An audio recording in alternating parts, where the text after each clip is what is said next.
There it is. Folks, this is part of the broadcast where I tell you about my personal news about what's going on in the world of HasnAbi January in between the time period where I press the stop streaming button and press the start streaming button for all the parasocials out there. And we have obviously a lot of news to cover, a lot of important updates to cover. Many things that have taken place over the past 15 months that obviously are finally coming to a conclusion after so much bloodshed and so much death and destruction. But before we get to all of that, obviously, I'm going to start off by talking about my personal news. So, ladies and gentlemen, last night I ended the broadcast I don't even remember what I was doing. I feel like my brain has hit a hard reset at this point. But ended the broadcast, hung out with the family. I tried to watch Whale a little bit, but it was incredibly dramatic, considering my background, considering my family's background. We're all a little, we've all had some struggle with obesity, chronic levels of obesity. It was too difficult to watch, like, straight up. I could not watch it. We had to stop it. But in any case, I went to bed early as always, woke up early as always. Okay.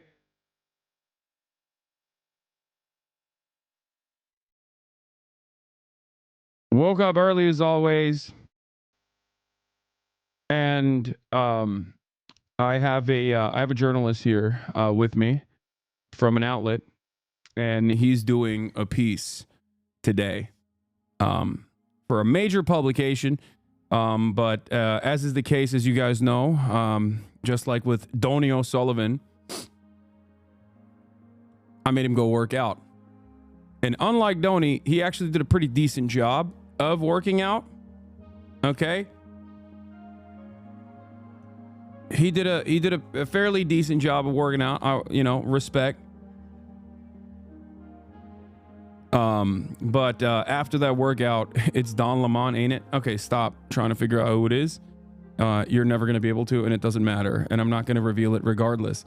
But it is not Don Lemon. Anyway, do we need to behave for the guests? Yes, you do. But in any case, after the lift, after the workout, we got some wonderful news. Obviously, that's the reason why I'm late, though. Unfortunately, I was doing an interview. I was conducting a little bit of an interview ahead of time. But it seems like it's a huge day for news in general. So I'm choosing for the rest of the day to talk about the most important news story of the day. Arrow55, thank you for the 100 gifted subs, which is, of course, the drama surrounding Dream, Tubbo, Tommy Innit, Miskiff, XQC. And then also I will dive deeply into another incredibly prescient, incredibly important, incredibly serious news story, which is pirate software. Okay. That's right. I'm going to be talking about WoW raids. So if you were expecting me to talk about Israel-Palestine, if you were expecting me to talk about the ceasefire, make no mistake. That is not what we'll be talking about. We're talking about huge drama. Huge drama today. I'm kidding. Of course, I'm not going to be talking about those things. All right. Anyway. But yeah, there's a lot to go over today, and I'm going to go over it. And I'm not even, that's it. That's my personal news segment. This is like short and sweet and brief. Okay. We're just going right into it. Ceasefire announced. What Biden couldn't do in 15 months, Trump did in a week. What are the details? Why is Brandon, trying to take credit and more? But yeah, I literally didn't go to sleep last night so I could watch the stream. If you unironically did a drama stream, I would have video gamed. Yeah, no, I'm not going to do a drama stream. Don't be crazy. My podcast episode with Teamsters President Sean O'Brien, Teamsters leader Sean O'Brien, is also out. This is the first episode of Better Bad Ideas with Sean O'Brien. So I'm going to need you guys to go and show that some love as well. Okay, it's out. It's going to be dropping every Wednesday, it seems, but you know, go show that some love. It's an hour and 20 minutes of us back and forth having a conversation about labor unions in America, unionization in America, and what Sean seeks to get out of the Republican Party potentially in this new upcoming administration. But we will get to that when we get to that. There is some time for that as well later. But like I said, ceasefire announced.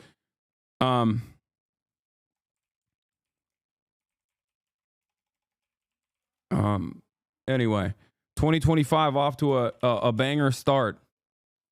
Okay. Just like you predicted, there's idiots who think Trump won't give Israel what they want later. Listen, for the time being, Trump is my man. Okay. I don't care. It's a brief moment. It's a brief moment of solace. Do you understand? For the time being, if the bombs, you know, if the bombs stop, then they stop.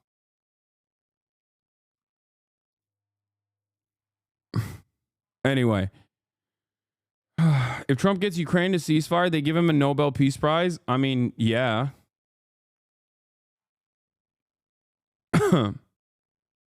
So far, the man is not even in office yet, and he's having a banner year. Okay, why are we giving Trump credit for this deal?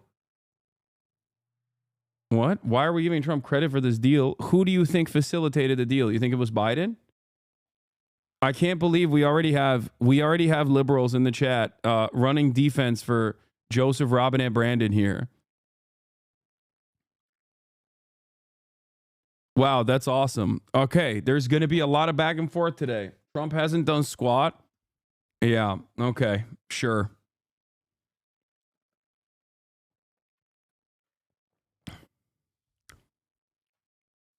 I thought you negotiated a ceasefire. Yeah, like my input on the negotiations of the ceasefire is the same as Anthony Blinken's.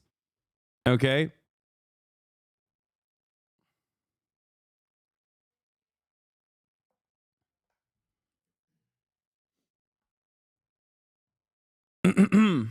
Anyway, did you know Hezbollah committed an act of terrorism on October 7th? Yeah, I know. He said all that stuff too.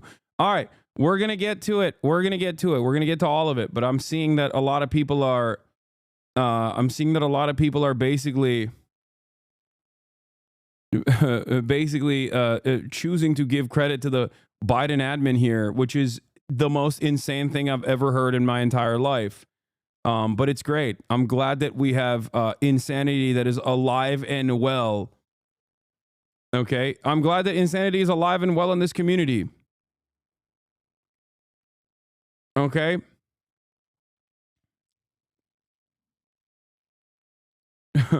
Like that's crazy. That's insane. That's more insane than I thought this community would ever get. I'm not going to lie, but it's cool. Fuck it. We ball. Okay.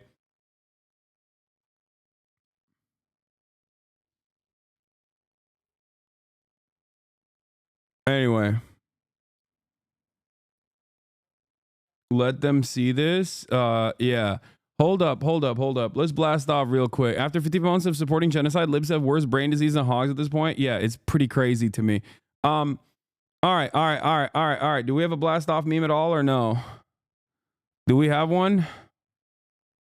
Do you guys have a blast off meme for me? If not, I'm just gonna use something from the tank. Okay, I'm gonna use something that I have already.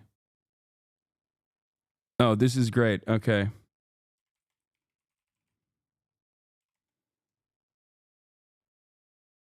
Okay, I'm gonna use this. All right, this is good.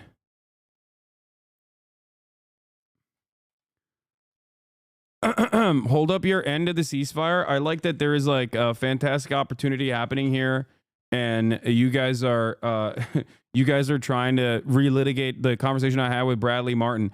Don't worry, I will literally. Don't worry, okay? I don't personally believe Donald Trump is a peaceful dove. Make no mistake. And I don't personally think Donald Trump is going to be good for the Palestinian population. Make no mistake. I don't think he's going to end the Israeli apartheid. If you think he's going to do that, you are also delusional. Okay? But on this day, on this glorious day, it's hard not to say, look, the big dog, he did it. The big dog did it. Okay? But we'll talk about the details of the ceasefire and what's going on with it, and where I foresee what I foresee are the next steps in a second. Okay, that's it. You don't have to give credit to Biden or Trump. Wait, what? Yes, I will give credit where credit is due. If you want my analysis to be correct, then it's gonna, there is gonna be credit being offered to Donald Trump. That's what dog should take. He literally said he's going to allow Israel to fight Palestine. In the same breath, he took accountability for the ceasefire. Anyway, we'll continue. We'll talk about it as well.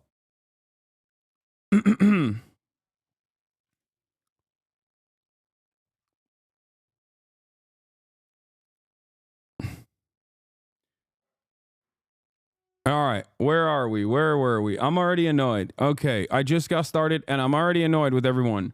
Does Demasius have a playlist or not? Because if not, I'm just gonna. I'm already blasting off. Okay, I'm already blasting off. Here it is. Where is it? Where is it? Where's my blast off? Oh, here it is.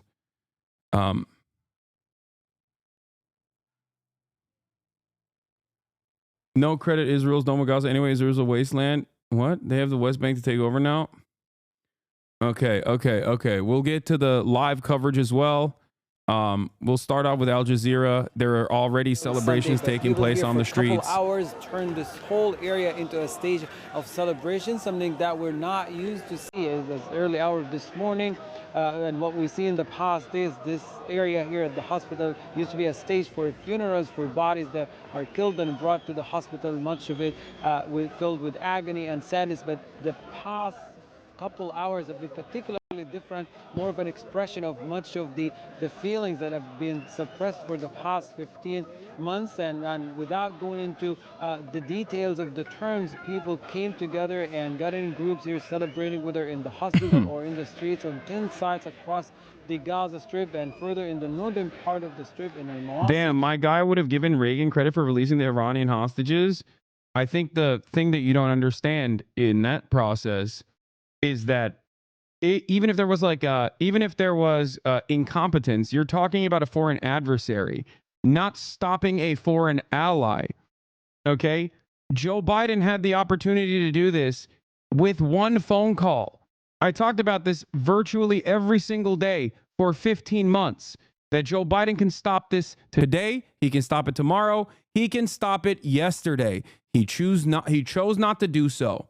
Do you understand? He chose not to do so.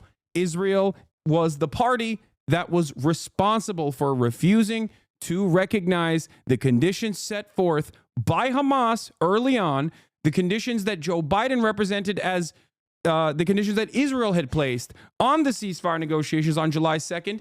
And the deal that is in place right now is virtually identical to those deals. There have been more than 30 different instances where Hamas tried to facilitate a ceasefire. Israel refused it every step of the way. Joe Biden made it seem as though Israel was not the actual responsible party for refusing to deal with the ceasefire, and it was actually Hamas that was ruining it. And that's what's crazy about the situation, because Joe Biden had virtually every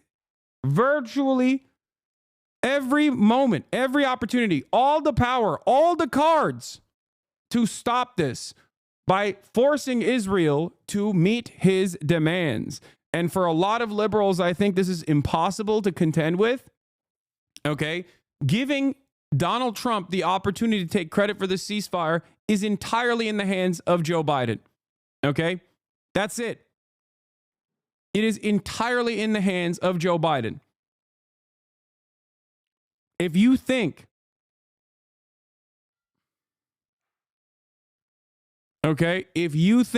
that Trump, additional pressure from Trump and the whole cut it out narrative that Trump applied in this situation, or maybe even a secret side deal that he cut with Benjamin Netanyahu, which will inevitably lead to possibly infinitely more bloodshed down the line, which I do believe he did. Okay. But if you think that Donald Trump was not the mover and shaker in this circumstance, and it was Biden, and he just simply couldn't facilitate this for 15 whole months and was able to do so in the last second, you're out of your mind. Here it is. A diplomat briefed on the ceasefire negotiations between Israel and Hamas credited progress in the talks in part to the influence of President-elect Donald Trump, saying it was the first time there has been real pressure on the Israeli side to accept a deal. Who was ruining the deal? Who was refusing to abide by the deal? Was it Hamas? Was there more pressure necessary on Hamas? Was that the case, chatters? Did you learn nothing from my coverage for the past 15 months on this? Is that, you didn't hear anything? You just went, la, la, la, la, can't hear you? No, Biden kept lying over and over again.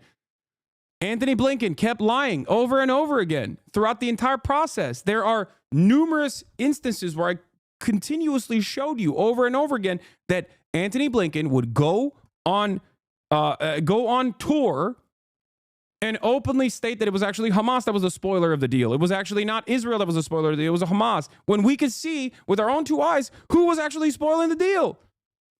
So one must ask the question, why was Anthony Blinken and Joe Biden actively defending the Israeli side of the conversation?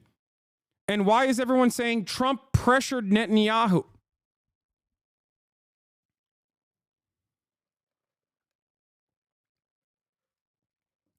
Come on, man.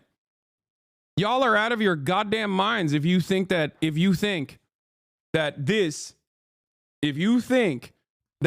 Biden administration finally packed this up.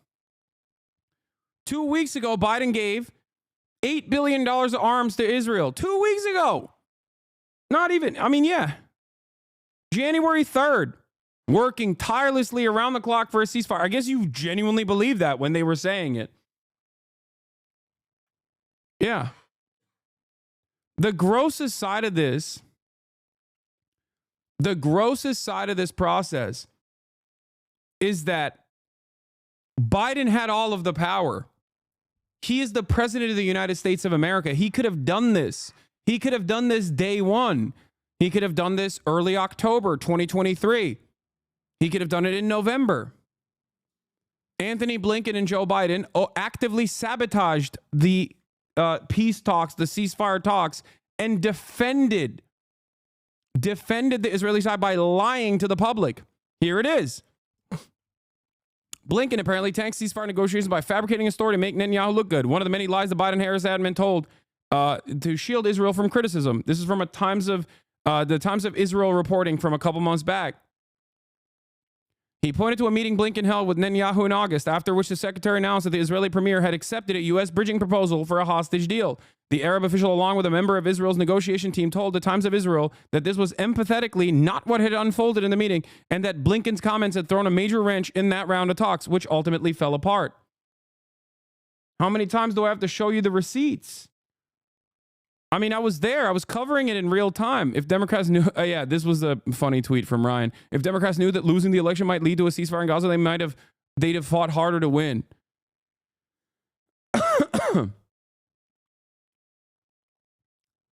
Yeah. Credit where credit is due. Okay. The Teflon Don. Teflon Don. He did it. The Mad Lad. He did it with a goddamn real estate developer he golfs with, too. That is how much power America has over Israel and not vice versa. Okay? It's all a matter of who holds the cards. It's all a matter of actually pulling the levers of power if necessary, whether it is because you have a grander ambition for the region, a larger design for the region down the line because you got $100 million from Miriam Adelson.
So shut up. What is this argument? There is no defense for the Democratic Party on this day. There is no defense. It's just untrue. You want something. You can be critical of Donald Trump. You can shit on Donald Trump, and I certainly will for the rest of this day. Okay? But in this very moment, if you are reaching so far and wide that you make it seem as though Joe Biden had anything to do with this, aside from routinely allowing Israel to just do whatever it wanted over and over and over and over again, you're out of your mind.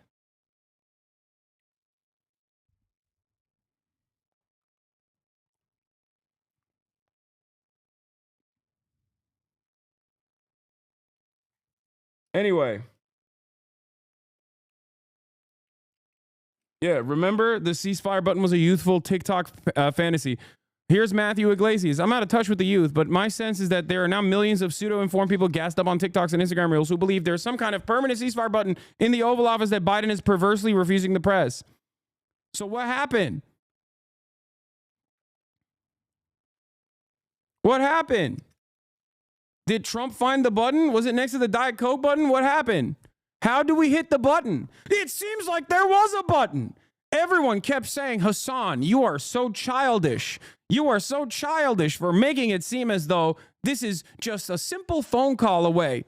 A ceasefire is a simple phone call to Israel, okay? Not to Hamas. No applying pressure to Hamas. Like they're literally Israel is genociding the Gaza Strip. What more pressure can you do than genociding an entire area where 2 million people once lived? That's it. You've maxed out on the pressure.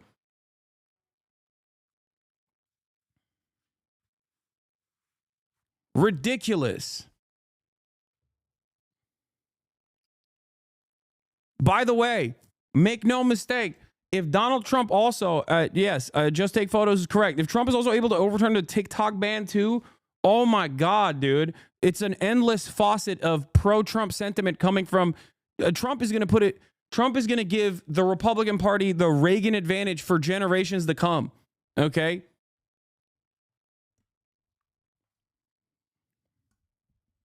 And there is no liberal counter. There is no institutional counter to any of this stuff. He's just taking advantage of the ginormous failures, the patently and roundly panned awful decision making of the Democratic Party to make himself look good.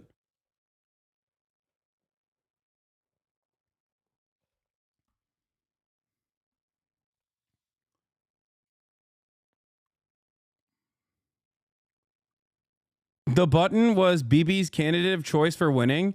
You're out of your mind, dude. Benjamin Netanyahu has no say in this process.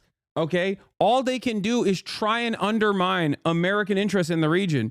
But at the end of the day, if America's like, oh, yeah, you're going to continue killing people even though I want you to do this ceasefire. Okay, how about no more weapons? What's going to happen when they don't get Tamir interceptors, dude?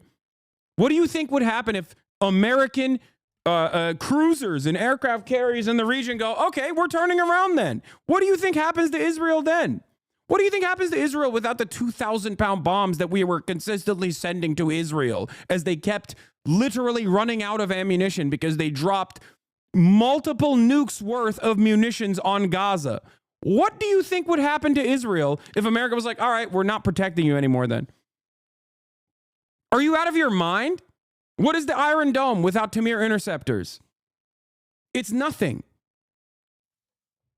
There is no world where Israel gets to do what it's doing without, and every step of the way, America saying, yeah, we love this. Keep going. We love it a lot, actually.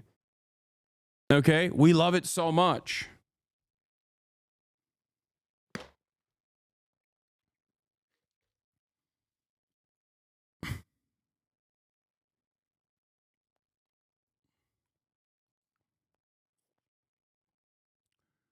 Huh. Yeah, the Iron Dome without interceptors is an umbrella. It's not even an umbrella. It doesn't stop anything.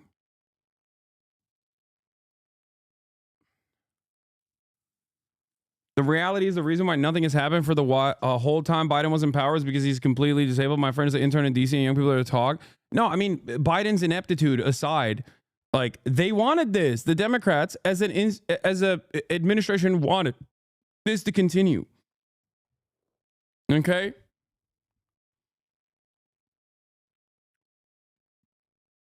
The narrative for hogs is now Trump is just better at applying pressure. I mean, is it wrong? Is that wrong? Is that the wrong narrative? No, the real narrative is there's a button that must have been pressed somewhere along the line, and Trump was like, yeah, it's done. Okay, I'll give you whatever you want later down the line, but just cut this out right now. That's what I think. Okay, in this brief moment, there is a moment of solace here, and there will most likely be a tremendous amount of pain that comes later down the line. Okay, but ultimately, is it false? Is it false that Donald Trump, even when he wasn't president, was able to literally facilitate by applying pressure to Israel? Is it wrong? It's not.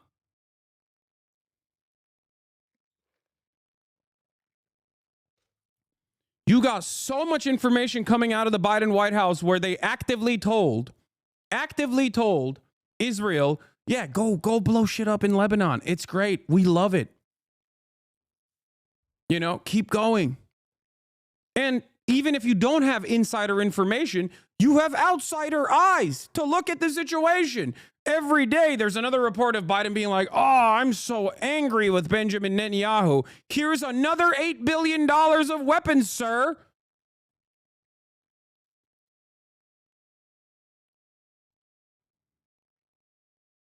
That's crazy.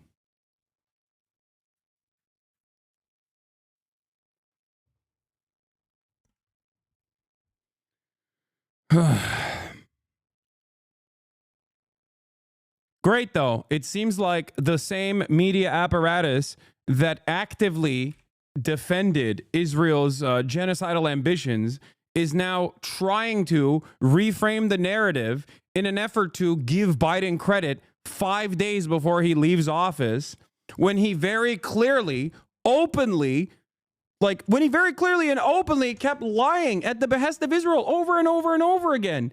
And it's great. It's great. You want to know why? Because people already don't trust mainstream media. Now they're going to go, what the fuck are you talking about? We have eyes. We have ears. We have a brain. I can see what Biden did for the past 15 months.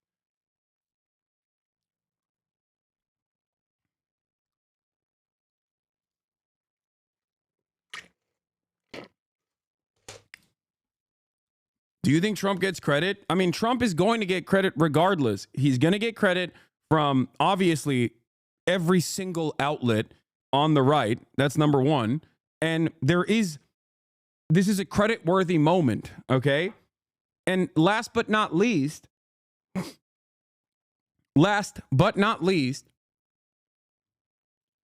I think that for many people that have noticed what is going on, many people that are aware of what's happening, they're going to continue trying to, people are going to despise Biden for coming out and saying like, no, we did this. We finally did this, Jack. Okay. It's ridiculous. Ridiculous narrative.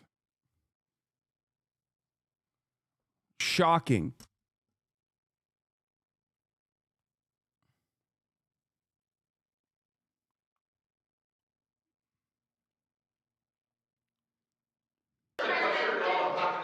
Will hold.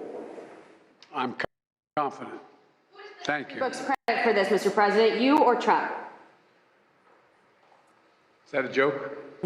Oh, thank you.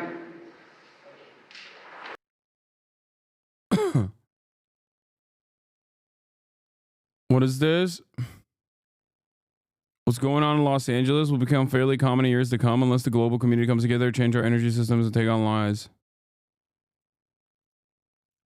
Anyway, you're talking to people that did not give a shred of a damn about the genocide. They spent this year telling anyone who's pro-Palestine to shut the fuck up, never looked into it, so they think they can just make stuff up as an argument for Biden's legacy. Fuck Biden's legacy. His legacy is one of genocide. Okay?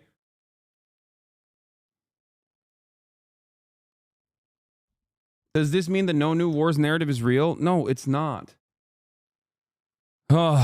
I mean, you guys understand, like, every single thing that has unfolded so far is exactly what I told you is going to happen, right? Like, this is not unexpected unless you weren't listening to what I was saying this entire time. I told you, I warned the Democratic Party when the election was happening that Donald Trump is going to cut a side deal with Benjamin Netanyahu. You have the power to end this now. Use it. They didn't do it. They didn't do it. I called this. I called this for months. I said this was going to happen. This exact same thing that is happening, I said is going to happen, and it's happening to a T. Down to the wire. It is a 1-to-1 almost comparison of exactly what I said was going to happen. How is this shocking to anyone in this community? You guys just like plug your ears and close your eyes when I'm doing commentary on this? I've been saying this is going to happen for months. And now that it has, people still turn around and go, oh, I don't know about that.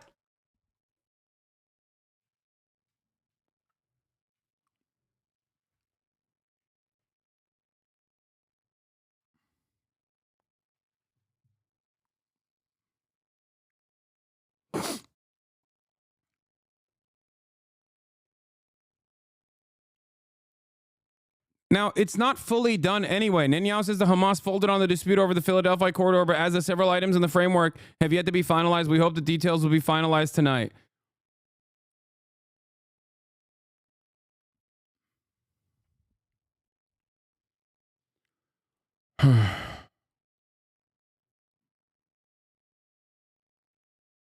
Yeah. Liberals in the chat trying to say this guy was actually the principal negotiator. More than 15 months of conflict that began with Hezbollah's brutal massacre on October the 7th. I'm just going to run that again, just so, because you didn't. More than 15 months of conflict that began with Hezbollah's brutal massacre on October the 7th. Hezbollah on October the 7th did a brutal massacre? You think that guy did the ceasefire? That guy. He just remembered he had the power 5 days before he's out?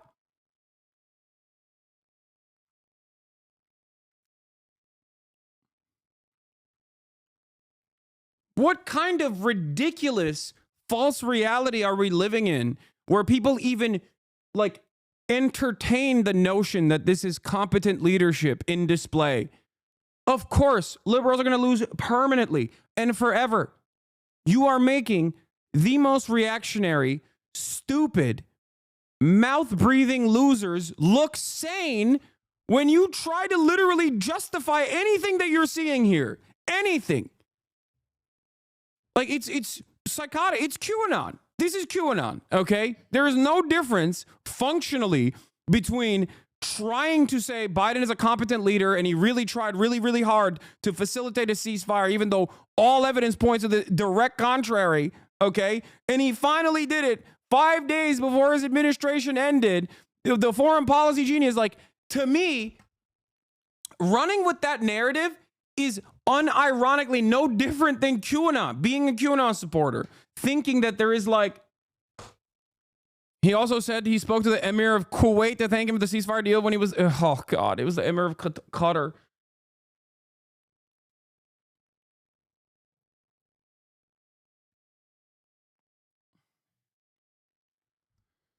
Oh my God.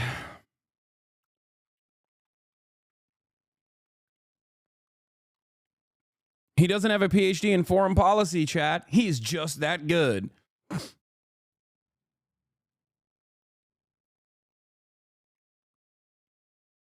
This is Twitch liberals right now.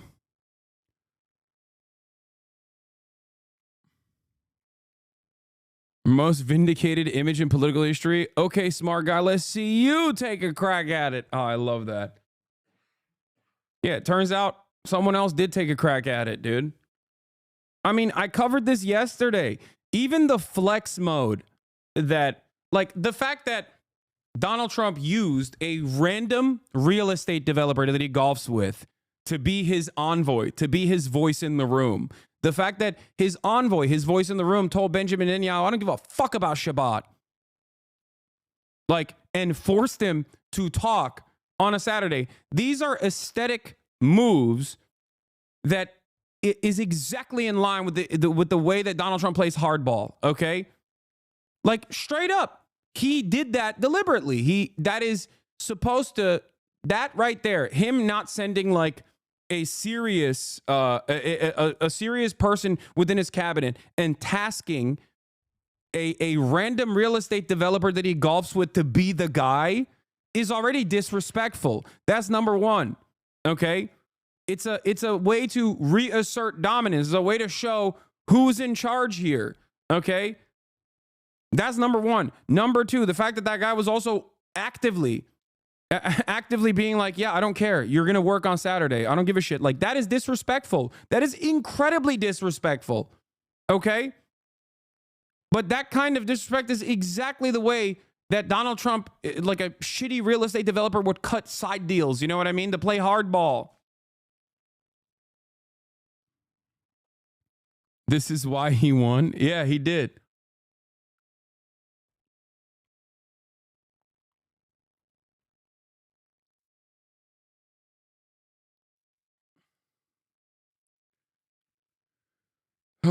Lib chatters parroting Matthew Miller. Miller says the ceasefire was conceived by this administration and admin officials traveled the world to garner support for. Miller says this proposal dates to late May and Biden went around the world getting support for it, which left Hamas isolated and alone. In fact, Hamas accepted the terms in May and again in July. They're still lying about it. That's what's crazy. Like, this is Hamas's proposal from May.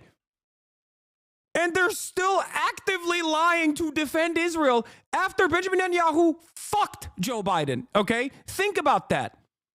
Like, even if you don't think Trump applied pressure, Benjamin Netanyahu actively fucked over Joe Biden. Okay? Actively. He was like, yeah, I'm not going to play ball. I'm not going to play ball. I'm not going to play ball at all. Okay? And they're still defending Israel to the last second of power. That is crazy. State Department briefing. The first is mid-December, just started. Matt Miller is excitedly talking about normalizing relations with Saudi Arabia since there's now a ceasefire.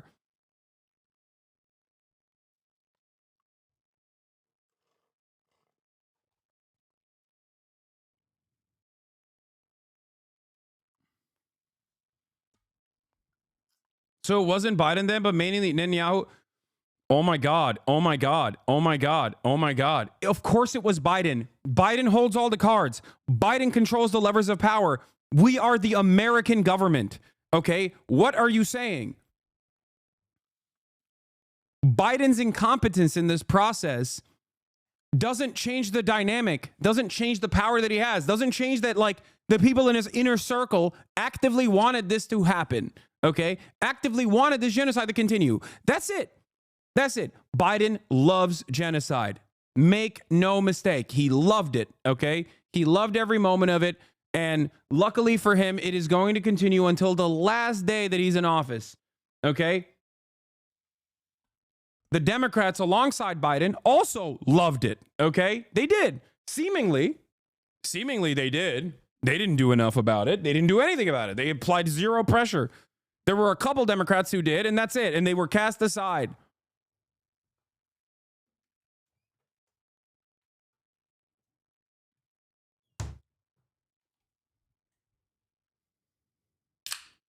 Ridiculous.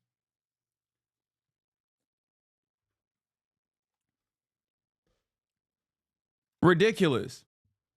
If you expect me to just sit here and lie to you and act like Biden actually did this last-ditch effort to finally press the Netanyahu government, that's ridiculous. It's not going to... You want me to lie to you. You know what I mean? You want me to actively lie to you to feel better. Okay? I get it. I hate Donald Trump. So I understand why in this very moment you're like, well, still, maybe it wasn't. Why are you giving credit to Trump? It's like giving credit to Reagan. It's like, what are you doing? Why are you giving credit to Trump? He cut a side deal with Benjamin Netanyahu. Okay. Whose fault is it that the genocide continued in that process? Who's doubly at fault here for allowing this to be an election defeating issue? It's Biden.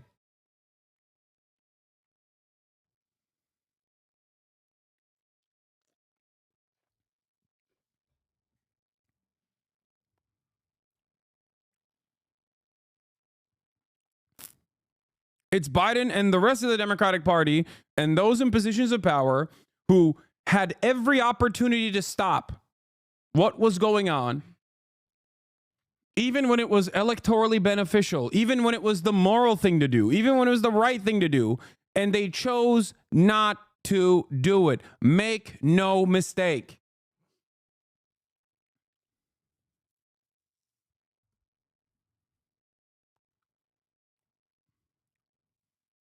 That's it. There's no way out of there's no way out of the situation logically. Like, think about it logically. Think about what you're saying. Okay? Think about what you're defending in this process. I tweeted this a couple days ago. Okay? I said, I guess Trump is an infinitely better statesman than the foreign policy genius Biden. Or maybe Biden wanted to continue killing Palestinian children so bad, he was willing to throw the election away. And now for $100 million, Trump will likely allow the permanent annexation of West Bank. So what is it? Is it that Trump is a better deal maker? Or what was it that Biden just couldn't do this for 15 months and simply got himself ready to muster up the courage to finally do what's right? Is that what you think? Hasan, definitely a CIA operative. It gets more clear every day. Bro just ignores the Republicans unanimously support Israel for the last 4 years. Hasan, definitely a CIA operative. It gets more clear every day. Yeah, totally. Yeah. Yeah, I am a CIA operative. That's right. I'm a part of the deep state, working to defend Donald Trump, actually.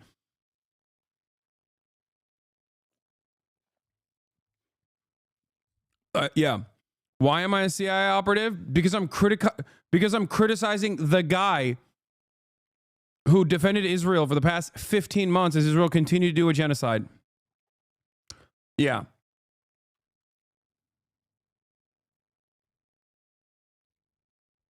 Okay. Go ahead. If you are oblivious to the reality of what unfolded for the past 15 months, and if you still choose at this very moment to give some semblance of support to a dying man who is a genocidal monster, Joe Biden, okay, as though he had any say in this process whatsoever, you will forever be blinded to the truth. You will always find yourself going, I wonder why. I wonder how I got things so wrong.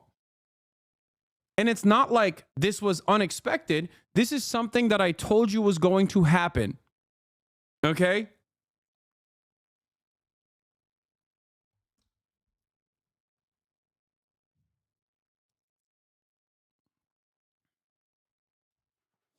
This is something that I told you was going to happen over and over again. Trump's greater ambitions for allowing Israel to absolutely destroy the West Bank and permanently annex it will most likely unfold later down the line. But they need a moment of respite, Israel, to rearm, resupply, okay? Try to rebuild the PR disaster of 15 months of genocide. Trump will offer them all of the assurances, all of the security, endless contracts, okay? And that is something that I'm very fearful of.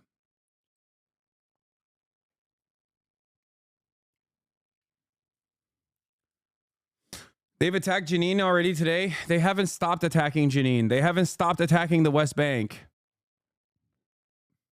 And they're most likely going to do a much larger push. They're most likely going to do a much larger push down the line when they have the actual capacity to do so. They got their shit pushed in Lebanon. Okay, the Israeli economy is on fire. They have to rebuild a little bit before they can make an active effort to permanently annex the West Bank. Trump is going to give them the bandwidth. I read this from Elon Pape this morning. Historically, I'm willing to say with some caution that this is the last phase of Zionism. Historically, such developments and ideological movements, whether they are colonials or empires, it's usually the final chapter that is the ruthless one, the most ambitious one, and then it's too much, and then they fall and collapse. Yes, Netanyahu had absolutely no respect for Biden. It doesn't matter if Netanyahu has no respect for Biden. I agree with you. He didn't, okay? He treated him like a fool, like a doddering old fool over and over and over again. But guess what? Biden has the power. Biden had the power every single day of the week. Biden had the power on October 8th to stop Israel. You understand that? None of the death and destruction would have taken place if Biden made a phone call and said, cut it out. He stopped it in 2021 with one singular phone call, as many presidents in the past have done so. If you think, like, this is the thing that is very frustrating to me, okay?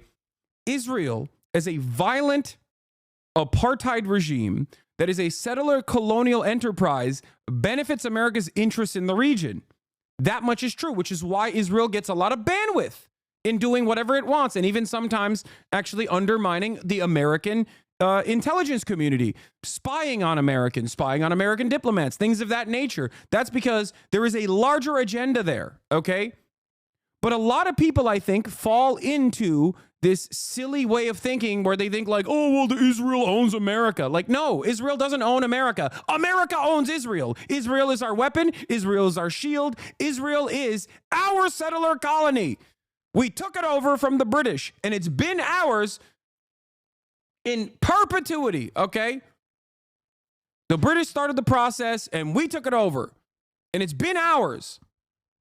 It's the 51st state for a reason. So the idea that like Biden was being made fun of and being bullied by Netanyahu and thinking that that has any sort of play here, aside from reasserting the idiotic nature of Joseph Robinette Brandon, is so silly, is so stupid. It's false. It's false thinking. Want to remind everyone that the majority of Americans think Israel is committing a genocide. Overwhelming majorities want a permanent ceasefire, and it could have been done with a 10-minute phone call from the White House that ends with no more weapons till you listen. I said this on August 7th, 2024, a month after Biden came out and lied and said this is Israel's own deal. Israel refused to sign the deal.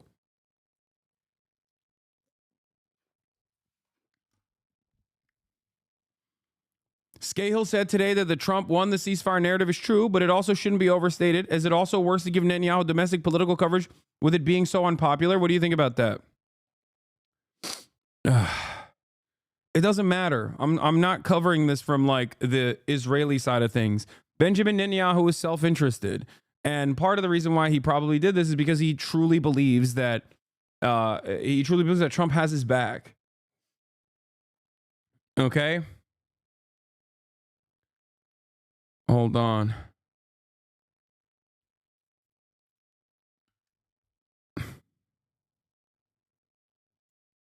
Anyway, I know Bernie gave me a shout out. I know. I'm not gonna cover that right now. We're covering something else. Did Twitter just go down? What is going on? My Twitter is busted right now.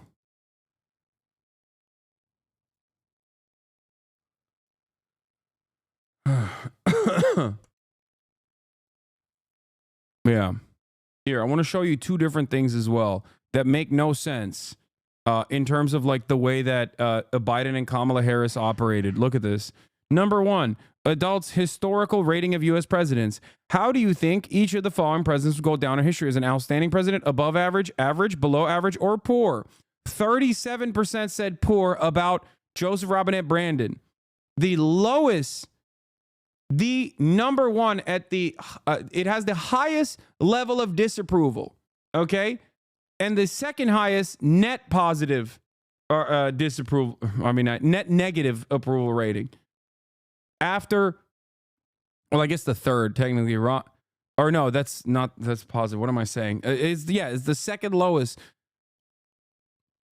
Basically trying to compete with Richard Nixon. And the only reason why Nixon actually ended up defeating Biden in that equation of historic levels of unpopularity is not because of his net disapprovals, or not net, sorry, his disapproval rating. It's because of the fact that there were very few people, there were less people that were saying he was doing a good job.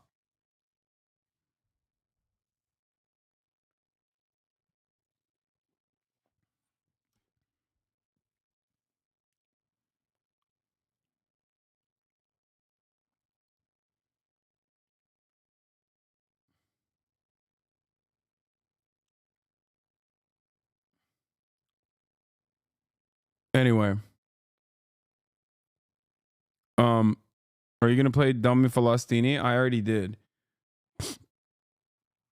New poll. Is clear Harris lost a lot of votes because of Biden's admin support for Israel's genocide. Our poll out today with YouGov finds Biden 2020 voters who did not vote for Harris name ending Israel's violence in Gaza as the top issue affecting their choice to vote. Oh, wow. That's shocking. Even higher than the economy. 29%. When Biden 2020 voters who do not vote for Harris in 2024 were asked which one of the following issues was most important in deciding your vote, they selected ending Israel's violence in Gaza. The second most important was the economy. Third most important was Medicare and Social Security.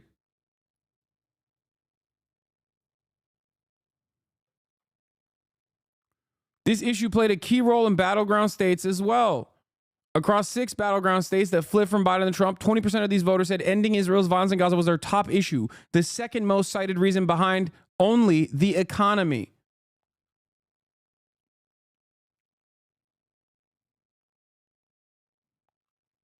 Remember that. And I showed you 30 plus polls on this matter throughout the election. And I begged people to listen and no one did. And here we are. And people are still trying to play catch up and you know, actively make it seem like the reality that unfolded in front of your eyes is actually not real. I don't know why it's so hard for a lot of chatters to comprehend that, like, Biden wanted to ride Israel's dick so hard that he would die on it. Okay. He wanted to die on that penis. That's it.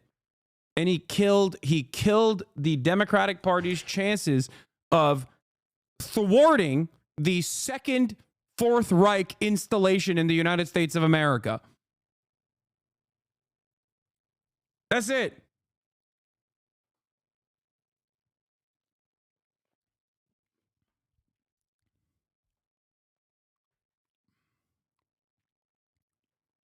Here we are. Here we fucking are, dude. And people are still trying to actively make it seem as though he did a fantastic job here. It's crazy.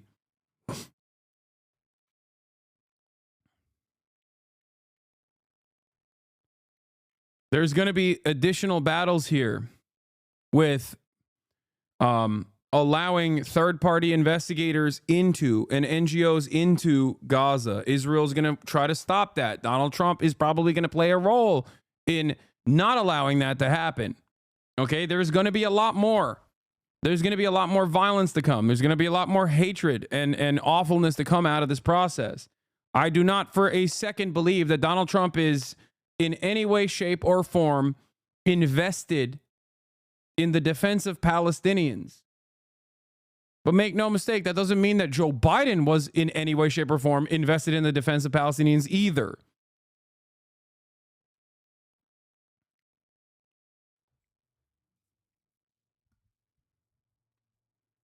None of them are.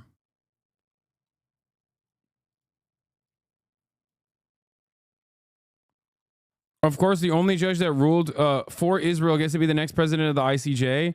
Oh, great. Major shift at the ICJ as pro-Israel judge poised for presidency. Great stuff. This is why I'm so frustrated. Because Palestinians have no allies in any of these institutions. None whatsoever. The only ally the Palestinians have is the truth. Okay? The only ally the Palestinians have is morality. And that's what's crazy about it, because these institutions are deeply immoral.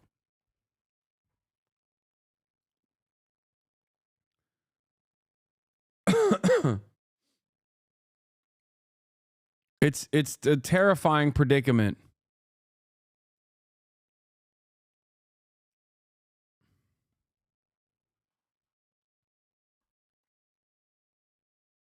Even if this was Biden's ceasefire, the idea that he will be remembered for this and not for how long he let the genocide go on is a liberal fantasy. He had the ability to get this exact deal through at least 8 months ago.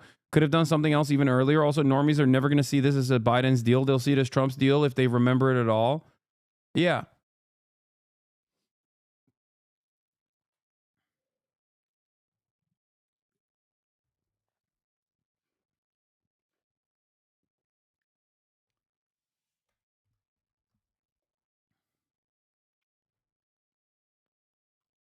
Good threads on some initial thoughts on the ceasefire from Yusuf Munayer. A few thoughts on the ceasefire agreement which seems to be reached, perhaps even announced from Doha in the coming hour. Thank God. The 2 million people in Gaza who have paid the highest price over the last 15 months desperately need this evil genocide to come to an end. From mass killing to starvation to ethnic cleansing and displacement, what they have endured is not something anyone should have to endure. The world has failed them time and time again, and we must hang our heads in shame for these failures before them. The effects of this genocide over the last 15 months, and let's hope the bombs stop permanently now, will still be killing Palestinians for years to come. From unexploded ordnance to the destruction of the health system, the cancer-causing poison that has saturated Gaza's landscape from Israeli bombs. The mass killing of Palestinians is likely to continue even if it shifts forms.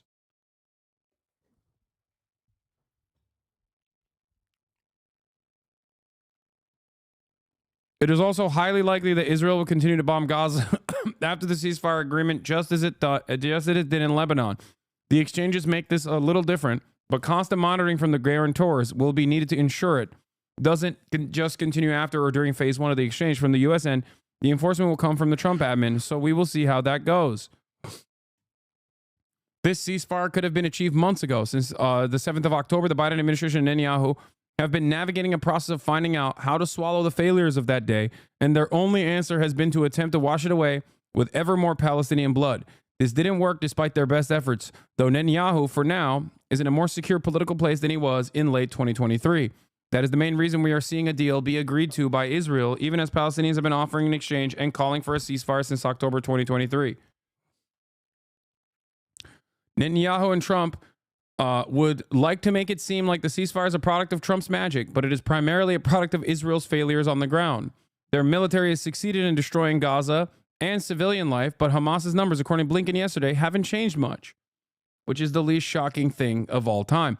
After 15 months, this is exactly what happened with the Taliban too. After 15 months, the Israeli military was still taking losses in towns they cleaned multiple times. In the process, the Israeli military probably killed numerous Israeli hostages. Since Hamas has been long willing to make an exchange deal since October 2023, 9th of October 2023 is the first time that they were like, don't go into the Gaza Strip and we'll release all the hostages and give us a port and release Palestinian prisoners. Some shape or form of this ceasefire negotiation that has been implemented has been pushed by the Hamas side since October 9th. Okay? Straight up. 30 plus times they put forth a deal for a ceasefire that looked almost identical to the ceasefire deal that is in front of us now. They could make a deal when they were ready to say yes, so they played it out alongside American politics and delivered this little victory to Trump while thoroughly embarrassing Biden, who has done everything possible to suck up to the Israelis anyway, even if it meant losing the White House to Trump. He will truly go down as the worst president in U.S. history. Netanyahu knows this round has run its time out, and he's hoping to cash in his credit with Trump, whom he will have less leverage over in the short term to continue his theocratic expansionist dreams in the West Bank. Lebanon and Syria. While the pace of killing will hopefully slow in Gaza, Israel will likely escalate and extend its violence elsewhere. Do not take your eyes off Palestine. This is precisely what Netanyahu was counting on. Exactly. Haaretz is reporting that Netanyahu is already starting to sabotage the deal.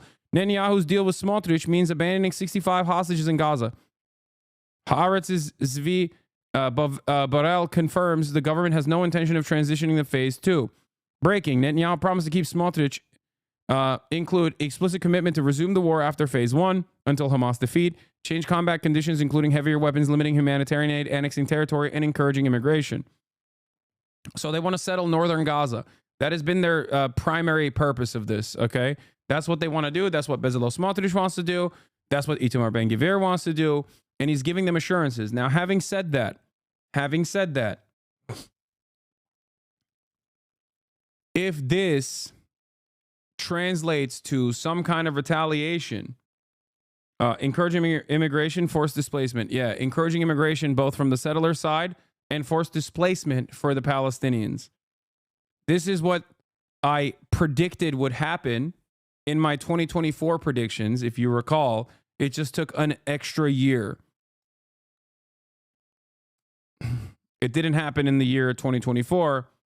But basically, that is their grand ambition in 2025. They ultimately want the entirety of the Gaza Strip. They want they want mass ethnic displacement in the Gaza Strip, and to basically completely repopulate it. Now, that is the far right of the cabinet that is filled to the brim with far right individuals, regardless. Like the Likudnik are also obviously far right.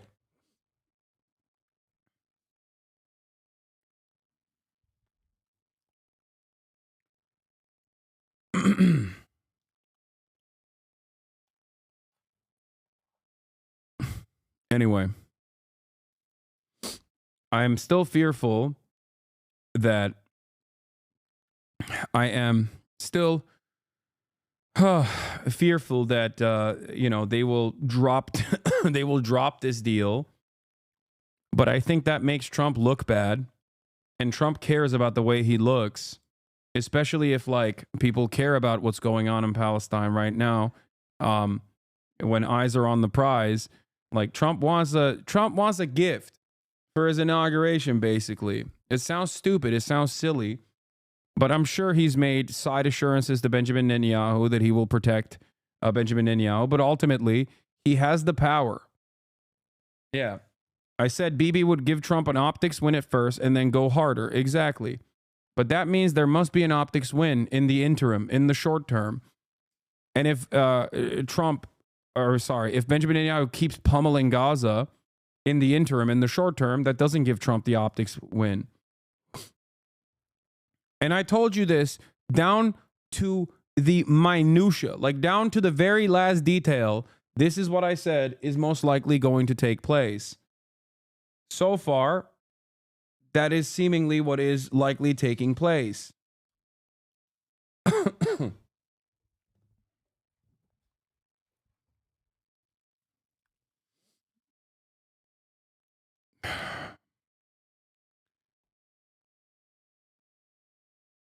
Do I think anyone from the State Department will get legal recourse? No.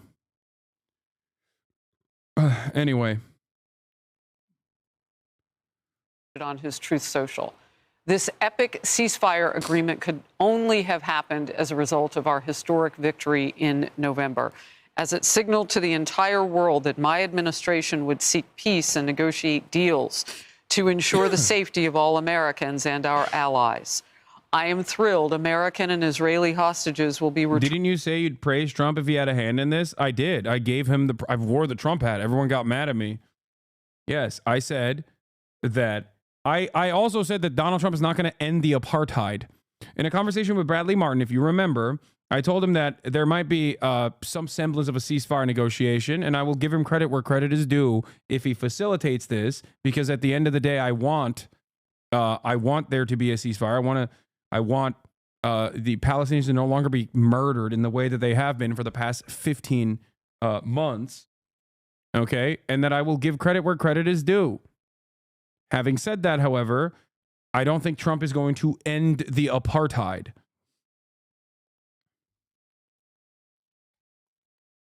And he certainly will not. If you think that he will, well, you're delusional.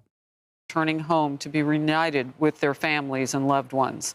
With this deal in place, my national security team, through the efforts of Special Envoy to the Middle East, Steve Witkoff, will continue to work closely with Israel and our allies to make sure Gaza never, all caps, again becomes a terrorist safe haven.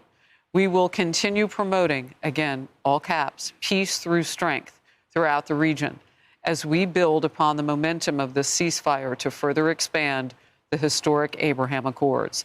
This is only the beginning of great things to come in America and indeed the world. We have achieved so much without even being in the White House. Just imagine all the wonderful things that will happen when I return to the White House and my administration is fully confirmed so they can secure more victories to the United States. Before we go to our next guest, I want to ask to hear from potentially the incoming Secretary of State at his very own hearing today, was asked about Gaza and the war there. Let's watch Marco Rubio. Why is acknowledging the facts of what happened considered glazing? Because people only look at things through this black and white dynamic, no matter how equipped they think they are with a materialist lens, with a materialist analysis. They just only see it as like good, bad dynamics. They see everything as a binary. And obviously Donald Trump is a monstrous piece of shit, but even monstrous piece of shit can sometimes do good things because it's beneficial to them. Okay? Or sometimes do good things in the interim so they can do horrible things later down the line when people aren't paying that much attention. Donald Trump's reinforcement of the Abraham Accords, okay, something that the Biden administration also continued, by the way, just so you understand, is in line with exactly what I'm saying. Okay? Donald Trump is going to further isolate Palestinians from every other regional actor. Donald Trump is going to continue the Biden administration's agenda of letting Israel do whatever it wants in the region to erode whatever resistance capabilities that Iran and Iranian proxies have, okay?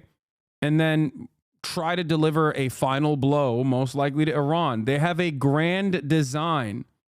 Okay, yeah, bro, pretend you are not super happy about what happened. You have the mental faculties of a sea cucumber. If you think that I am not celebrating, I did. And I do continue to give credit to Donald Trump for applying the pressure necessary in the short term. And I will continue criticizing the Democratic Party for refusing to apply this pressure, and actually change trajectory. Because I understand that the Democratic Party and the Republicans are in line when it comes to like operating like neocons do. The Democrats just did a better, the Democrats basically did a worse job overall, not better job, but did a worse job overall of just like presenting it as like pure, straightforward neocon nonsense.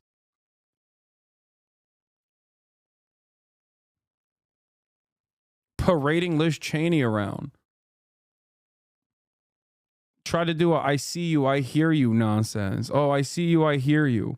But like the genocide must continue. I see you, I hear you, but the baby killing must go on.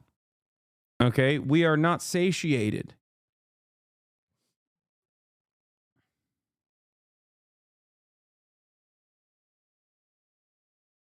Yeah. Here is a drop site, more drop site coverage on this. Became the president. With Mohammed Shahada, Jeremy Scahill, and Professor Sami Al-Aryan from Istanbul. What's your assessment of how significant Trump's interventions have been since he became the president-elect? Monumental. So until recently, mediators would tell me that everything would change if Biden would only name and shame Netanyahu, call him out publicly for rejecting and refusing the ceasefire repeatedly since May last year. So basically, everything that was changed is just Trump jumping in and doing that, nothing more. All he needed to do was just apply a little bit of pressure on Netanyahu and say, get a deal done. Netanyahu got it done immediately. Whereas for Biden, as a senior Arab diplomat put it recently to me, she said, Biden is just ideological. Trump is transactional. He's a businessman. Biden, his heart is in it. He's fully devoted to supporting Israel. And he sees any pressure on Israel as, quote, tainting his legacy. He wants his legacy to be the most pro-Israeli president there is ever. So he chose that legacy over Kamala Harris's chance or opportunity to win. Now with Trump, there is another dimension, as Dr. Sami mentioned, there's a transactional dimension that we don't know about yet. We know, of course, that Trump's pressure on Netanyahu sealed the deal. That is something that is undoubted.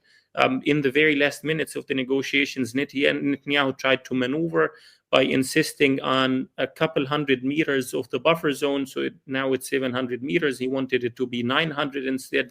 And then Steve Witkoff had to press him and get that compromise out of him, and other issues as well, without which a deal would have never been sort of completed.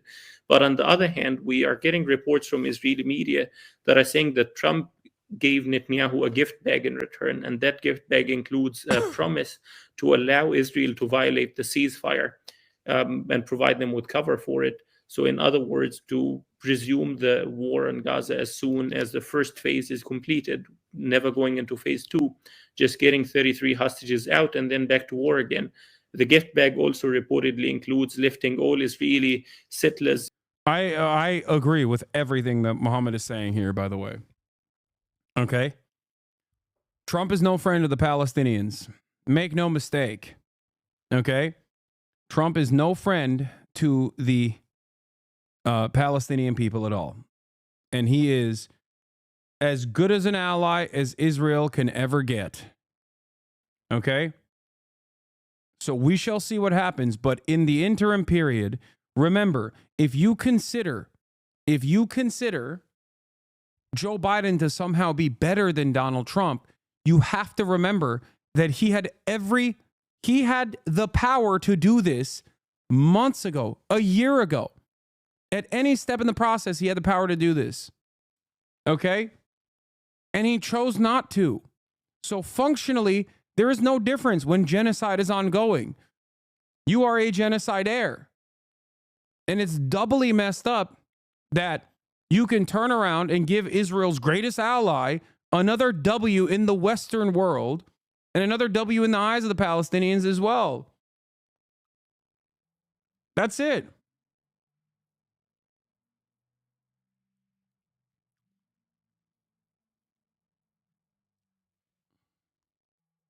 Extremists, settler organizations, is really shady tech companies like NSO that is responsible for the Pegasus spyware, lifting all sanctions on those companies and individuals. And number 3, allowing Israel. Like, can you imagine losing this hard to a guy that uses the term Palestinian as a pejorative, as a slur? Like, on this issue.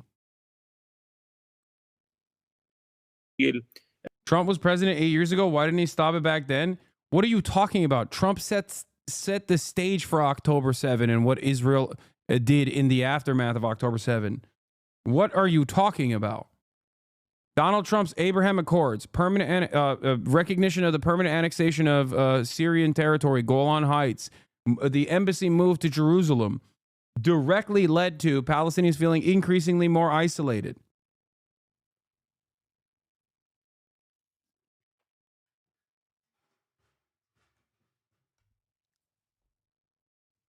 Okay? He set the stage. Biden also continued it, didn't go back on any of those decisions,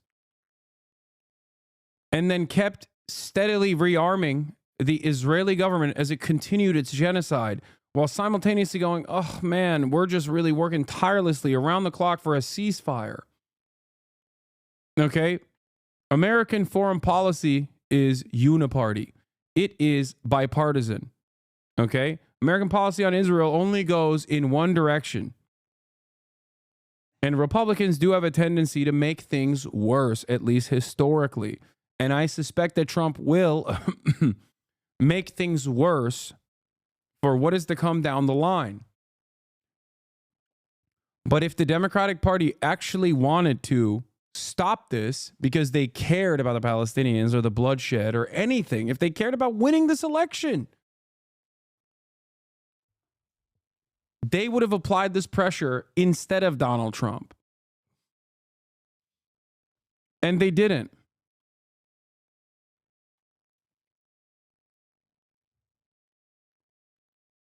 A major chunk, a major land grab or land theft in the West Bank. So that might be the case. It checks out. The other thing is that this morning, until the very last minute, we're getting reports from Netanyahu saying that he's telling Bezalel Smotrich, no, don't worry. It's only going to be a pause. It's not the end of the war. We will resume the war again. And in return, Smotrich asking for, quote, forcing Gazan migration as one of his conditions, is that even if there is a ceasefire, even if the war ends, you need to maintain conditions in Gaza as hell on earth, make it as uninhabitable as possible, ban concrete and cement from going in like Israel did in 2014, prevent reconstruction, and then people will leave, will have no option but to leave or face death by starvation, cold, or disease. So that's just on its face, the optics are insane. This dude is a real estate developer. Yeah, you do understand that that is deliberate. Okay? Like, the fact that he sent this guy from Mar-a-Lago and not like a former State Department official that is going to be in his current cabinet or whatever is also by design. The fact that this person was de facto Trump, right? Like, this guy is Donald Trump. Stephen Witkoff was going to operate as though he is Trump, right?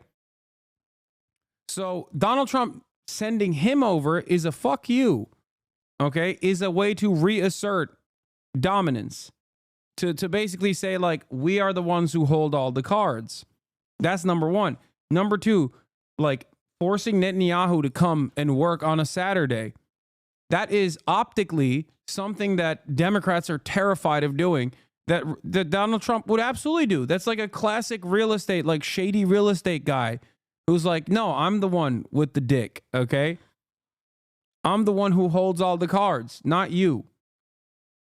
Okay? And they did that. They pushed for... They were the ones who actively, according to people involved in the deal-making process, they're the ones who finally actually pressured the one party that was stopping this deal from going through, Netanyahu. And I do think that there are side deals that they likely committed to in secret, and we will see what that looks like down the line. But for the time being, okay, if you think that Trump's pressure did not actually play a role, you are wrong. Even if it's purely performative, even if it was purely for optics, even if it was purely to start the new administration with a big W, okay? You have to recognize that Donald Trump read the room, saw that there was unimaginable amount of anger and resentment towards what the Americans were doing with our tax dollars, which, make no mistake, I do not think that Donald Trump is going to stop giving weapons to Israel, okay? He is, if anything, he's going to give more weapons to Israel than Joe Biden, if that's even possible. Okay?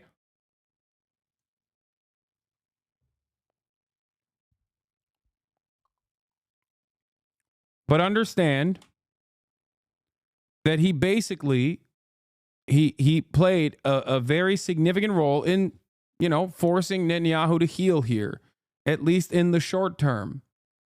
So keep spamming. I agree with you on a lot, but giving Trump credit for this is insane.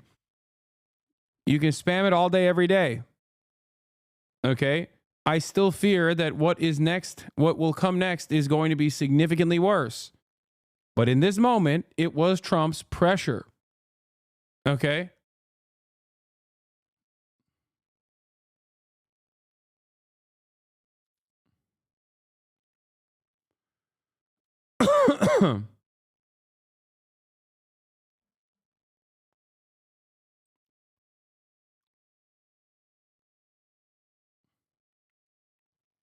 It's so funny because this reminds me of a time when I spoke about Donald Trump, giving Donald Trump credit for like how he dealt with the Korean affairs, where he basically was like, yeah, I will do the peace through strength stuff, right?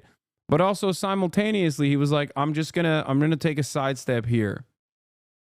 I'm going to let the South Korean administration and the Democratic People's Republic of Korea get together and hash it out themselves. And I will, and at the time the North Korean demands were to no longer do military training in the region in a show of dominance, and he actually abided by that. And I remember Rachel Maddow getting very mad at Donald Trump, saying like he wants to suck and fuck Vladimir Putin, and also he wants to have gay sex with Kim Jong-un or whatever.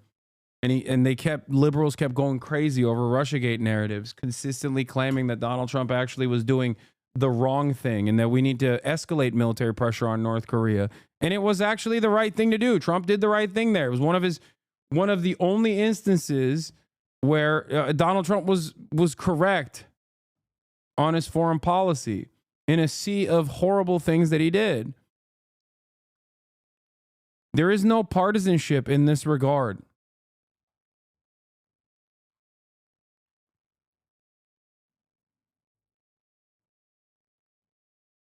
Anyway.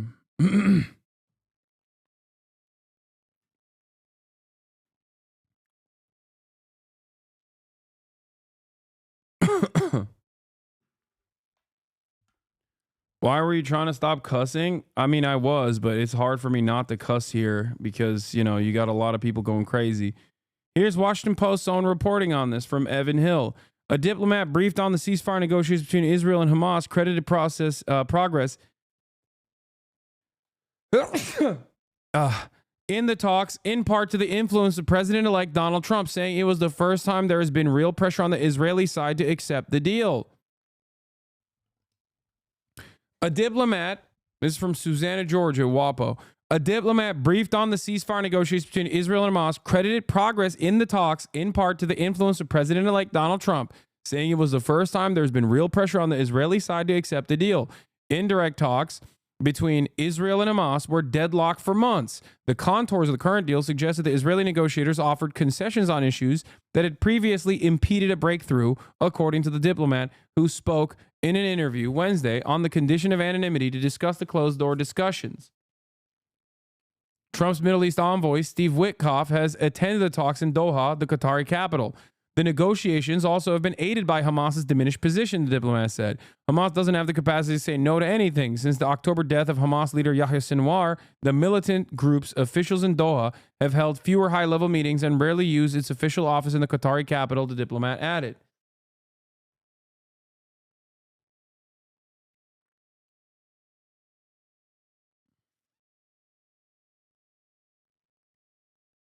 What did Hamas get in the end of the deal? A chance of living? I'm so confused.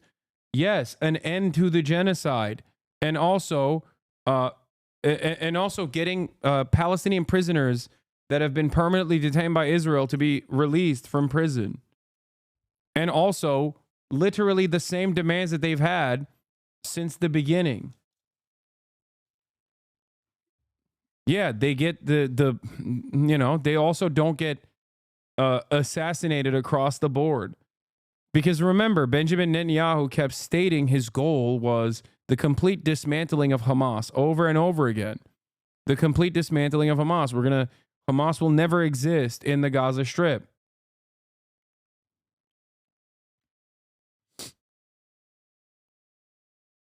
And instead of actually doing that, which was already something that Israeli generals openly stated was an impossible goal, by the way, some of those generals were removed from those positions too.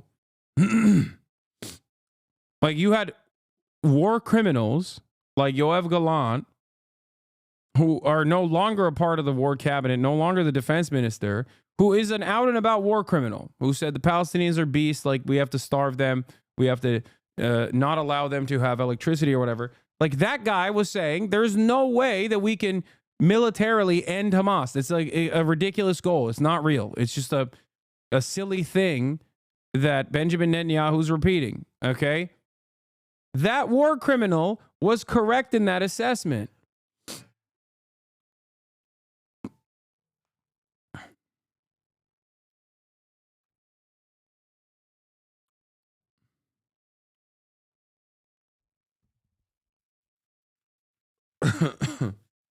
Why is Trump doing the ceasefire? He can still allow Israel to annex the West Bank without the ceasefire. Israel cannot annex the West Bank while it's also simultaneously having its troops get blown up with IEDs and bathtub homemade rocket launchers in the Gaza Strip. Israel has to lick its wounds and re-up and rearm in order to do a full-blown permanent annexation of the West Bank.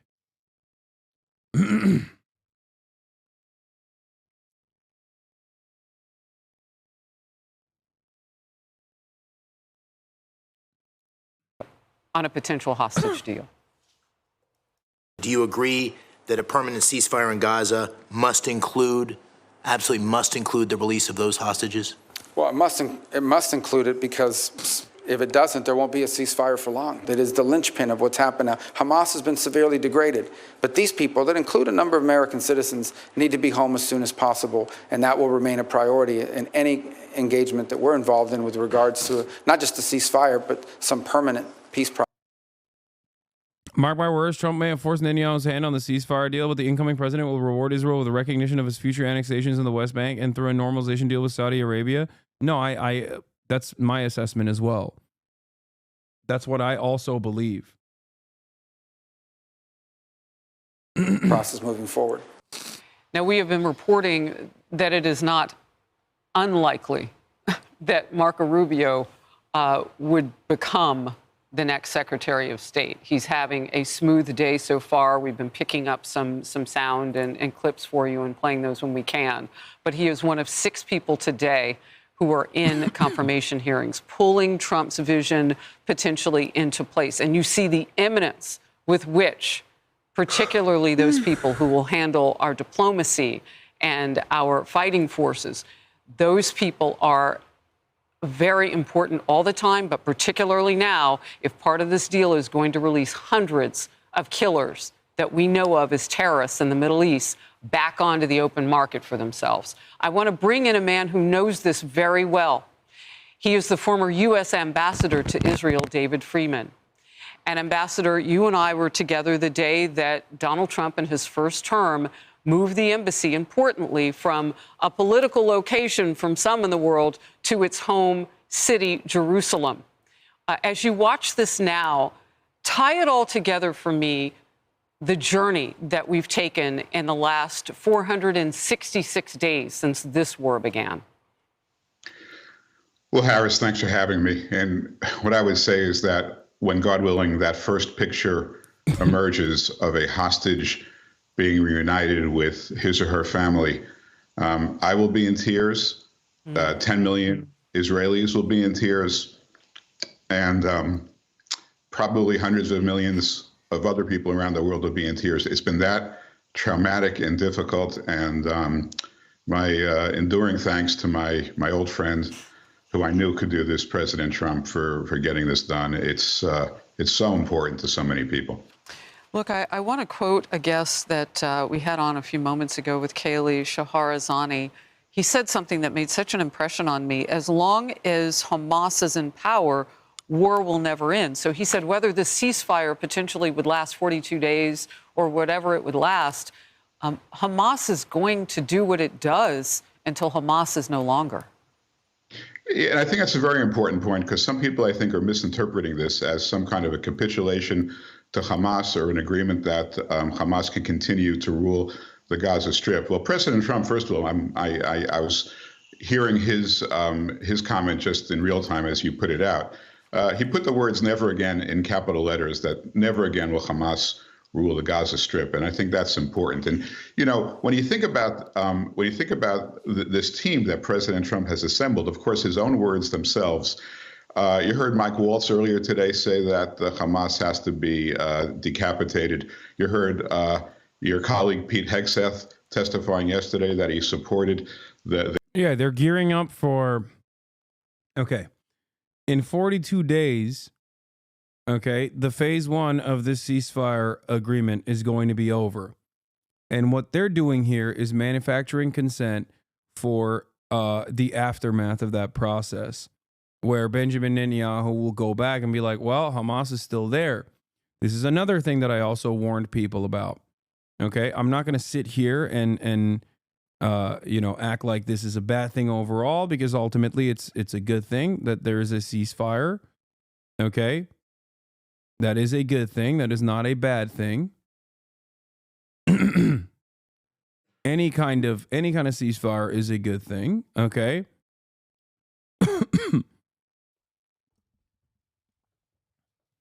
Like, what's the alternative? That we just keep letting Gaza get bombed over and over again, nonstop? Like, even if there is a 42-day respite from the bombing, that's not a bad thing. That's a good thing. Okay.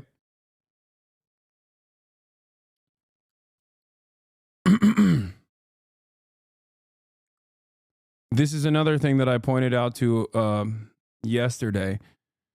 Charles Lister, per U.S. intel, Hamas has recruited at least as many new fighters as Israel has killed since October 2023. That's long been inevitable, and they're likely more committed to an even less forgiving cause than before. To which I quote tweeted, I said, while this is an incredibly common thing that happens in every instance of Western intervention, I can't help but feel like it's partially being reported on to create the groundwork for permanent military action in Gaza out of security concerns post ceasefire.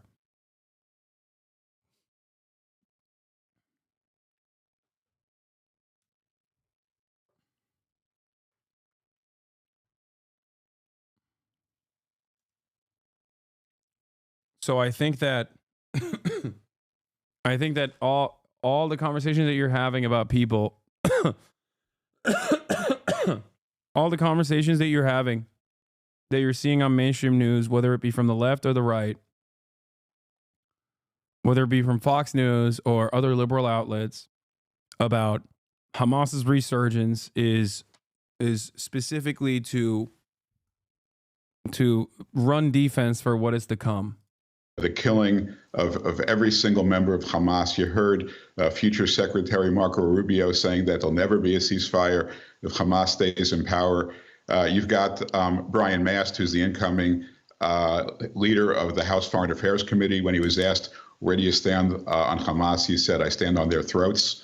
So there is no ambiguity here that there's no future for Hamas. And frankly, I think it's the recognition by Hamas that their days are numbered. You know, that there is no future for them, that caused them to make a deal today that frankly, people had thought they agreed to 7 months ago, but apparently weren't willing to do. So I think this is all because of their recognition that with the incoming administration, they have no future. Well, they cut it close. We're 5 days away. Can you just stay with me for a moment? There are two things that are playing out simultaneously that are a little unbelievable. So on the left of your screen in Tel Aviv, there is the celebration of hope and anticipation that hostages will soon be freed. On the right side, they are celebrating in Gaza. Let's listen to Gaza for a moment.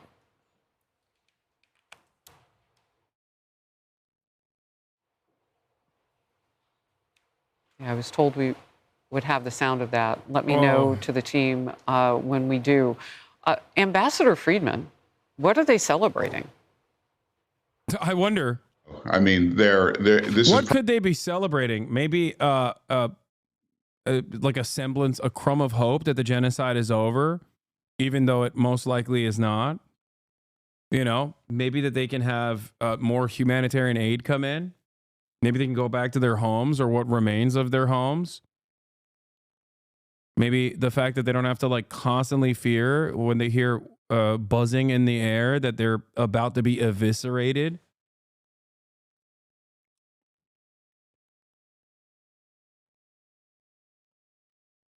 Probably being sold to them as some sort of a victory. And look, it's hard. Be so for real? Not this crazy? What do you mean? Bros Delulu? Wait, you think that's not what they're celebrating? What do you think they're celebrating? Oh, I cannot wait to do more anti-Semitism. Oh, not you, Hasan. Like, I can't wait, brother. We are going to do so much anti-Semitism now. Oh, no. The fact that they... The fact that they have stopped the genocide for 1 second, the most moral military, means we can do more anti-Semitism. It's hard for Israelis to watch the people, the Hamas supporters celebrating, but that celebration is going to be short-lived. I mean, it's, you know, right now this is about getting the hostages back, and Israel's paying a high price to get them back. But, you know, Israel's not agreeing to end the war. Hamas has no future, and I'm hoping, I'm skeptical, but I'm hoping that maybe some of them are celebrating the possibility that Hamas is coming to an end. That with this. What an animal this guy is. David Friedman, former U.S. ambassador to Israel. He's like, I'm hoping they're celebrating for the right reasons. It's like, dude, you are such a ginormous piece of shit. Just a purely evil psychopath, dude. I hate these people so much. They're barely people. Animals, all of them. They better be celebrating the right things.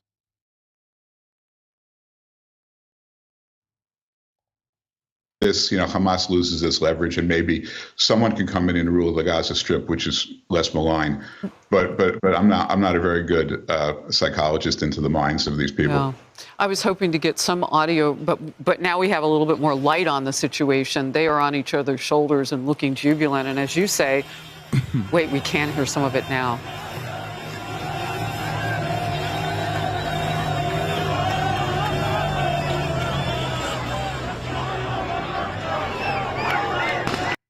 Israel fears human rights organizations actually going into the Gaza Strip to show the full scale of the damage and the atrocities.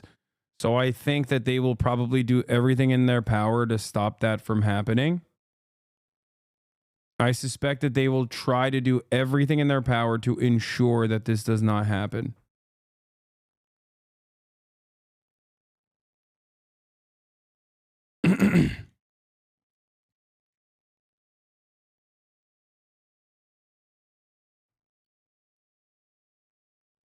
The sad part is the bombing might not even stop. Yeah, I mean, the way that these things goes, the next 4 days are going to be bleak. Israel has a tendency to escalate the violence. Israel has a tendency to escalate the violence all the way until the very last moment. Okay?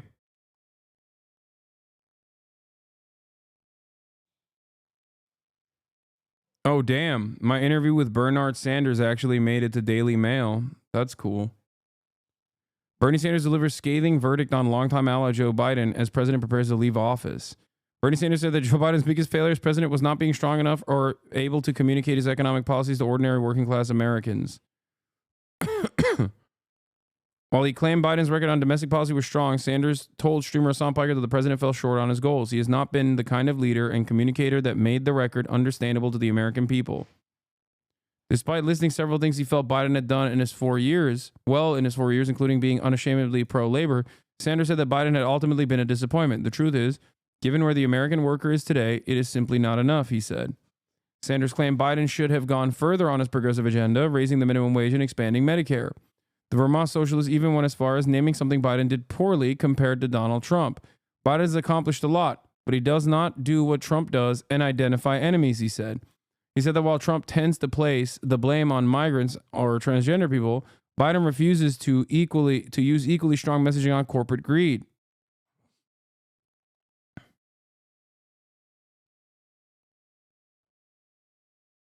Uncle B.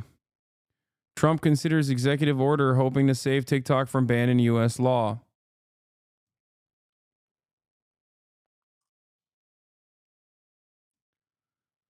This just in. Statement from the mediators. Oh, from 2 minutes ago. Okay, I'm going to have Jeremy Scale on in a second to talk about this stuff.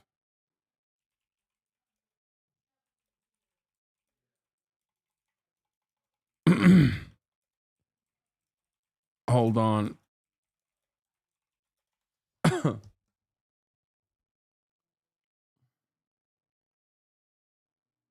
I love when the Dems muzzled Tim Walz when he tried to be the fighter we needed. Yeah.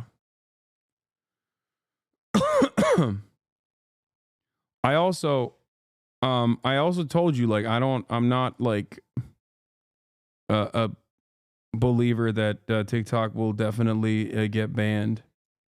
I don't think that is the case, but hold on. Journalists seeing the aftermath is inevitable. When it finally happens, do you think any consequences will unfold for Israel? I'll just say this. I'm talking to some journalists who have operated inside of Gaza, who are from Gaza, and I'm working already to potentially go in as well if there is ever an opportunity to do so. I'm just letting you guys know in terms of going into Gaza.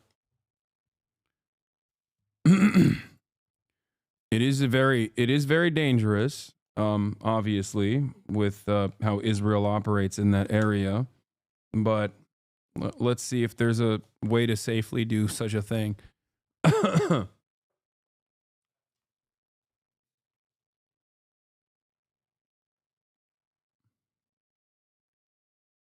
I'm like I said, the key term here, the key phrase here is if it's safely.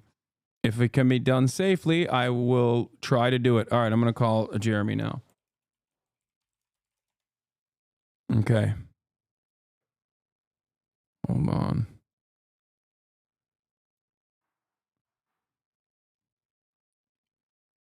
Hello?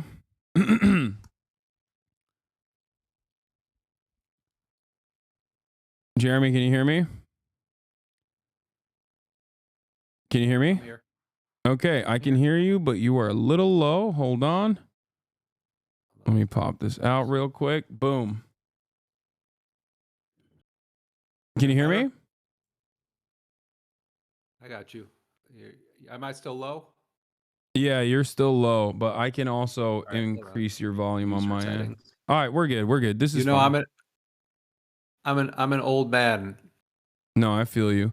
Ladies and gentlemen, investigative reporter Jeremy Scale of Drop Site News, formerly of The Intercept and many other places, is here with us right now. And we're going to be talking about the events that unfolded earlier today, or that finalized earlier today, and what might happen down the line. Jeremy, thank you so much for your ongoing reporting on everything that has been happening.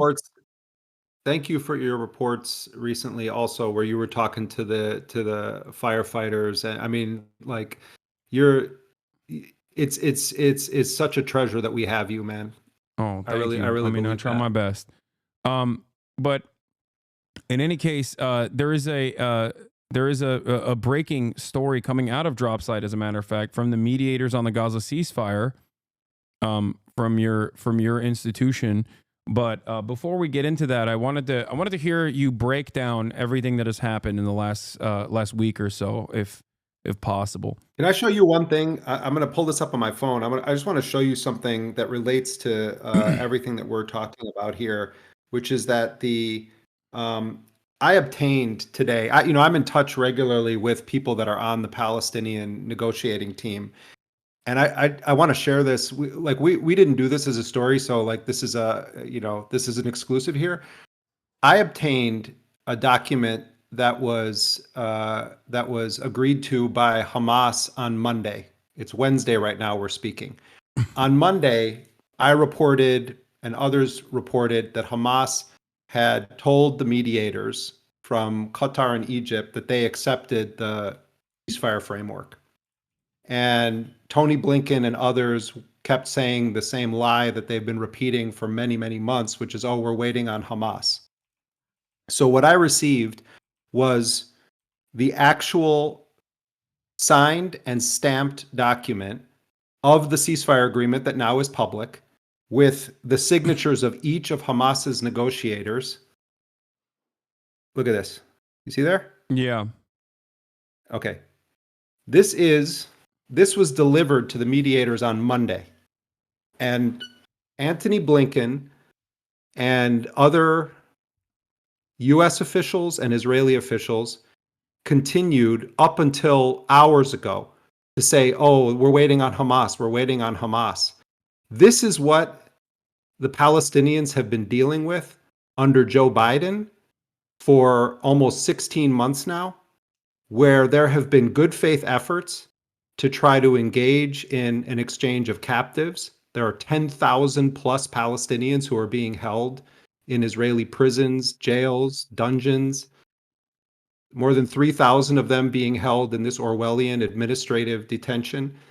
And the negotiators who are working on behalf of the Palestinians, everyone says Hamas, but it's not just Hamas. There's multiple Palestinian factions that are involved with this. They agreed on Monday, and they actually put it in writing, stamped it, and they all signed it, all of their mediators. And Antony Blinken knew this because he was shown that document. And yet the lie continued to be promoted. This is concrete evidence, and there's other evidence, but this is a piece of concrete evidence in the thing that you and I are going to talk about right now, that over the past few days, what has actually happened is that the Israelis were trying to insert new conditions. The Israelis were refusing to provide actual maps of where they would withdraw their troops to. And the reasons the Palestinians wanted those maps is because when Israel doesn't do what they're supposed to, they want to be able to say this is a violation of the agreement. The Israelis want everything to be vague. So, like, I didn't mean to come in hot fire at you here, but it's like, I'm watching the commentary on this, and the notion that it's been, Hamas that has prevented a ceasefire is a lie. How many we're going to see, hopefully we're going to see a lot of living people come out of Gaza. There are children, the Bibas children. I hope as swiftly as possible that they are returned. They and their mother, and are immediately released. How many Israelis have been killed, in Gaza as a result of this kind of lie factory when deals were on the table? We don't even know how many Palestinians have been killed. The Hamas numbers, it's more than 46,000. This is a dramatic undercount. Yeah. You were talking as I came on about wanting to go in there. One of the reasons the Israelis don't want, non-Palestinian journalists in there is because when they start telling those stories, then people are going to have to take it seriously. When it's our Palestinian colleagues who they're hunting and murdering and killing their family members also, it's like, oh, well, they're all Hamas. And so I'm just giving you one example, like for the the community of people here that you hang out with every day. Like, this is just one small thing from a not powerful journalist, that if I can get this document and share it with you guys, why aren't other journalists doing their jobs? Why aren't they saying, no, actually, Antony Blinken is telling lies that are lethal lies? Yeah. Instead of, if like you have direct access to some of these people, you're obviously you're not like a little journalist. You are a veteran in the field. But I'll take it one step further. I'm a random dumbass sitting at home in Los Angeles, California. And if I can see the immediate contradictions with what Antony Blinken has said over and over again, as Israel worked to immediately contradict Antony Blinken, right after he kept saying, no, Israel actually is holding to this deal, but it's actually Hamas that's not holding to this deal. Not this last time around, mind you, but on numerous instances over the course of the past 15 months, then why can't anyone in mainstream news also recognize that? Why do they lap up everything that the American State Department puts out as law, basically, as the utmost truth that you can arrive at? It has been endlessly frustrating. And with the incoming administration, I'll take it one step further. When you have the Trump administration coming in and possibly implementing like ruthless autocratic approaches to media, press freedom, possibly going after political enemies, weaponizing the Department of Justice, all of this stuff, you need good journalism, and you need people to have a sense that mainstream outlets, legacy publishers, are actually committed to the truth, to do what the Fourth Estate is supposedly designed to do. And yet, in an effort to continue defending the American State Department's objectives in this region, the grand design that the American Uniparty has over the Middle East as they gear up for a much larger conflict with China, they have consistently eroded what remains of the little confidence that people could have had. They've completely lost an entire generation of people that saw with their own two eyes exactly what was going on, and then would tune into the New York Times or tune into CNN or tune into MSNBC, CBS, and the like, and see something entirely different and go, how can I ever trust these people ever again? Yeah, I mean, and look already what's happening. The New York Times, I think it was yesterday, did this story about the Lancet study that showed that there was a dramatic undercounting of the deaths of Palestinians in Gaza. I mean, you've been saying this for a long time. I've been saying this for a long time. But this is indicative of the attempt that people are going to make to kind of clean up on aisle 12, where like they've been facilitating, aiding, abetting this genocide, and watch it too in blue MAGA world, where it's going to be like, well, we always were. No, you weren't. You were part of this. And we did this story today also, where I don't have the number in front of me, but it's like 29% of people that didn't vote said that the primary reason they didn't vote in the election, this is Ryan Grimm did this story, is because of Gaza. And look at how many people were telling us, like, oh, that's not, this isn't the thing. And it's like, Harris has more important things on her plate, and, she's working tirelessly. I mean, come on. And now we've got this whole business about the Trump thing, where it's like, I'm sorry. Yes, it was because Trump. The Palestinian negotiators are telling me that also, that there were things that the Israelis were just flat out refusing. And when Trump's people came to town, the whole tune changed. We could talk all about what's going on, with Trump and speculate about it, but just on a realpolitik level, Trump used a power available to, and he's not even the real president yet, to an incoming president. What does that mean about Biden, who was, we're not in control of Israel? Yeah. No, actually, kind of you are, and Trump showed it. Yeah, no, absolutely. In the interest of like ass covering, I guess, one of the things that I wanted to show you here, I'm going to share my screen with you as well so you can see what I'm also looking at. This is from Zana, who showed the new report that came out of New York Times. Death toll in Gaza likely 40% higher than reported researchers say. And of course, 60 Minutes' coverage on the whistleblowers, the many different whistleblowers within the State Department as well, that actively spoke out, and the 60 Minutes reporting on it that came months after. As you can see here, the New York Times saying that more than 64,000 Palestinians may have been killed by traumatic injury in the first 9 months of the war in Gaza, according to a new study. The peer-reviewed statistical analysis led by epidemiologists at the London School of Hygiene and Tropical Medicine used modeling in an effort to provide an objective third-party estimate of the casualties. So it does strike me as odd for the New York Times to come out with this reporting so close to this to the finalization of the ceasefire agreements. And it almost contradicts like the subtle ways and not so subtle ways in which they have undermined, I think, the number of casualties from Israel's offensive genocide in Gaza. Yeah, and I don't know how much you guys have. I wasn't watching. I was doing my own talking to people earlier, but I don't know how much you guys have gotten into the details of what's in this agreement. Have you covered the bases on that? I only covered it yesterday, but from what I understand, I don't know what the new information that came out of it, but you're obviously much more familiar with the details, so I wanted to ask you about it. But the poison pill provisions that Benjamin Netanyahu kept adding on to the to the deal making process since July, like permanent military positions in the Netzarim corridor, permanent military occupation, controlling the Rafah border, a refusal of aid trucks from going in, like all of these things have seemingly been cast aside, at least even in the first phase of the negotiation, where maybe I'm wrong and you can tell me.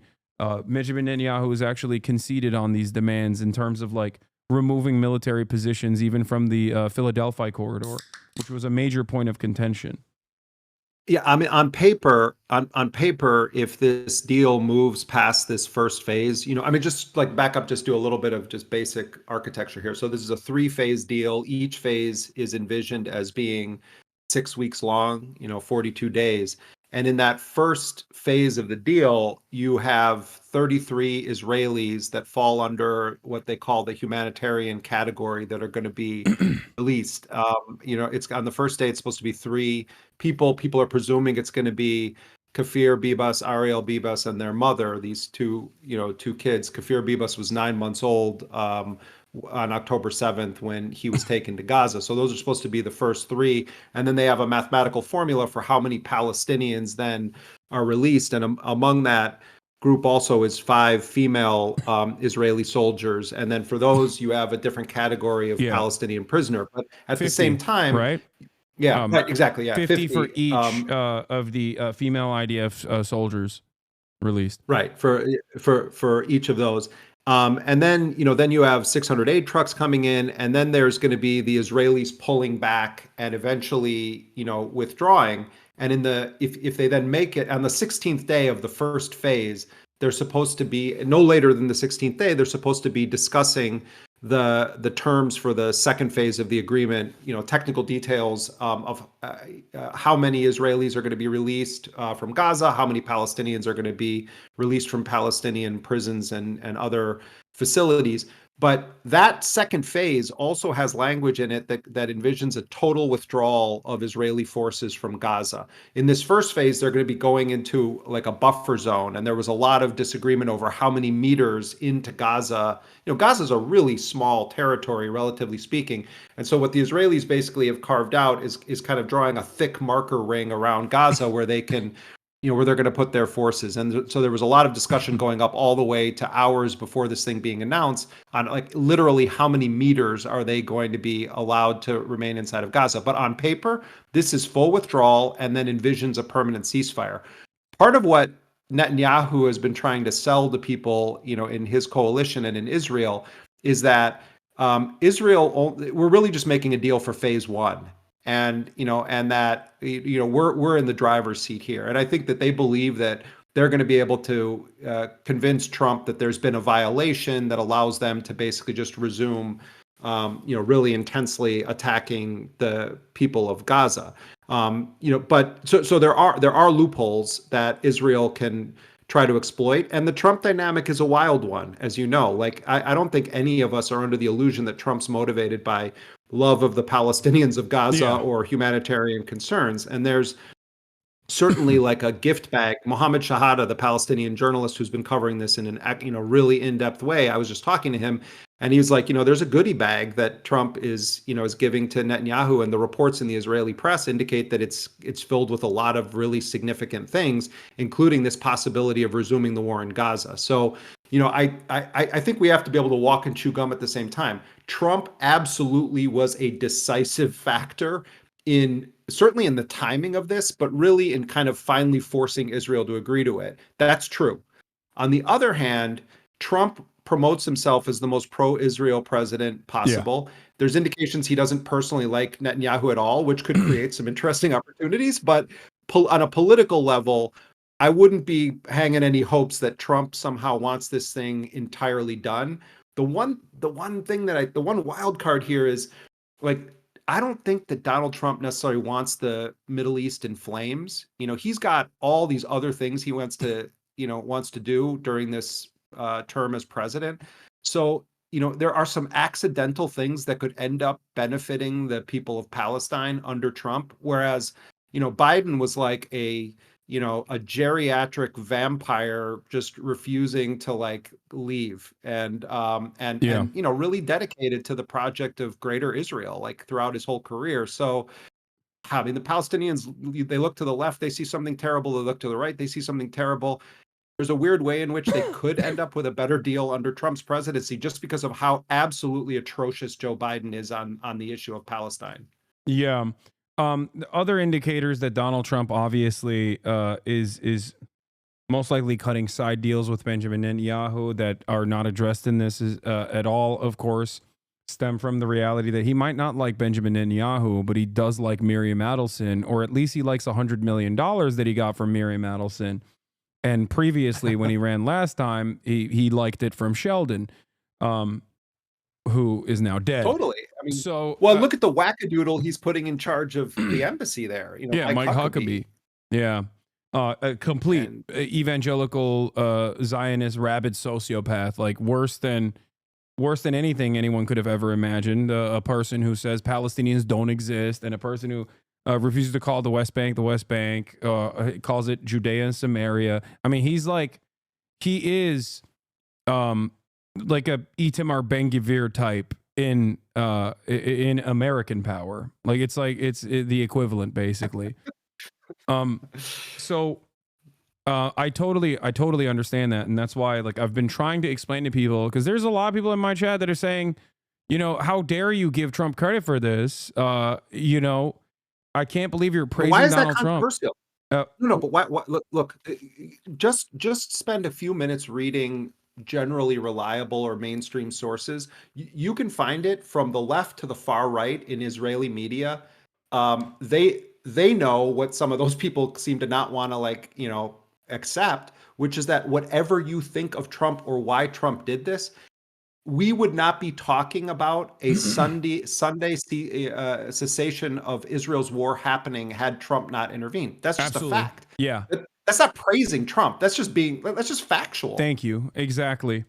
And you know, there is like that's just the truth.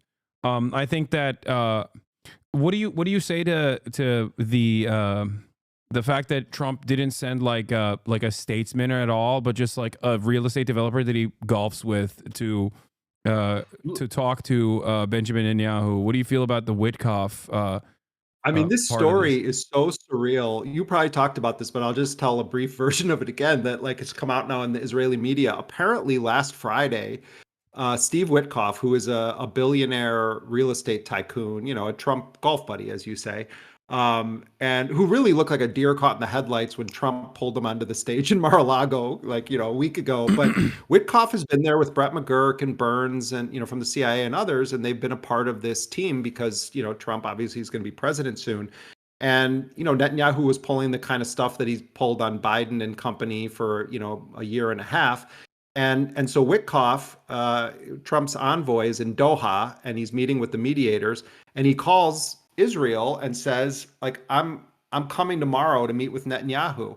And Netanyahu's people say, oh no, it's Shabbat. He can't come. It's the Sabbath. And Witkoff basically says, like, I don't care what day it is. He is going to meet me. Yeah. And you know, and Witkoff himself is also Jewish, and he said, you know, like he was like, yeah, it doesn't matter what day it is. I'm there. And by the way, like Netanyahu is some like religious scholar or something. I mean, give me a break. You know, the guy's like receiving Cohiba cigars and like jewelry, you know, according to the new Alex Gibney movie, like literally handed this stuff. No, so I think that was deliberate is what I'm saying. Like I suspected that it's like very that is something so like remarkably shady real estate developer type where you're like strong arming your opponent by humiliating them to just like undermine them and tell them like who's the real person in charge. And it feels but like also like that disrespect I feel like is like deliberate.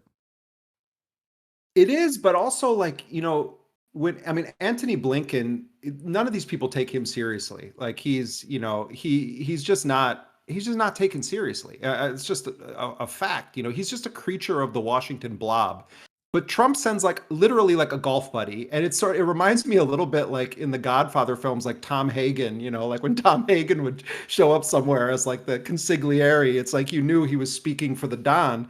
And I think that's part of what Trump does. It's like he's not sending some career bureaucrat over there. He's sending like an actual buddy of his. And that guy is not, you know, well versed in diplomacy, and he's just saying no, the president wants this done. And I think probably that really took the Israelis by surprise, with the caveat that this narrative in a way benefits Netanyahu because he can kind of Trump kind of force the hand, and you know they're going to get all of these other things out of it. Same thing with the sideshow of Ben Gvir and Smotrich, like, oh, we're going to break up the government, like.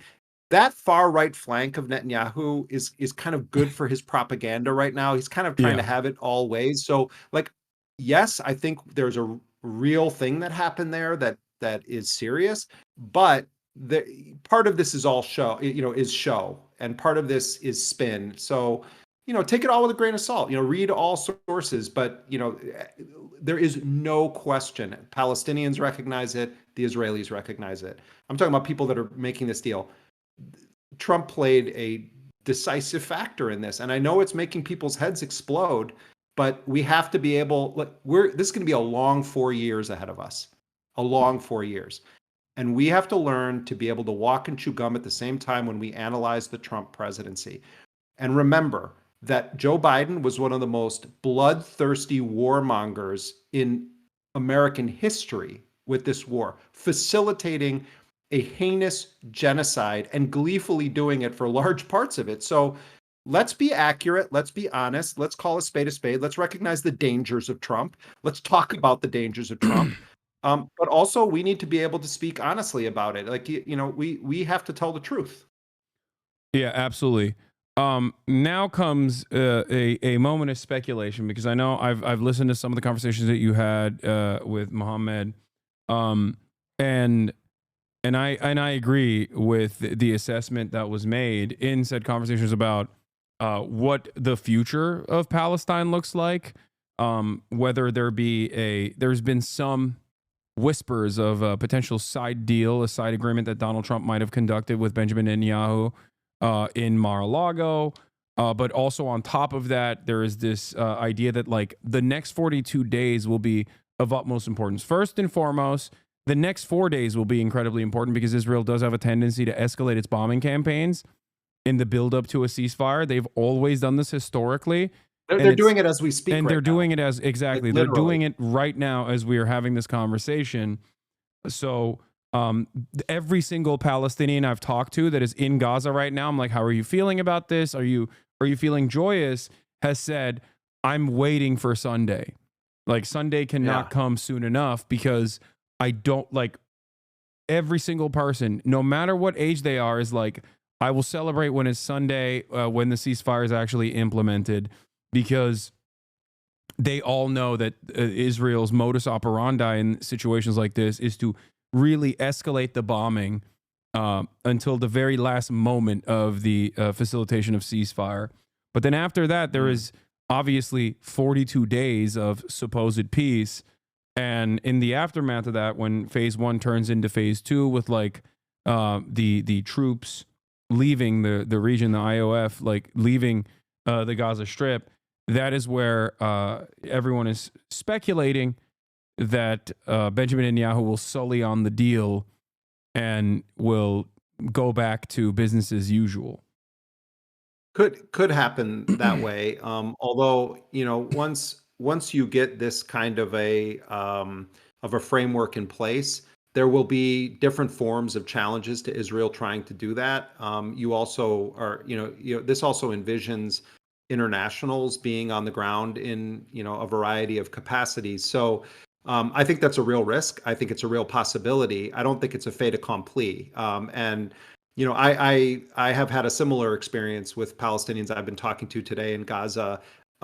Except, I mean, I think on the one hand, like Abu Bakr Abed, who's reports for Dropsite and Electronic Intifada, and went viral with his press conference the other day talking about the lack of solidarity with Palestinian journalists. He's crying tears of joy. I mean, just the mere idea that there could be an end to this, even if the future is uncertain. I think we have to recognize none of us understand the complex emotions of what it's like to be a Palestinian of Gaza, particularly a Palestinian who is in Gaza right now. I mean, even Mohammed Shahada, who's not in Gaza right now, but is from Gaza, at the end of my conversation with him, he said, that as I look at all of this and I start to realize how many people from my own family are either killed or missing. So many of us, we talk to Palestinians, we ask them to tell us the facts, what's going on, give us analysis. My friend Layla Al-Aryan, the great journalist from Al Jazeera, her mother's family has lost 200 people. 200 members of their family have been killed in Gaza. And so, I think it is important for them to be able to celebrate this moment while recognizing that they are dealing with liars, warmongers who are intent on erasing their people from the world. And all of us, we cannot stop talking about Gaza. In fact, this is probably one of the most important moments for people to actually all be focused on it, because people are going to say, oh, well, this is resolved. It's not resolved. We're dealing with really dangerous people on the other side of this agreement that have a long history of violating these agreements. And and that's where the bad parts of Trump come into play when it relates to Israel. Like, to what extent is he actually going to be willing to restrain Netanyahu? What deals has he already made? These are really, really relevant questions. Trump is dangerous on Israel. For sure, he is dangerous. He's dangerous for the Palestinians. But he's the one that at least got this to stop for now when it comes to, American officials or American figures. Absolutely.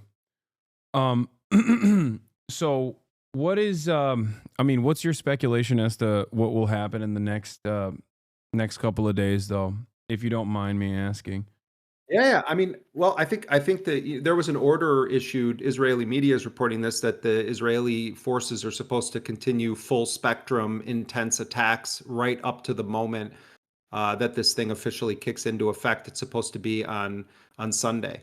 Um, I think that one dynamic here, when Israeli captives start to get released and we start to learn who's alive and who's dead, I think that there is going to be pressure felt from the Israelis to punish the Palestinians again, depending on who's living, who's dead, what's described about their conditions. So, we should pay close attention to this. And what will often be lost in this is those kinds of stories from the Palestinian side. Palestinians have been raped in Israeli prisons, sexually abused, Ripped to physically death. abused, tortured, raped to death. Had all sorts of sadistic experimentation happen on them. And I think that it is important that we also focus on those stories, the individual stories of Palestinians who come out of those prisons. We all watched what was happening in Syria. I mean, those first days when the Assad government was brought down, and Syria is still very much up in the air, but just on a micro level, looking at what does it look like when the prison bars are broken down? What does it look like when people get free? And you see the emotion, and I think any human being seeing people released from dungeons, if you're a normal caring human being, it pulls at your heart in a very real way. And it's like the Palestinians have been waiting 77 years to have those moments for their people that are locked up in these Israeli prisons. And we don't do enough work on telling the individual stories of the Palestinian hostages, of the Palestinians who've been snatched. In the Israeli media, they've done a very effective job. They tell the story. Every single Israeli who was taken captive, their stories have been told in films, in news segments, in articles. There's memorials, there's posters. There's more than 10,000 Palestinians.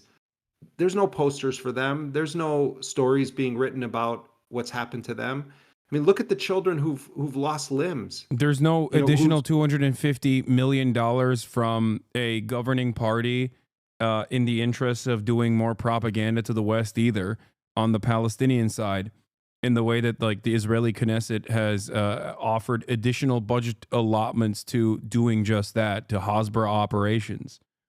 And this obviously works effectively to humanize only Israelis in this process, and actively undermine and dehumanize the Palestinian victims in the hands of Israel, despite the numbers showing a far different reality than the one that is presented in mainstream news. I guess the last question I have for you, Jeremy, and thank you so much for spending time with us today, is in terms of going into Gaza. This is a real question that I have both for myself. I've been talking to some people that have worked inside of Gaza in the past as well, like some of the journalists. And if the Rafah corridor is open in the aftermath of this, ceasefire, is there a possibility to go into Gaza, and how dangerous it is? Like, do you think that Israel will allow foreign journalists and foreign humanitarian rights groups to actually go into Gaza to conduct investigations and to shine a light to the full scale of the atrocities? Because I'm very fearful that this goes completely against Israel's interests of maintaining this faucet of propaganda. And if all of a sudden, as you've mentioned, the claims being made by Palestinians are laid bare and are now being shown by Western reporters, these trusted institutions that Western chauvinists seemingly only care about when they are reporting on it, all of a sudden the dynamic will be very different, and it will certainly play a role in undermining Israel on the global political stage. I mean, there's a real question of whether Israel will even be able to would even be able to prevent it. And the Egyptian government has not exactly been the great facilitator of press being able to go cross over into Gaza. I mean, it happens. It doesn't happen now, but it has happened in the past. But there's been a lot of struggle, and early on in the Gaza genocide, there was an attempt. Activist caravans went down, and the Egyptian government tried to stop them, and you've had journalists try to go down, and only a handful of non-Palestinian journalists have been able to make it in, usually, for a very brief moment of time. Like, I don't want to get into a whole side discussion about Clarissa Ward. Yeah, I was just talking about her earlier this morning. That was to give her flowers on that one. That was actually a ballsy move that she pulled off. And I do respect. Well, her for that. I'm bringing it up because it's like, that's been the that's the chit that's been thrown to the kind of broader press, is that like occasionally something like that has happened. But there's a real question of whether they're going to be able to stop it. Because Egypt also is going to insist on its sovereignty in this equation. My guess is that that journalists are going to be able to get in. On the issue of safety, look, you're in an unstable environment where at any moment the Israelis could decide that there's been a quote unquote violation. But I think journalists have to try to go in, and I think journalists Absolutely. need to continue the pressure. And to their credit, Western reporters have gone through a process of Israel where they filed litigation saying that this is undemocratic and anti-press to not allow journalists to go in there. I think there's going to be a lot of Western journalists, of all stripes, that are trying to get in there. It's like, I mean, if you're talking about yourself going in there, I think you have to trust local reporters and journalists and listen to them and take seriously their assessments. But that kind of work is always dangerous. This is not like you're going on, an organized field trip or something. Like, this is this is real. This is serious, and the Israelis are very, very dangerous. I think that we also at Dropsite, we have to talk about how we're going to approach this. I mean, very, very early on, we were trying to get people in. When I was back at The Intercept, we had discussions about it. We've had discussions about it at Dropsite.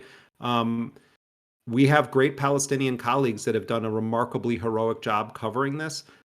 It's important also that non-Palestinian journalists go in there to pick up some of the pressure on our Palestinian colleagues and start telling the world. And the reality is, unfortunately, that sometimes people listen more to to non-Palestinian journalists. I mean, that's just like, it's horrible, but it's true. And I think that it's going to be an undeniable crime scene that people are going to be witnessing, and that's why the Israelis don't want anybody in there. Yeah. I don't know. I mean, I'm thinking about the logistics. Like, this just happened, so it will be like, the nature of my coverage is that it's real-time live stream broadcasting. So I don't know if that offers a crosshair or a shield in that regard, where it's just like it's something that is impossible to reckon with or avoid, I guess, in that regard. I mean, look, I was in Yemen at the height of Obama's drone wars, and in Somalia and other places where, is there officially a war declared? No, but there's, part of the nature of war. I mean, I think people who watch too many films think it's just like all the time. One of the most terrifying things about being in a war zone is that nothing ever happens in a predictable manner. You can think that, we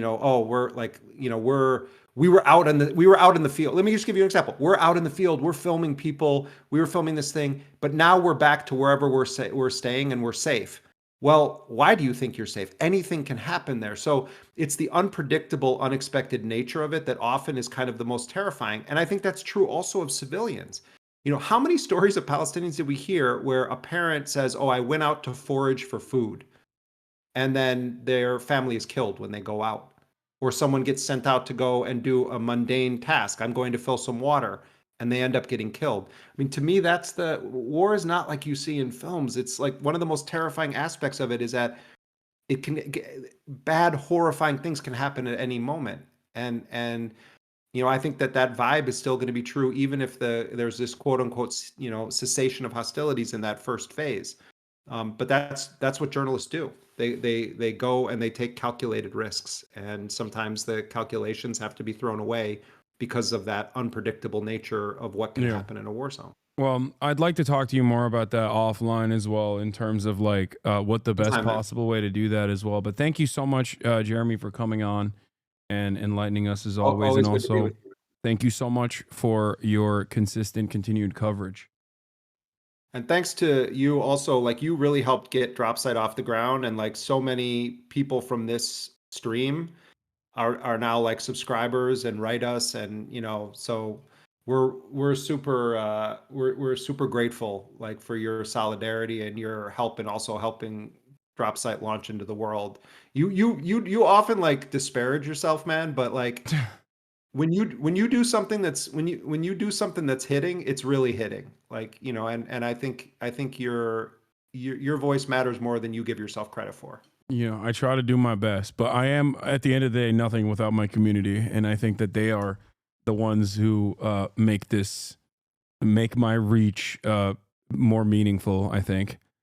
But once again, thank you so much. All right. All right. Take care, everybody. All right. Bye. That was Jeremy Scahill of Dropsite News, ladies and gentlemen. We're going to continue with our coverage right now. I've been trying so hard not to cough, and there was still hella people complaining about me clearing my throat. Okay, you guys lock in. Okay, eyes on the prize, man, for once. Hold on. I have to sneeze as well, but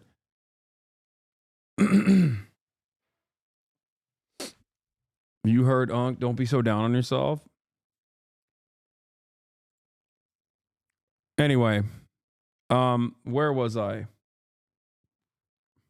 Kind of breaking news on TikTok. Yeah, we're going to talk about that as well. Is the air quality, or are you sick? I think it's a bit of both. It's like the air quality index keeps saying that the air is safe to inhale, but I don't know if that's the case, because maybe there's just like too many particulates in the air or something. Even if the air quality index is saying it's safe, it may not be. But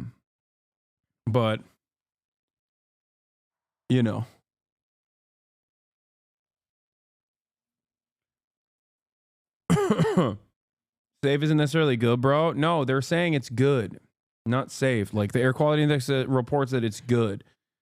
So anyway, but that is, yes, I didn't come up with the idea of potentially going in. Okay. I was approached with the idea of potentially going in from people that have worked inside of Gaza and still continue to do great journalism, which is why I'm, thinking about it. As long as it's something that I can do in a safe manner. Obviously, it's not, obviously it's just in the works right now. That's all it is. That's all I'm stating. I'm not saying that it's going to 100% happen. And I don't, the key word here is if it's safe. Now, having said that, for example, I don't know if me constantly live streaming the process would make me a larger target or potentially offer me a shield. That's the other thing that I don't know. I also don't know who I could bring with me. You know what I mean? I don't know if I could actually get March to put his life on the line as well. He makes far too much money as my producer, as a co-owner and a co-operator of the co-op. I doubt that he is gonna. Marge is throwing question marks up. See, this is what I'm saying. Marge, would you go into Gaza? I'm just saying, if we had the opportunity. Oh, he said he'd go? All right, perfect. Okay, never mind. March is down.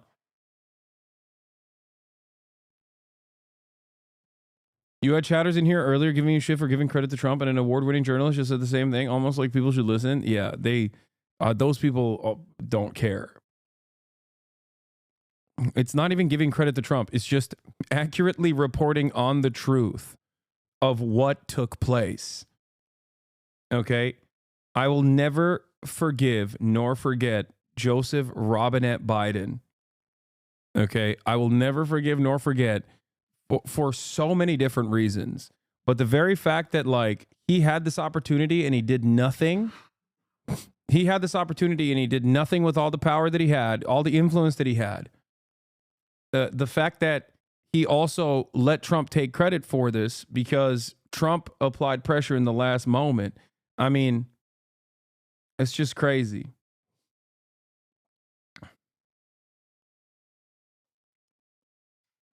Just a terrible, terrible psychopath.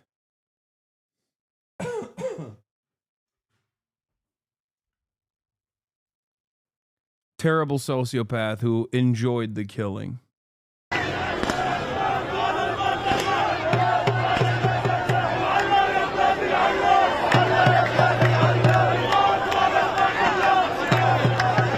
want to ask you just real quickly, Ambassador, if you could understand any of what was being said, and if you think that what you think this is now that you can hear some of it. Oh, God. Oh, my God. Come on. I'm not sure. But again, No, he can't understand what's being said. And he already lied about what's being said anyway.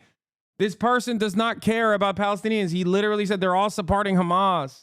Their only source of information is what Hamas tells them.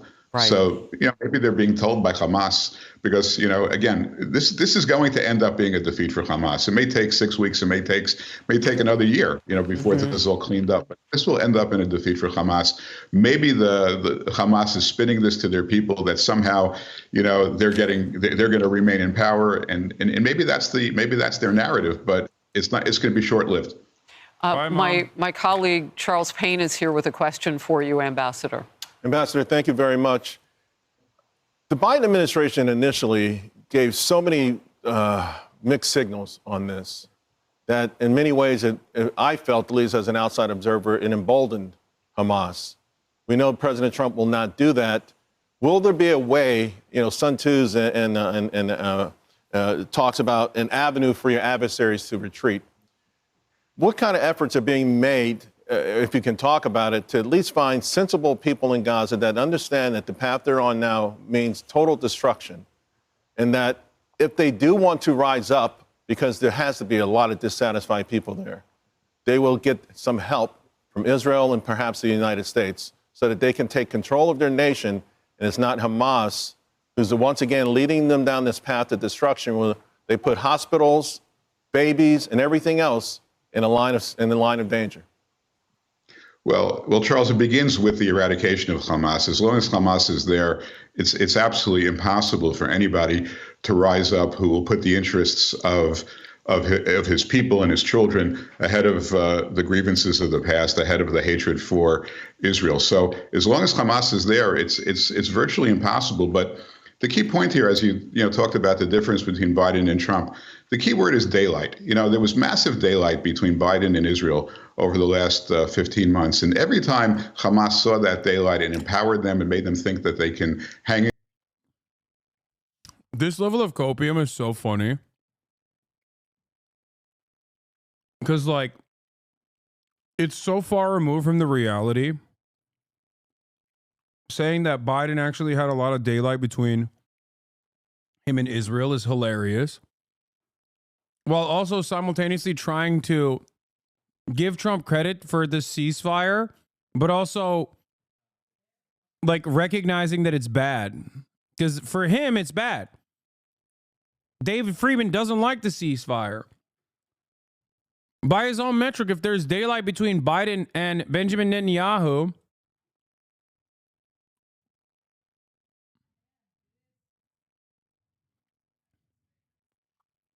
not only is it not, it's just funny because if there's daylight between Biden and Netanyahu, what is there? There is a supernova between Benjamin Netanyahu and Donald Trump at this point. After all, he's the one who pressured. After all, he was the one who pressured Benjamin Netanyahu to follow through on this deal.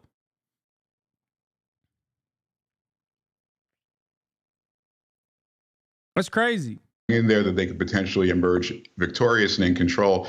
The loss of life was meaningless to them. That's part of their battle strategy, so they didn't care about that. Trump comes in and the daylight's completely shut, right? It's shut by his words. It's shut by the words of his team. And that's the first step. The coalition between Israel, the rock solid, hand in hand, no daylight relationship between Israel and America is what gets this started, at least the eradication of Hamas. But it's not, there's no. It's so funny to actively lie to the Fox News watchers like this.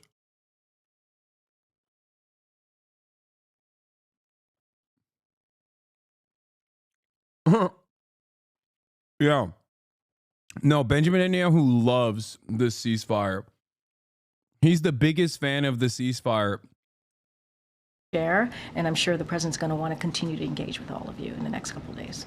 Thank you. Haven't seen you in a while. Good to see you. It's good to see you, and thank you so much for taking our questions so often. Thank you. I Really appreciate it. Thanks, Wisha. So, in terms of implementing the terms of this agreement, how confident is President Biden that the incoming administration will do that, and have they offered any assurances that they will carry them out? I think there's a commitment to move forward with this deal. I think there's a commitment to make sure that there's an end to this war. Obviously, hostages are going to be coming home. Obviously, we've been in very close touch with the Trump transition. And the president was asked some variation of that question moments ago after he spoke, and he said he is very much indeed confident.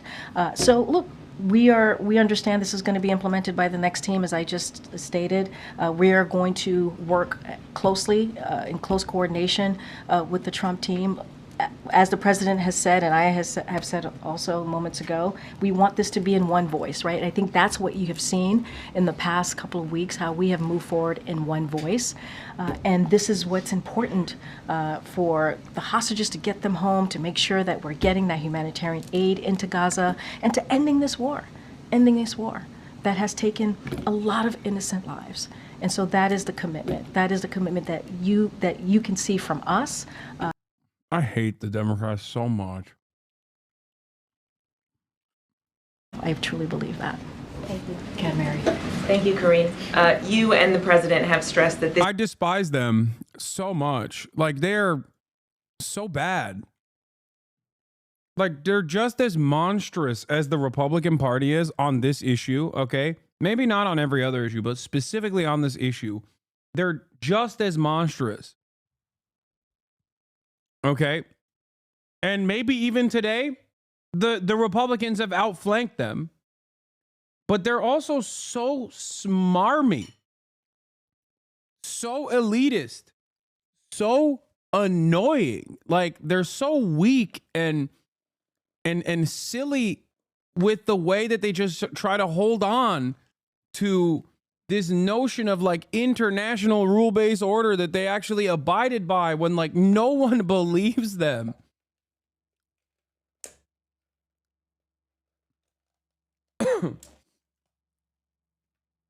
This is a generational L for the Democrats. A generational L. Especially when paired up with Donald Trump. If he actually saves TikTok, which I think he will, maybe I'm wrong, but god damn, dude, like, the Trump train is coming. And he's going to use all of that newfound confidence in him and all of the good promo to basically laser every Mexican on U.S. soil. And the Democrats are going to cheer it on to be like, you deserve this. Like, just no recognition of their own failures, no recognition of the role they played in this genocide and continuing it, nothing. Disgusting, dude. This is the framework that he put forward last spring. But the president also made clear it was important to him to work with the incoming administration, that they be speaking in one as one team, as he put it. Even the Qatari prime minister in his remarks personally thanked Steve Witkoff, the incoming administration's Middle East envoy. So do Donald Trump and his team deserve any credit for this? I mean, look, everyone is going to want some credit. Everybody's going to want some credit. Get that? that's how this goes when something good happens. Not unusual. It is not unusual at all. What I can say is the president got it done. Why are you acting like this is not going to get reversed in like a week? And then Trump is going to claim that he's bombing the Palestinians for national security or whatever? First of all, I'm not even saying that that might not happen. I'm saying that there's a high likelihood that that will happen. Okay? But who will fight against that when that happens? You understand? Who? Will it be the Democrats? The Democrats didn't even get the ceasefire. Do you not understand?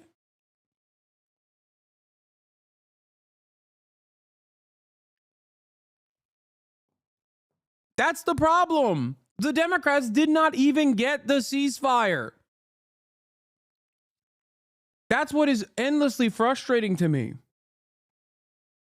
Is that the Democrats got outflanked by a guy who is the absolute worst.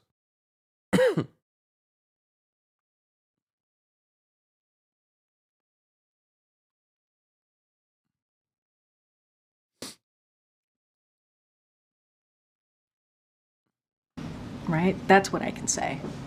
And what I could also say is that, and you said it in your question to me, is that there was a framework that was put forward, and it was put forward by the president back in May 31st of last year, and it was endorsed by the world.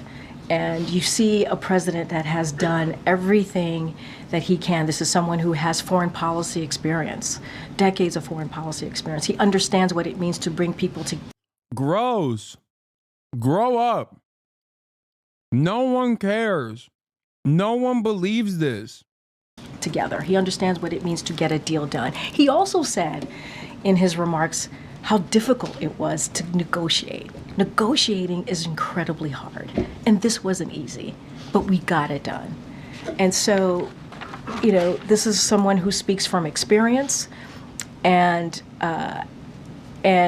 this is, again, not an easy thing to get done. But as we've said, and I've said multiple... Dude, there was an Arab envoy that said, according to reports, there was an Arab envoy that said Trump did with Witkoff in 1 week what Democrats didn't do for 15 months.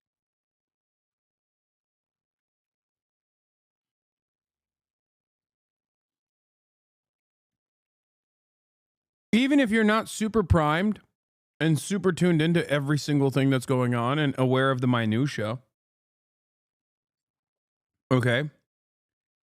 Even if you're not aware of that, what you are aware of is grander things that are happening in the world. Trump is about to be president. Trump has said, get the ceasefire done before I become president. It's true. He has said those things. And for the past 15 months, you're aware that no ceasefire happened, as Joe Biden kept saying, we're working tirelessly around the clock to implement a ceasefire. So what are people supposed to have as a takeaway from this? What are people supposed to look at here and go, oh, well, you guys don't understand the complex nature of these dealings? Because no matter what happens, like Donald Trump, even if it was the Democrats that finally were able to push that button to get Netanyahu to concede 5 days before Biden came out of office, okay, even if that was the case, good luck explaining that to Americans who are like, well, why didn't we do that for 15 months?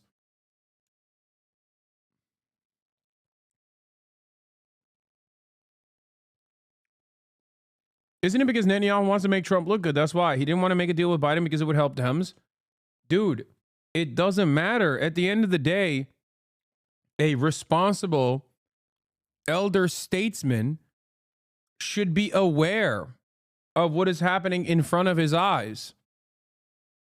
He holds all the cards. He had full control over the situation. That's it. Here's Times of Israel's reporting on it. Times of Israel's reporting. Arab officials, Trump envoys swayed Netanyahu more in one meeting than Biden did all year.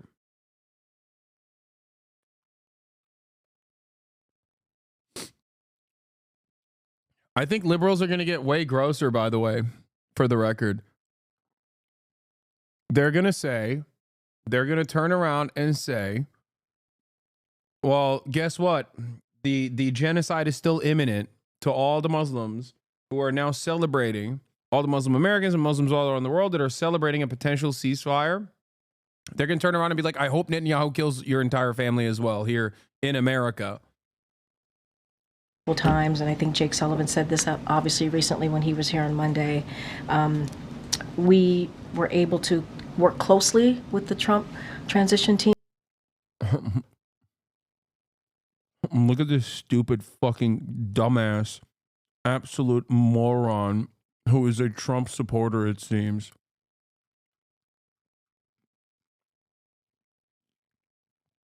Are you not happy that there's a ceasefire now? Would you not prefer the horrible war to continue? Would you prefer the horrible war to continue?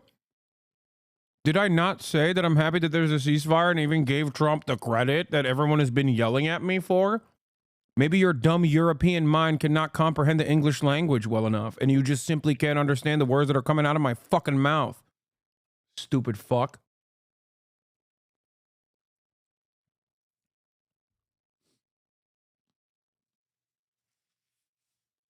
Wow, it sure seems like your hatred over Trump is actually overcoming your accurate assessment here. It seems like you want the war to continue.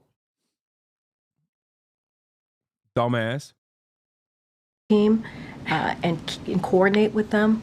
But again, this is a framework that the president put out, and negotiations aren't easy. And this was one of the toughest negotiations that he experienced. And this is something that the president shared with all of you. October the 7th. More than 15 months of terror for the hostages, their families, the Israeli people. More than 15 months of suffering by the innocent people of Gaza.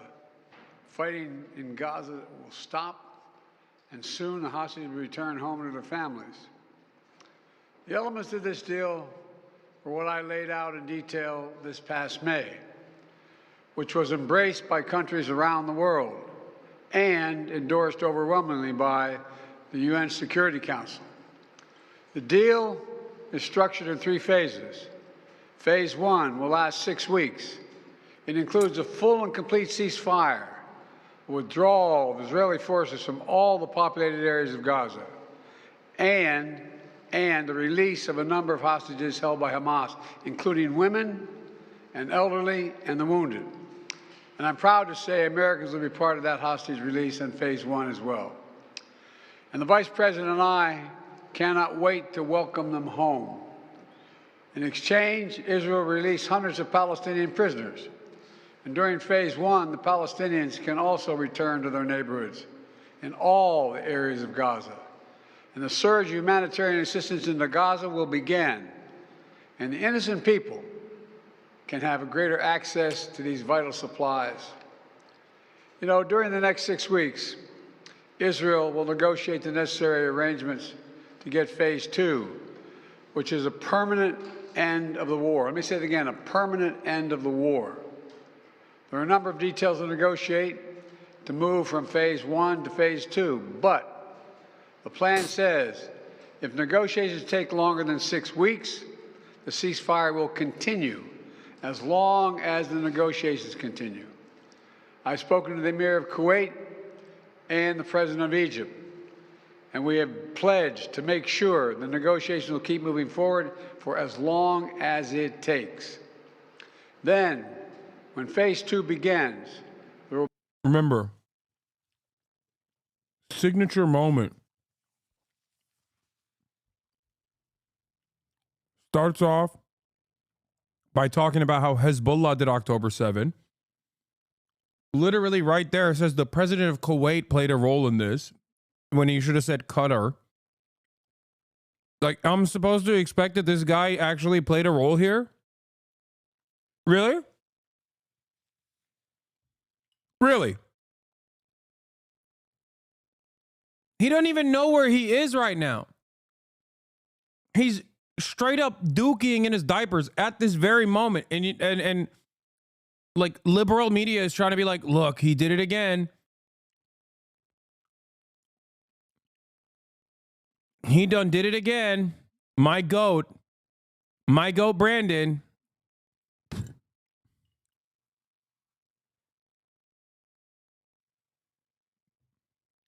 He's just that good. Will be an exchange for release of the remaining. I just want to remind everyone that Biden was supposed to reinstill confidence in American leadership at the global stage. That was one of the signature moments.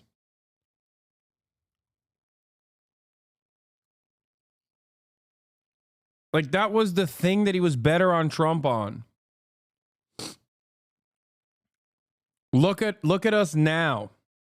That's unironically what he ran on. Remember, he ran on normalcy. He ran on restoring America's confidence, America's soft power capabilities that Trump had diminished. And it was, in my opinion, the worst failure of his administration. It was precisely that in which he failed so spectacularly at.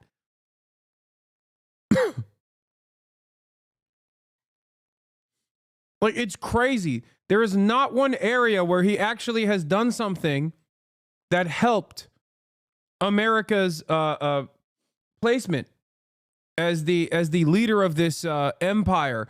What do I like? Even NATO, right? NATO. I did NATO. You know who did NATO? Vladimir Putin.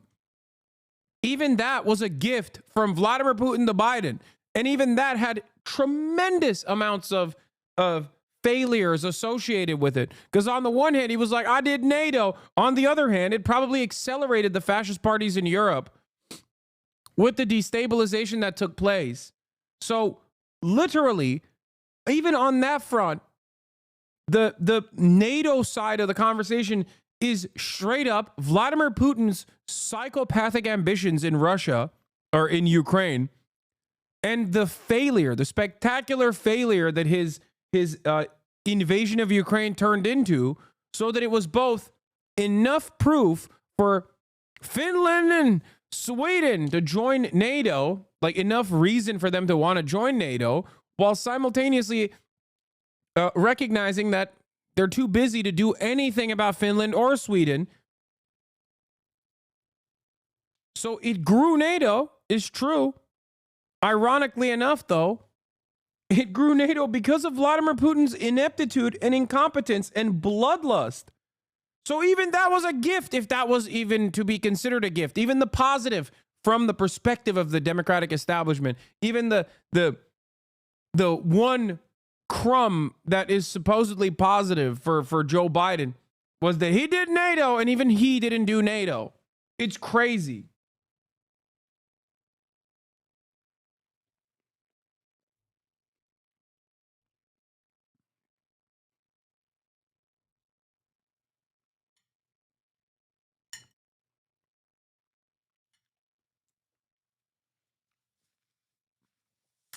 CNN used my interview with Bernie on air. Let's go.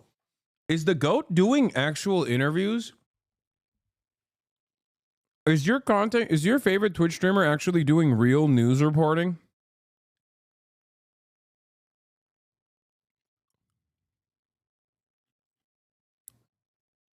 Sina Tusi says these three leave office with their standing in tatters at home and in the world. One seen as the best hope for the liberal global order in the face of Trumpism. They have failed in such spectacular ways that history is bound to neither forget nor forgive. Yeah.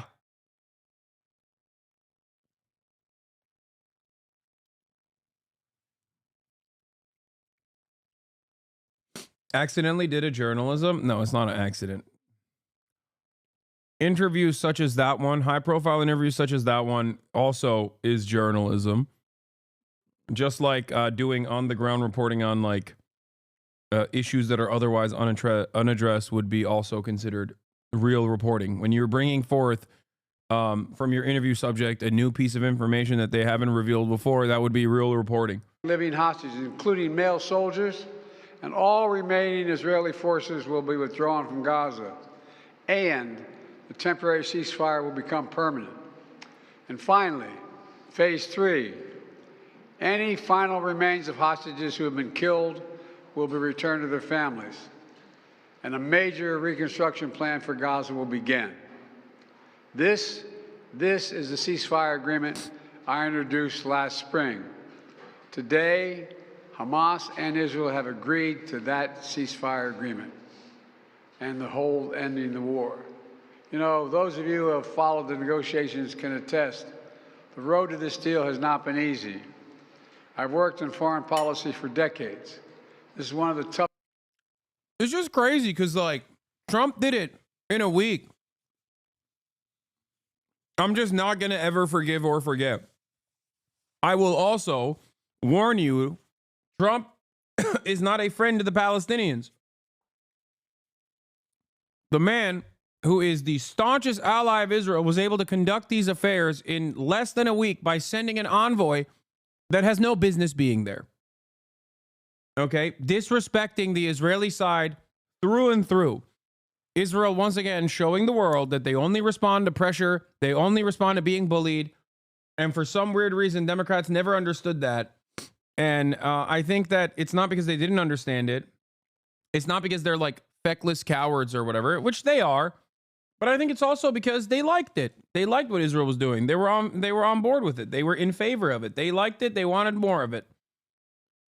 How else could you look at the situation and go, you know, it's okay to give $8 billion of weapons merely a week ago to Israel?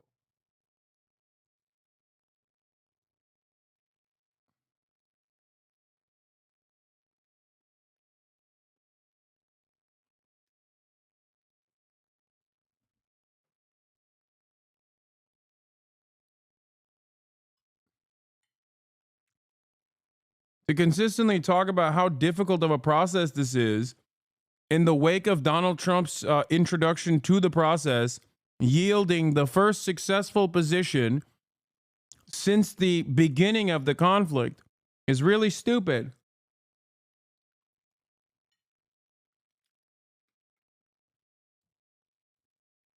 Toughest negotiations I've ever experienced.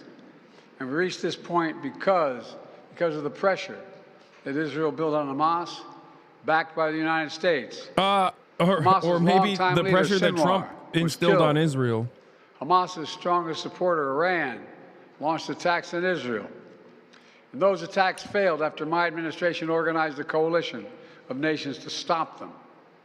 And after I ordered the U.S. ships and planes to come to Israel's defense, we also shaped Israel's strong and calibrated response, destroying Iran's air defenses, but avoiding an escalatory cycle of an all-out war.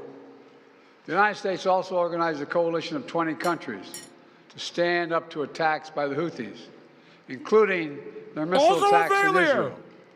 Then, Hezbollah... Bro, L after L after L. He's just posterizing his L's, dude. It is freaking hilarious. It is objectively hilarious that he just, every aspect of this, everything that he's mentioned so far is just a L plus another L plus another L. Another of Hamas's strongest backers, was significantly weakened on the battlefield, and its leadership was destroyed. With our support, Israel negotiated a ceasefire with them, and after that, Lebanon finally elected a new president who's not beholden to Hezbollah, and he can begin a new chapter for the Lebanese people. All told, that's right. These developments. He's a Maronite Christian, Jack. Totally unique and new to the Lebanese Constitution. Oh, wait.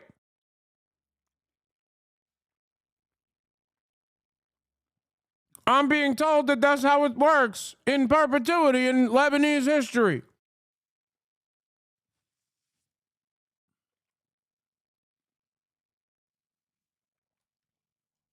Never mind that.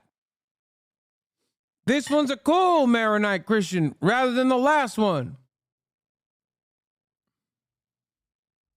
In the region which the United States helped to shape, change. For those of you who don't know, that's like how it goes in Lebanon, because they have like multiple different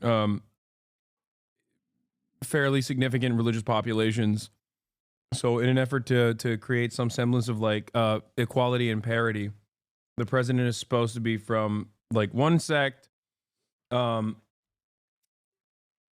It's a silly requirement within the government. The equation. And so now the terror network that once protected and sustained Hamas is far weaker. Iran is weaker. Iran is weaker than it's been in decades. Hezbollah is badly degraded. And after more than 15 months of war, Hamas's senior leaders are dead. Thousands of Hamas fighters are dead. And the military formations have been destroyed. The guy behind him literally undermined this statement yesterday.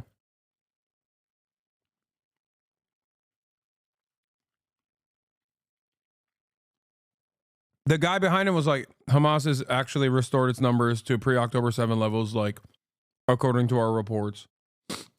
Nowhere to turn. Hamas finally agreed to releasing hostages. You know, there was no other way for this war to end than with a hostage deal. And I'm deeply satisfied this day has finally come, for the sake of the people of Israel and the families waiting in agony, and for the sake of the innocent people in Gaza who suffered unimaginable devastation because of the war. The Palestinian people have gone through hell. Too many innocent people have died. Too many communities have been destroyed. And this deal, the people of Gaza can finally recover and rebuild. They can look to a future without Hamas in power. You know, the Bible says, blessed are the peacemakers.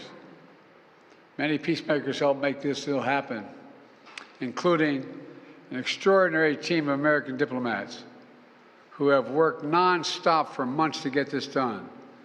Secretary Blinken led the effort. Secretary Jake Sullivan, National Security Advisor Jake Sullivan, Bill Burns, John Feiner, Brett McGurk, Amos Hochstein, and the... Bro's naming all the war criminals that need to go and face a military tribunal, Nuremberg style. Amos Hochstein, Brett McGurk. They did a fantastic job for months. Yeah, fantastic for Israel, honestly, in terms of like being permanently committed to Israel's genocide. Yeah, they did. They played a spectacular role in the Israel-Palestine conflict, if you want to call it that, just on the side of Israel. The Vice President worked relentlessly as we worked to deliver this deal. I'd also note this deal was developed and negotiated under my administration, but its terms will be implemented, for the most part, by the next administration. In these past few days, we've been speaking as one team. This has been time of real turmoil in the Middle East. But as I prepare to leave office, our friends are strong, our enemies are weak, and there's a genuine opportunities for a new future. In Lebanon, there's an opportunity for a future, free from the grip of Hezbollah. In Syria, a future free from the tyranny of Assad. And for the Palestinian people, a credible pathway to a state of their own. And for the region, a future of normalization, integration of Israel and all its Arab neighbors, including Saudi Arabia. At the G20 in Delhi in September 23, I rallied key countries behind a vision of an economic corridor from India across the Middle East to Europe. That vision can now become a reality. There are risks as well, including ISIS and Iran, even in a badly weakened state. But we're handing off then to the next team a real opportunity for a better future for the Middle East. I hope they will take it. Let me close with this. My friend for years in the United States Senate, former Senator George Mitchell, who did so much to forge peace in Northern Ireland, once said about diplomacy, he said, it is a 700 days of failure and 1 day of success. 700 days of failure and 1 day of success. Well, we've had many difficult days since Hamas began its terrible war. We've encountered roadblocks and setbacks. We've not given up.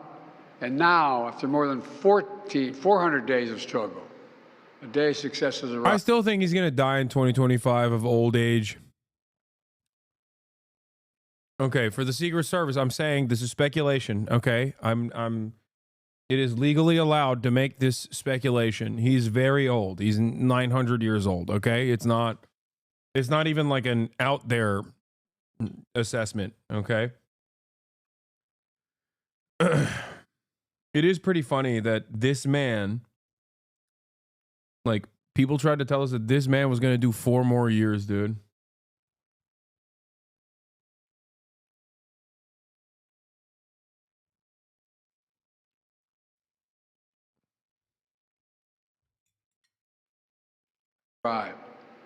God bless all the hostages and their families. May God protect the troops of all those who work for peace.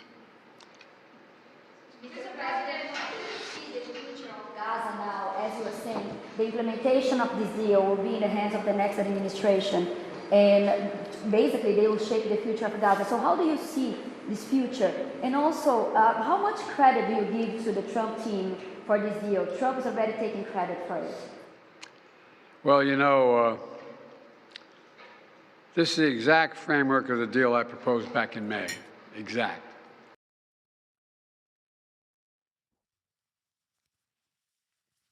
Hey, dumbass. Everybody understands that. But there was one party that refused to negotiate with you, and it surely wasn't Hamas, even though you kept saying it was Hamas over and over and over again. Ironically enough, the proposal was Hamas's proposal, which you said was Israel's proposal, and then for some weird reason, Israel never agreed to the proposal. And virtually everyone that's on the State Department beat, aside from the people that I've had on this broadcast, kept covering it as though it was factually accurate whenever Anthony Blinken said, Hamas is a real hurdle in the pathway to clearing out this proposal. And now there's just no room to hide. You know what I mean? Like, how do you continue this narrative now in this day and age, in this moment?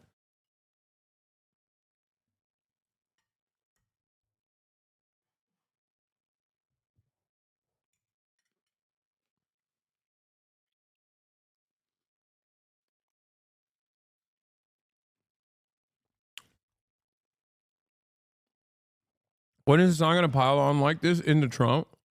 You know why the left loses every time? We don't line up behind our side like the right does. Our infighting is our undoing. Joe Biden has never been on my side. No one who does genocide is on my side. You are not a part of the left. You are not even a liberal if you're pro-genocide. Okay? What side? I don't want to be on your side. You are not on my side. You are barely a human being if you look at this conversation through partisan lines. I can't make this clear enough for you. Joe Biden is a genocidaire, a weak little old man who took great pleasure in the death and destruction of Palestinian children, in the scholasticide that took place, in the genocide that took place under his watchful eye, as he gleefully sent billions of dollars of weapons over and over again, sidestepping Congress, sidestepping pre-existing law like the Leahy Law that made it illegal to send Israel weapons at a time when they were very clearly violating international humanitarian law. So clearly violating it that, as a matter of fact, the State Department, USAID, for example, openly tried to send this assessment to the other vampire that's standing right behind him, Anthony Blinken. And Anthony Blinken openly stated that he did not care about the real assessments of Israel's clear-cut violations of international humanitarian law.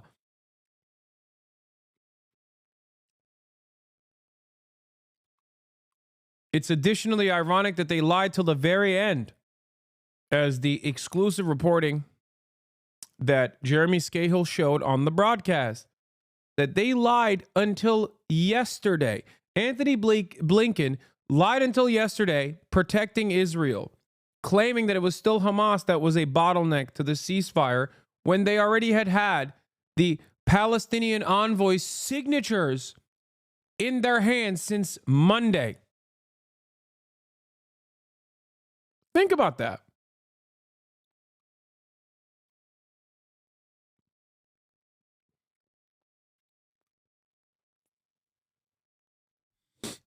But of course, part of the reason why they can lie so actively, so openly, so brazenly is because the media, it comes hand in hand.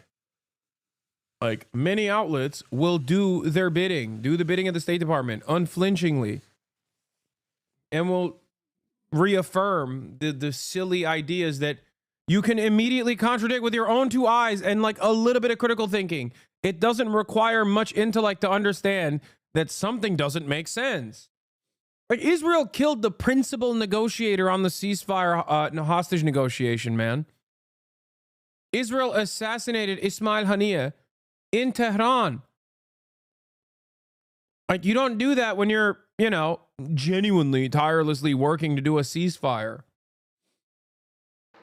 And we got the world to endorse it.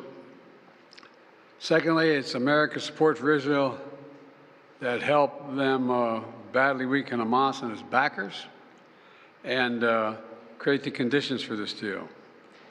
And thirdly, I knew this deal would have to be implemented by the next team, so I told my team to coordinate closely with the incoming team to make sure we're all speaking with the same voice, because that's what American presidents do. Thank you. In the, how many Americans will be released when the hostages are being released? All the exact detail of how many people are being held, how many bodies will be returned and less, will all be forthcoming. All of it, all of it. Thank you. This deal will hold. I'm confident. Thank you. Brooks, credit for this, Mr. President, you or Trump? Is that a joke? Oh. Yeah, it's not a joke. We all know the truth, man. I mean, I put that question to the God Qatari damn, that was loud. I apologize, chat. Prime Minister, because the real sense here on the ground is that the last month has been really quite crucial because of the pressure that the Trump administration and the envoy of Donald Trump has put on all sides. You really do get that. Yeah, cat's out of the bag, man. Good luck. Good luck to the Western press. Good luck to American liberals who are going to try to, like, good luck to Reddit, really. Not even like liberal media, but I think good luck to Reddit. Those are the guys. Reddit liberals who are NatSec liberals are going to be killing themselves openly and publicly, committing suicide after actively, one, pushing for more dead Palestinian children, and also, two, trying to get Biden to take credit for this thing that virtually no one will believe them on. So many Reddit liberals are going to openly commit suicide, I think, in Minecraft. In a video game, of course. How will they contend with the reality? It's so hard.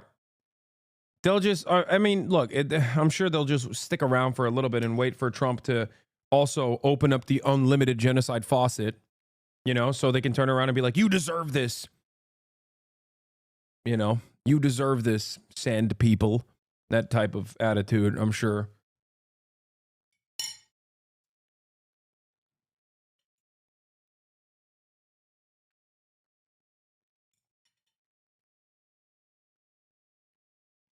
Sense, because when you look at the deal, it's not very different from the deal that the Biden administration has been pushing from about May of last year.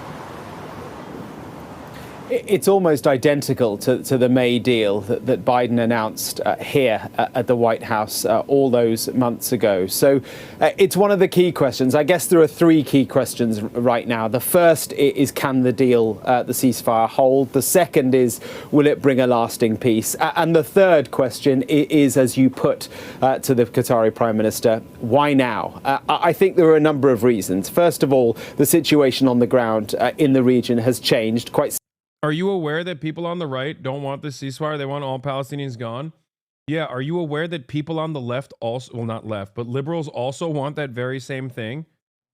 Are you also doubly aware that my GOAT, my Lord and Savior, Donald Trump, regardless of what his audience wants, regardless of what the right wants, still ended up applying the necessary pressure to facilitate this ceasefire, according to virtually every single person that was involved in the negotiations process, and has now been reported accurately by numerous media outlets, including but not limited to Sky News. Yo voy a votar por Donald Trump, okay? Ay, ay, ay, por Dios. Yo voy a votar por Donald Trump. Suck it, okay? Nothing you can say about it. Even if it's a respite of a collective total of 42 days, probably even shorter than that. Joe Biden never did that, and he had all the power to do so. You will never be able to get me to undermine the truth here, okay? This does not mean that Donald Trump is going to be a good president, nor is he a friend to the Palestinian population. Of course he is not, but neither is Joe Biden. So stop trying to act as though Joe Biden was in any way, shape, or form remotely interested in facilitating a ceasefire when he had all the power to do so, when it would have been electorally beneficial for him to do so, when it actually would have, at least in some way, shape, or form, beefed up his legacy. He ruined everything. He ruined himself. He ruined this country. He deliberately threw the election in favor of a right-wing rabid fascist whose entire cabinet is comprised of rapist drunkards, okay? And they're going to destroy the United States of America and perhaps the rest of the goddamn world. And Joe Biden did that because he wanted to die on the penis, okay? He wanted to ride it so hard that his back walls were destroyed and that he wanted to ride it till his last breath. He wanted to die like Elvis on the toilet, okay? Sucking down a peanut butter and jelly sandwich. But instead of the peanut butter and jelly sandwich, it was Benjamin Netanyahu's penis that he was sucking on, okay? Give me a goddamn break. Fuck him. And fuck anyone who defends him too.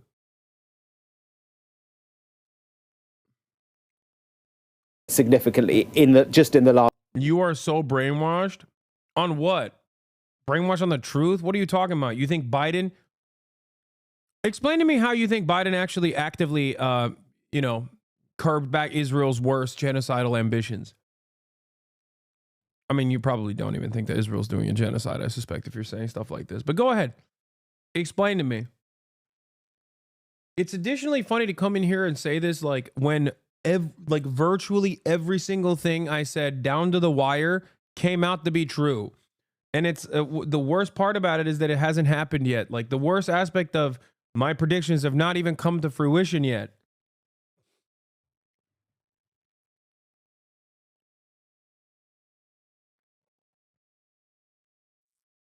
You are so brainwashed, this guy says, and then nothing else. Come on, man. What are you talking about? Biden or Bush, who was worse? I still think it's Bush, but Biden came incredibly close, which is shocking. Like, think about that. I still think Bush is the worst, right? Like, globally. I mean, you can even attribute a lot of the missteps within Israel-Palestine to George W. Bush as well. On his way out, George W. Bush literally said Georgia and Ukraine should join NATO.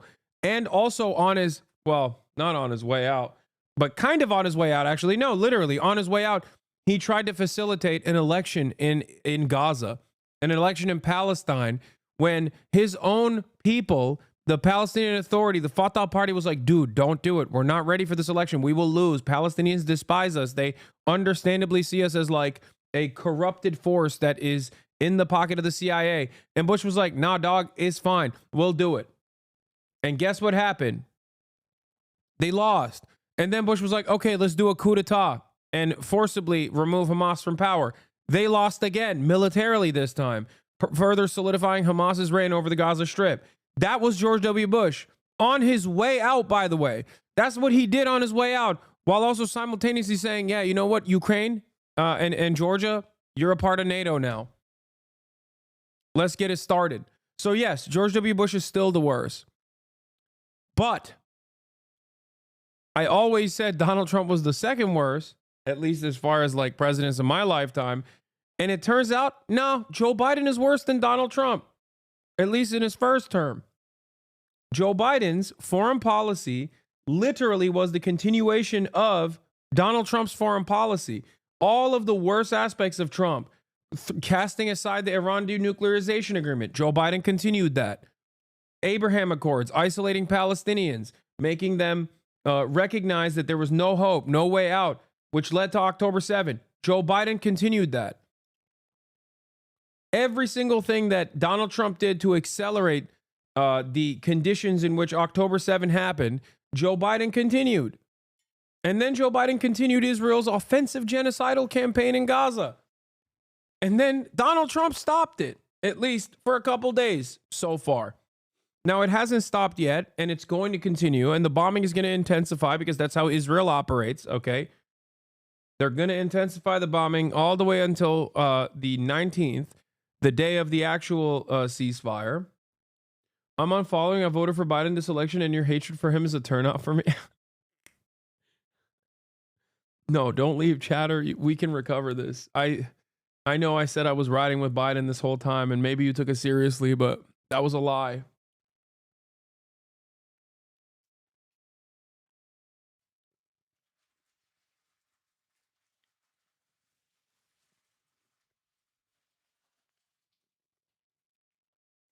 Last few months with Iranian proxies across the region being quite severely degraded, whether it be Hezbollah in Lebanon. The Syrian regime has gone completely. That, of course, was aligned to Iran. And the continued... Oh, my God, what will Ryan Ruth think? Oh, my God, Ryan Ruth was also pro-Palestine. Dude, imagine Donald Trump tells Ukraine that they have to reduce their conscription age, mandatory conscription age to 18, and offers additional weapons contracts to Ukraine, and simultaneously facilitated a ceasefire in Gaza. That's literally Ryan Ruth's entire world, okay? He would have to come out and be like, I'm so sorry I tried to shoot at you. Donald Trump hires the 1,000 NATO-trained Afghan soldiers to go fight in Ukraine against Russia. Ryan Ruth in shambles. My goat, the singular median NATO voter, Ryan Ruth, in shambles.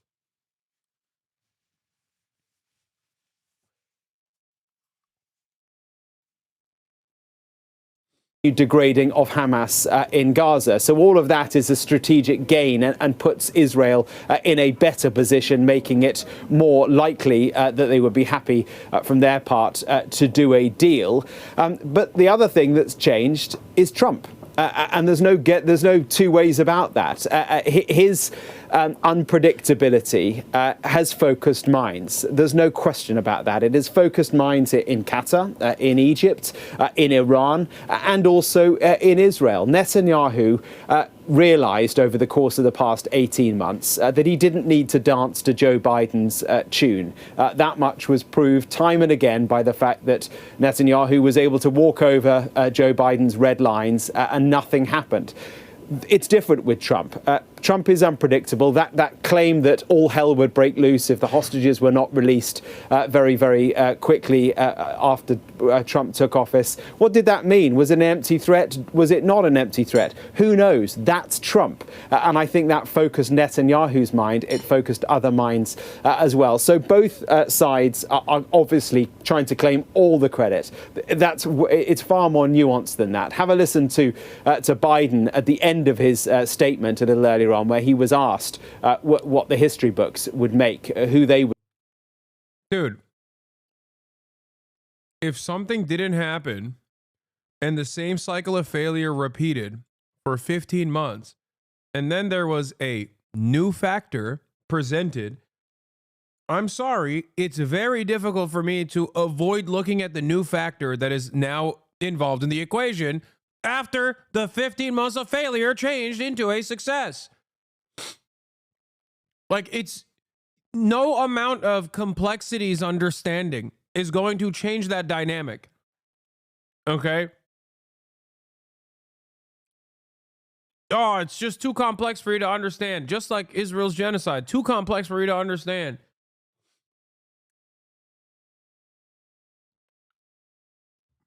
Yeah.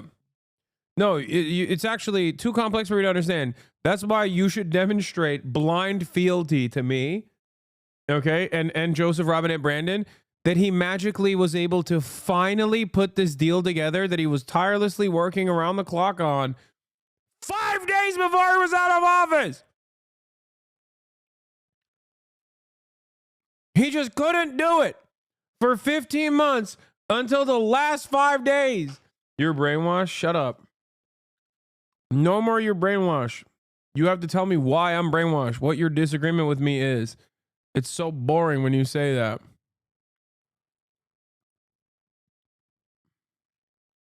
Would give the credit to. I knew this deal would have to be implemented by the next team. So I told my team to coordinate closely with the incoming team to make sure we're all speaking with the same voice, because that's what American presidents do. Folks, credit for this, Mr. President. So you don't think the ceasefire negotiations would have progressed if Kamala won? I don't know, but I don't have to. Do you understand? I don't know, but I don't have to. Because Trump is president now, and it is their doing. Those two figures, those three figures really, are primarily responsible for all of the hell that you are going to experience in the next 4 years. And that's really important for everyone to understand, okay? That's really important for everyone to understand. You can engage in hypotheticals all day, every day, speculate on what Kamala Harris could have done that's like so different than Joe Biden, okay? And have fun with that. But as it stands, their ineptitude, their incompetence, their lust for endless child blood in the Gaza Strip is one of the major reasons as to why they handed the keys to the castle to an incompetent, monstrous, racist man whose agenda is virtually identical to the Nazi agenda. 20 million people being forcibly removed from their homes and being put into concentration camps at the border, slated for slated for deportation. Okay? Those three gave the keys to the castle to that guy and that campaign. So all matter of horrifying things that happen, okay? All matter of horrifying things that happen come in the next couple of months. They are also responsible because they were so horny to maintain this weird posture with Israel, so excited at the continued baby murder that they forgot that there was an election going on, I think. You or Trump? Is that a joke? Oh, thank you. That remark there, Mark, is that a joke? And while we were in that press conference with the Qatari Prime Minister, we saw Donald Trump put out a statement on Truth Social, even before the Qataris had fully, said that this deal was over the line. He was the first to make a statement, even before the outgoing administration of Biden made any sort of noises about whether or not a deal had been struck. Trump was on social media, on Truth Social, with this statement. He said, "This epic ceasefire agreement could only have happened as a result of our historic victory in November, as it signaled to the entire world that my administration would seek peace and negotiate deals to ensure that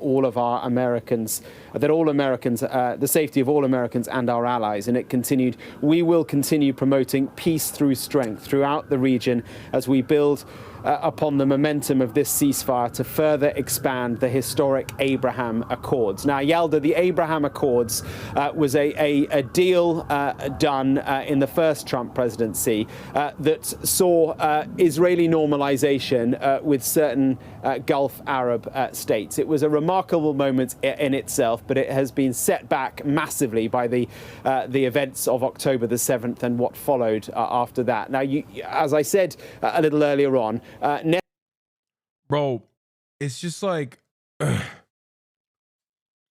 I can't begin to explain to you how stupid everything that we experienced over the past 15 months, because I've been so hyper focused on how unimaginably cruel and violent it's been. But I want to remind you that 80% of the Democratic Party's base of support wanted a ceasefire. 54% of Republicans wanted a ceasefire. 54% of Republicans wanted a ceasefire. 70% of independents wanted a ceasefire. So the Democratic Party did not do this because there were so many like Israel dick riders in its ranks. Maybe in its institutions, but certainly not in its base of support. 75% of American Jews wanted a ceasefire. The only group where something close to the majority actually didn't want a ceasefire was evangelical Christian Zionists. And they've never voted for the they've never voted for the Democratic Party. Never.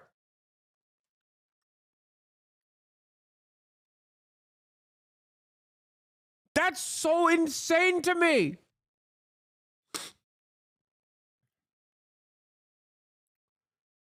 "25% of the most conservative American Jews and like 35% of the broader electorate that is the most conservative American Christians that have never voted for the Democrats and never will vote for the Democrats because they think Democrats are pedophilic vampires that were already going to vote for the Republicans were the only constituency reliably voting for Israel to continue bombing Gaza. That's it. And Democrats still did nothing.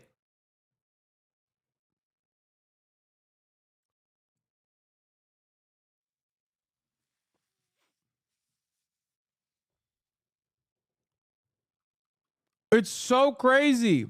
Netanyahu needs to dance to Trump's tune because he needs Trump. He needs Trump to be able to further the Abraham Accords.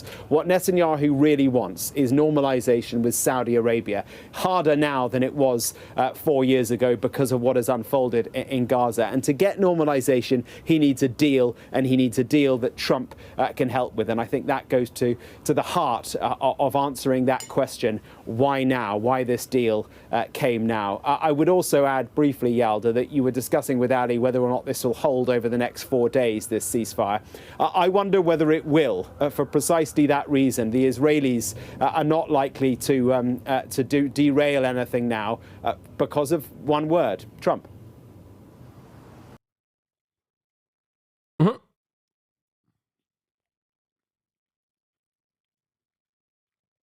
How is it not your fault for not delivering the voters to prevent this?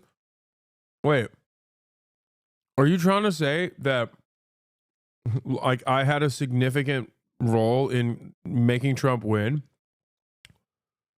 by not delivering votes for Kamala Harris?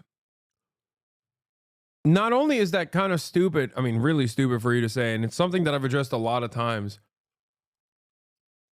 but don't you think that would be good? Right now, I would be celebrating if I was like pro-Trump. I'd be like, oh yeah, see, I did it. Like I told people to go vote for Trump and then he actually delivered on a ceasefire. I'd be doing victory laps, not warning you that things, might seem good for now, but it's probably going to get a lot worse down the line.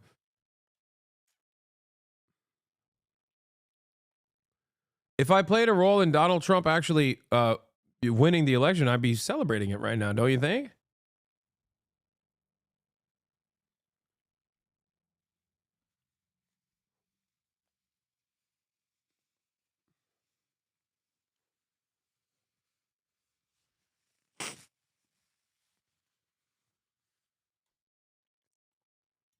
I've repeated this before, but if I had this level of power and prominence in swaying the vote in any particular direction,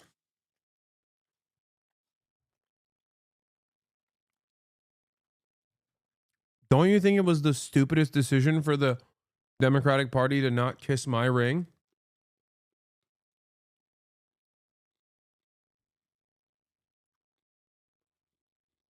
And listen to what I'm saying?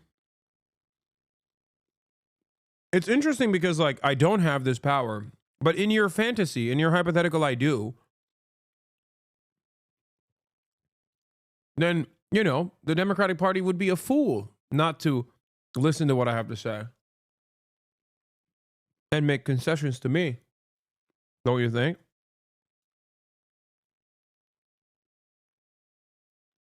Ultimately, putting the responsibility of an electoral defeat squarely back in the hands of the Democrats. Makes sense for this to happen since both Trump and Hamas are Muslim. It's true.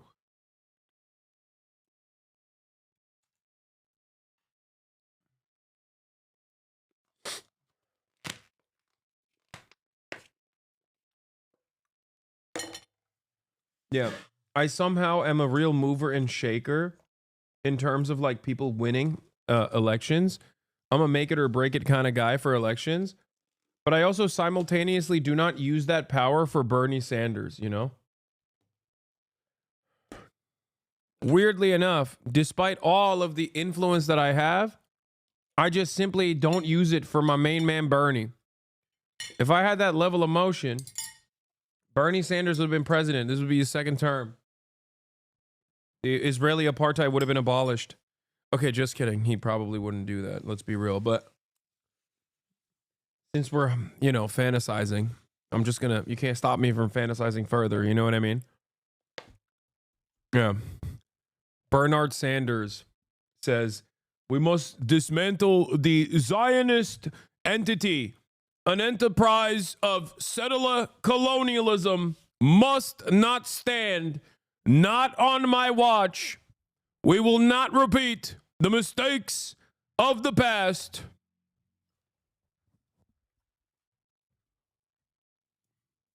There is a new specter haunting the globe. It is one not of Marxist origin, but instead a fascist one. And it's an old specter. One that has dominated the politics of Europe. And we must stop it.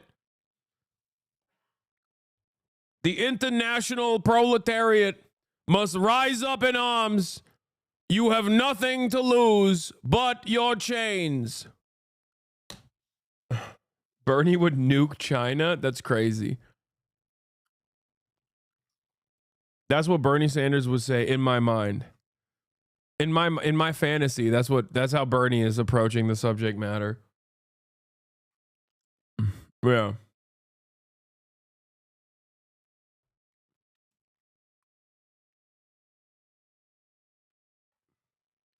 Wait, is Israel still bombing stuff? Is this real? Yes, of course. Yeah, Bernie Sanders was a write-in vote for the Lebanese presidential race. I am not a Maronite Christian, as is declared by Lebanese parliamentary law, Lebanese constitution. However, this is an antiquated relic of French colonial ambition, a DEI effort, if you will. So therefore, I, Bernie Sanders, will now be the new president of Lebanon, the first Jewish president of Lebanon. Fuck it, why not? You know, we're fantasizing. Yeah, absolutely. And we're expecting that inauguration of Donald Trump next Monday. And as you say, that ceasefire agreement is expected to, kick in on Sunday. Mark, thanks so much for bringing us up. It'd be so fucking funny if you saw this after the interview you just had. Yeah, apparently CNN used the clip from my interview already with Bernie Sanders on their news coverage. So it's really, it is kind of GG's if any of your parents actually accidentally were like, oh, isn't that socialist kid you listen to? And then like tuned in. And then they saw me doing this. They're going to be like, this is the worst thing I've ever seen. Why you're no longer allowed to watch this.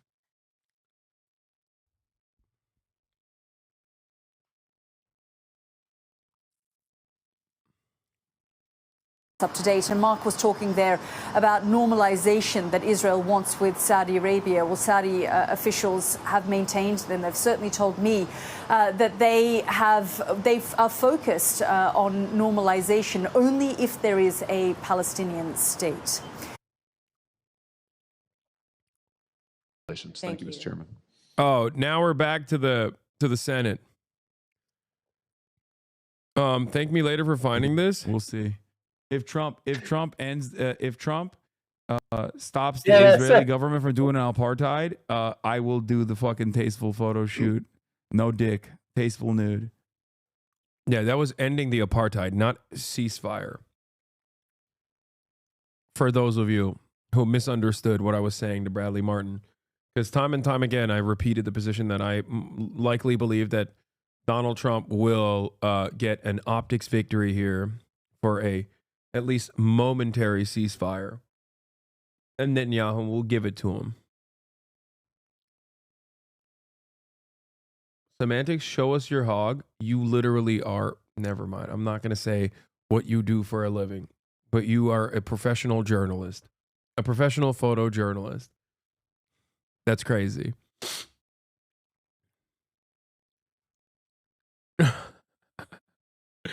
Brandon's farewell address in about 1.5 hours tonight. Oh, God. Fuck him. Anyway, my goat, my king, my lord, my savior, okay? The man, the myth, the legend. He done did it again. Trump considers executive order hoping to save TikTok ban from U.S. law. 2 W's in one day. Say no more. I mean, how can he get so good? How can he do so much? Hold on.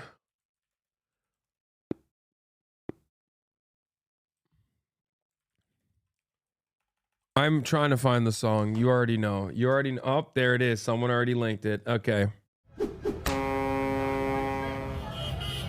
your help, your devotion, and your drive, we are going to keep on I gotta fighting. pee while this banger plays. Make America great again.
This is my favorite part. Trompita. Por Donald Trump.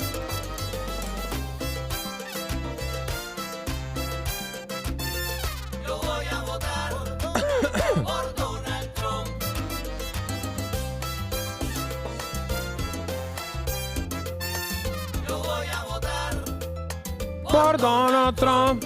Imagine saving TikTok and Palestine in the same day. That's crazy. That's crazy. Trump, the infamous deal maker, is exploring unconventional ways to rescue the Chinese-owned video app from a nationwide ban, arguing it will help him reach an adoring audience throughout a second term. He's not wrong.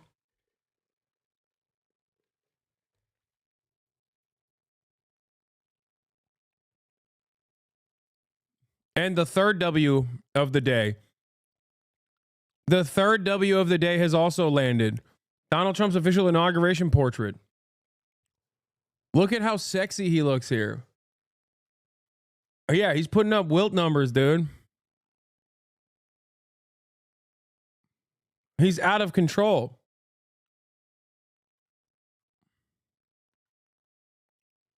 He's out of control.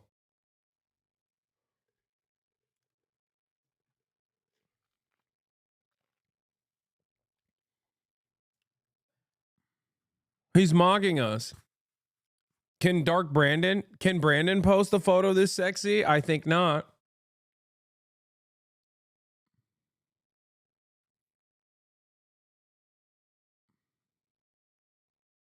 Just saying.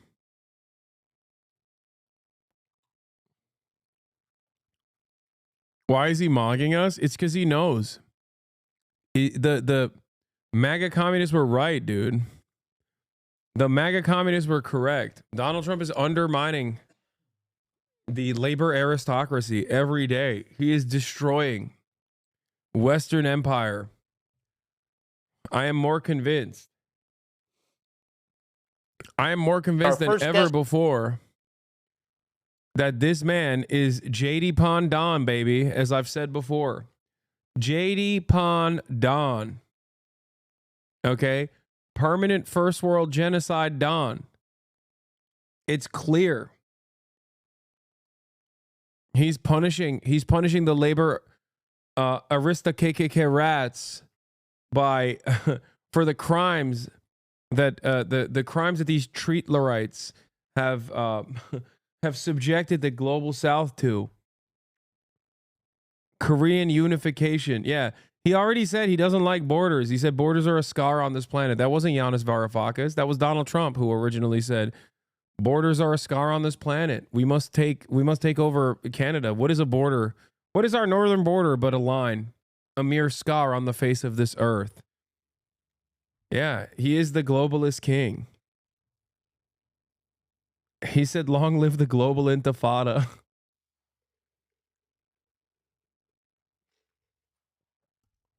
Yeah. Meanwhile, South Korean President Yoon, Joe Biden's favorite karaoke friend, has been arrested over his declaration for martial law.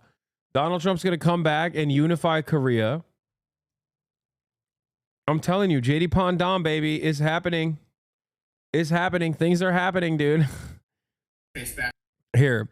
Ken Leakenstein is back at it again. This White House's absurd lack of transparency was on full display in his off-the-record NSC press call regarding the Gaza ceasefire, which I recorded. Listen as a journalist asks why we are not allowed to name the official speaking, given that it was already publicly announced. And then finally, just a technical issue. And I say this with appreciation that you're doing this call, but Green repeatedly told us that Brett McGurk in a public setting was going to be doing this call. And I don't know how do we put that toothpaste back in the tube? Can we? Remember, they're talking about, you repeatedly told us that Brett McGurk in a public setting was going to be on this call. How do we put the toothpaste back in the tube? The call is on background to a senior administration official. Right, but the issue is you've told a public setting. You've told the world that this call is happening with this person. Glad to discuss, but the invite to the call said it was on background to a senior administration official. The call's on background to a senior administration official. Thanks, Omar.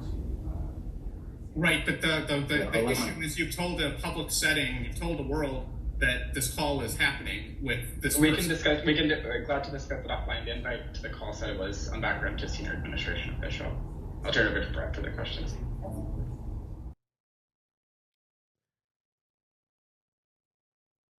What is this? This fucking leaked NYPD memo that Merrill mentioned briefly. Yes, according to journalist Ken Klippenstein, he obtained a report Hold on! Ken Klippenstein, that's an ill rap name. Hold on! Yo, Big K Clip. Yo.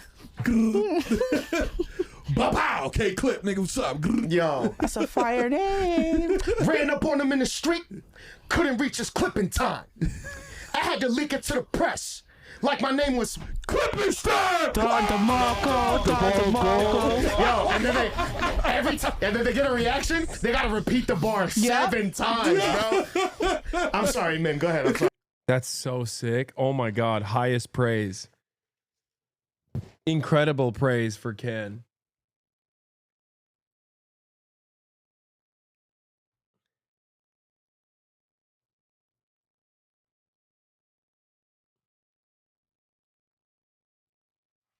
Sorry, I'm sorry. This fucking leaked NYPD memo. That memo mentioned. Boom, boom, boom, boom, boom, boom, boom. Yeah. West Side Gun lyrics be like, we're gonna do Bill Burr as well, but I just want to talk. I do want to talk about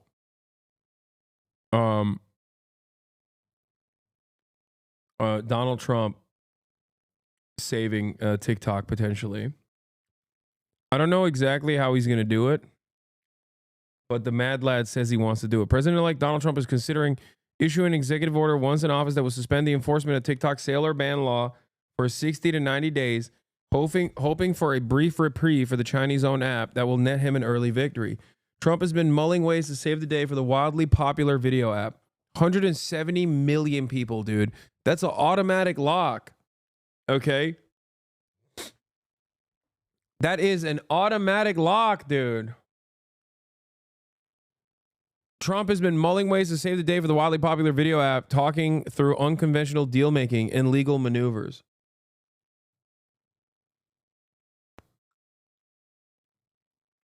That's crazy.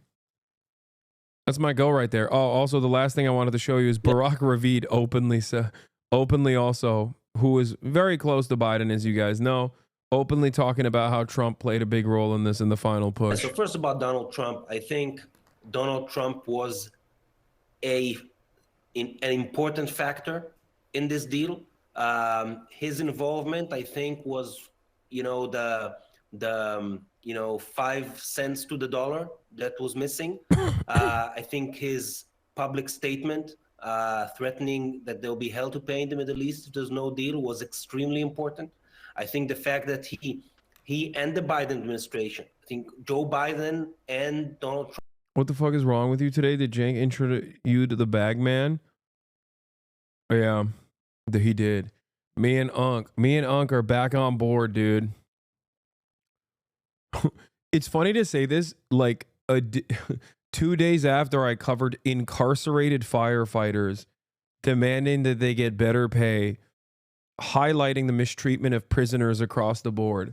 Yeah, me and Unc Shaky Gurga are totally in line. Okay?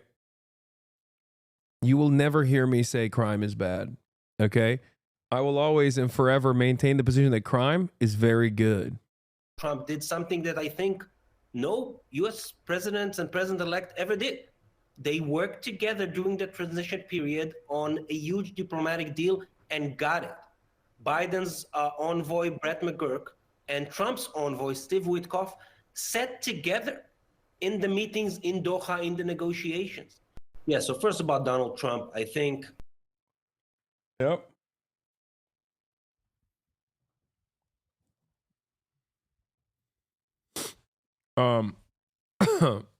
Anyway.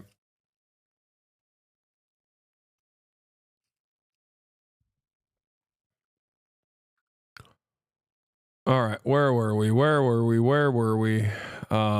What else?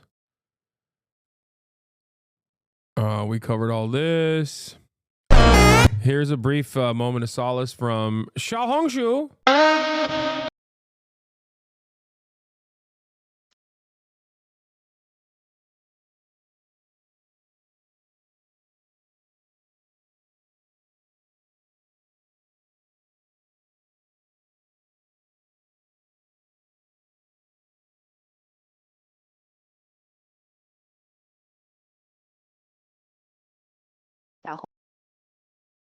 What? Drake is saying that Not Like Us is anti-Semitic. What? No, you just sent me the other. Oh, ProPublica reporting on the Gaza thing. What is this? Drake is also alleging that Not Like Us is anti-Semitic, furthering the recording's refrain that Drake is not like us. The recording alludes to Drake's Jewish heritage, saying Drake is not a colleague but a fucking colonizer. Oh my god. Oh my god, is he saying? Because Drake was like, look, credit where credit is due. Drake did literally sign off. He was, I think he was the first major musician, major celebrity that signed off on the ceasefire. Artist for a ceasefire. Something that I have maintained, okay? Maybe a little reluctantly because not the biggest Drake fan, but I have said that. Okay? I have openly mentioned this numerous times on numerous occasions. Okay? Is he trying to say that, like, oh, you're calling me a colonizer, like likening what I'm doing to Israel because of my Jewish background? Interesting take. He's saying you can call me whatever, but not compare me to what Israel is doing. I'm just saying. Interesting take from him. And there's at least enough evidence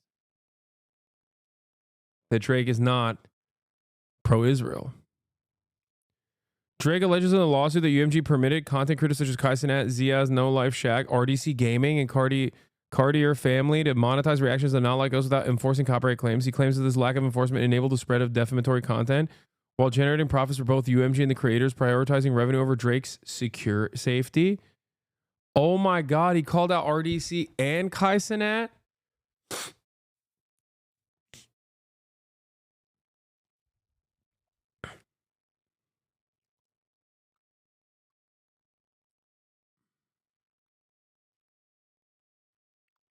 That's crazy.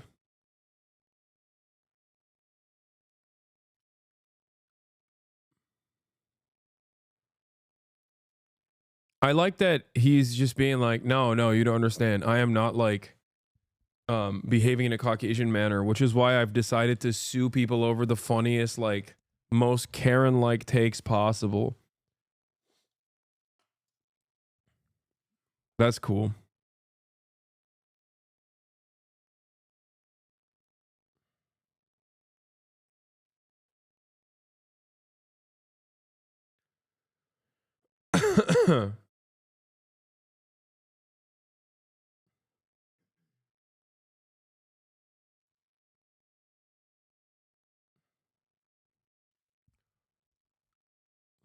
Anyway, Brett Murphy, there's a ceasefire deal, so I want to share the story from my past reporting inside the State Department trying to answer the central question of Biden's foreign policy. How did the U.S. let Israel get away with widespread horrors in Gaza? Since October 7th, Biden and Secretary of State Blinken repeatedly drew lines on humanitarian grounds that the Israelis ostensibly couldn't cross. The IDF crossed them anyway, and each time there were no real consequences. Using leaked documents and interviews, we pieced together scenes from inside the government as diplomats and experts repeatedly tried and failed to change the policy of not holding Israel to account. This is the human rights atrocity of our time, one senior official of state told me. I work for the department that's responsible for this policy. I signed up for this. I don't deserve sympathy for it. In November, State Department human rights leaders met with one of Blinken's top lieutenants and begged the administration to follow through on a threat to cut off arms to Israel for blocking humanitarian assistance. Here's what happened. Several attendees at the November meeting, officials who helped lead the State Department's efforts to promote racial equity, religious freedom, and other high-minded principles of democracy, said the United States' international credibility had been severely damaged by Biden's unstinting support of Israel. Damn, dude. That's crazy. Who could have foreseen that? That's wild.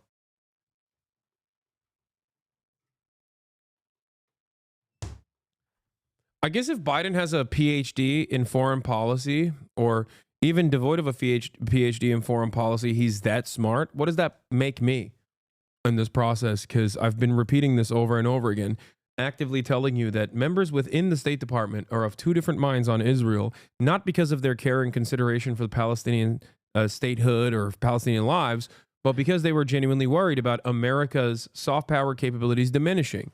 If he has a PhD or he's that good, but he couldn't see that, but I could, sitting from my home in West Hollywood, what does that put my brain processing powers at?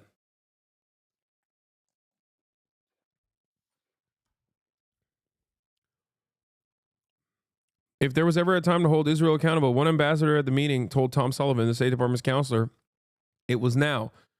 But the decision had already been made. Sullivan said the deadline would likely pass without action and Biden would continue to send shipments of bombs uninterrupted, according to two people who were in the meeting. Those in the room deflated. Don't our law policy and morals demand it? Pfft, morals.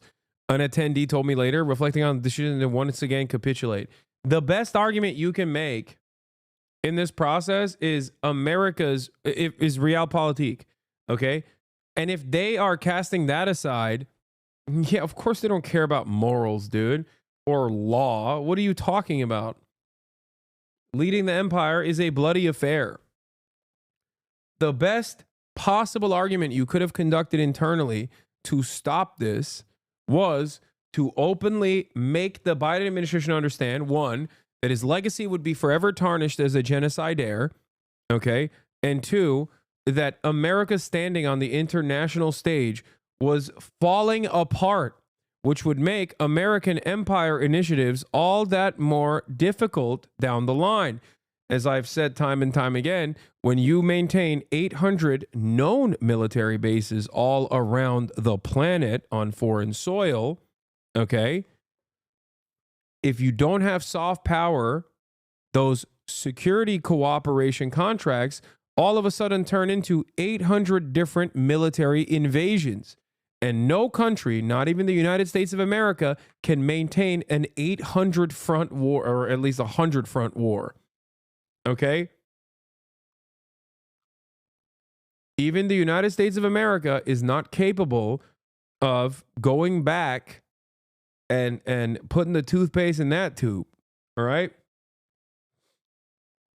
Brandon, through his unconditional loyalty to the state of Israel and its genocide, did irreparable harm to America's standing on the global stage.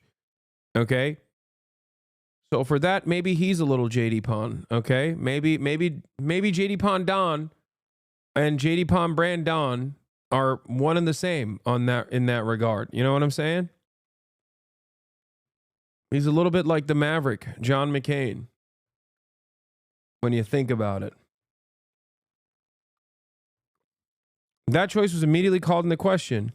Soon after, when the 30-day deadline was up, Blinken made it official and said that Israelis had begun implementing most of the steps he had laid out in his letter, all thanks to the pressure the U.S. had applied. That choice was immediately called into question.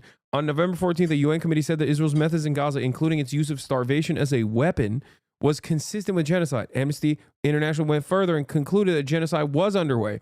The International Criminal Court also issued arrest warrants for Israeli Prime Minister Benjamin Netanyahu and his former defense minister for the war crime of deliberately starving civilians, among other allegations. The U.S. and Israeli governments have rejected the genocide determination as well as the warrants. All year, senior leaders repeatedly disregarded their own experts behind the scenes. They cracked down on leaks by threatening criminal investigations and classifying material that was critical of Israel. Some of the agency's highest-ranking Middle East diplomats complained in private that they were sidelined by Biden's National Security Council. Here's the state's top Palestinian affairs official on why he's been largely absent from the public eye. Hadi Amr, one of the government's highest-ranking authorities on Palestinian affairs, said he was reluctant to address large groups about the administration's Israel policy, and he took issue with much of it. According to notes of the conversation, he warned colleagues that the sentiment in Muslim communities was turning. From a public diplomacy perspective, Amr told him, the war has been catastrophically bad for the U.S.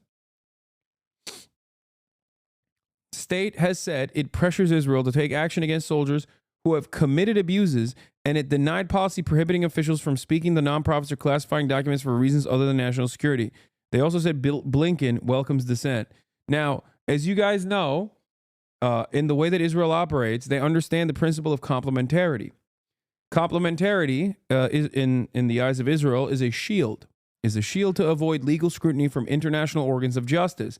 Because as long as complementarity works and Israel is seen as a, normal democracy, that actually prosecutes its own war criminals, right? Then you have no legal authority as an international organ of justice to sidestep Israeli authority, as it's a functioning democracy, for the crimes that they themselves are actually going through the process of prosecuting. The issue is, we know from past affairs, okay? We know from past affairs that Israel has used the principle of complementarity by spying on Bensouda, the previous prosecutor of the ICC, and literally trying to set up internal cases for whichever war crime Bensouda was looking at. Mossad was literally spying on the former ICC prosecutor. Benjamin Netanyahu went to Donald Trump and actually got Trump to issue sanctions against Bensouda, the former ICC prosecutor, for the crime of wanting to prosecute Israel for its war crimes. So just so you understand, that was always the complementarity principle is always used as a shield. Okay. If Israel prosecutes its own war crimes, at least the ones that like Bensouda or the ICC is looking at, then they can always turn around and say, excuse me, you have no legal standing. We are prosecuted ourselves.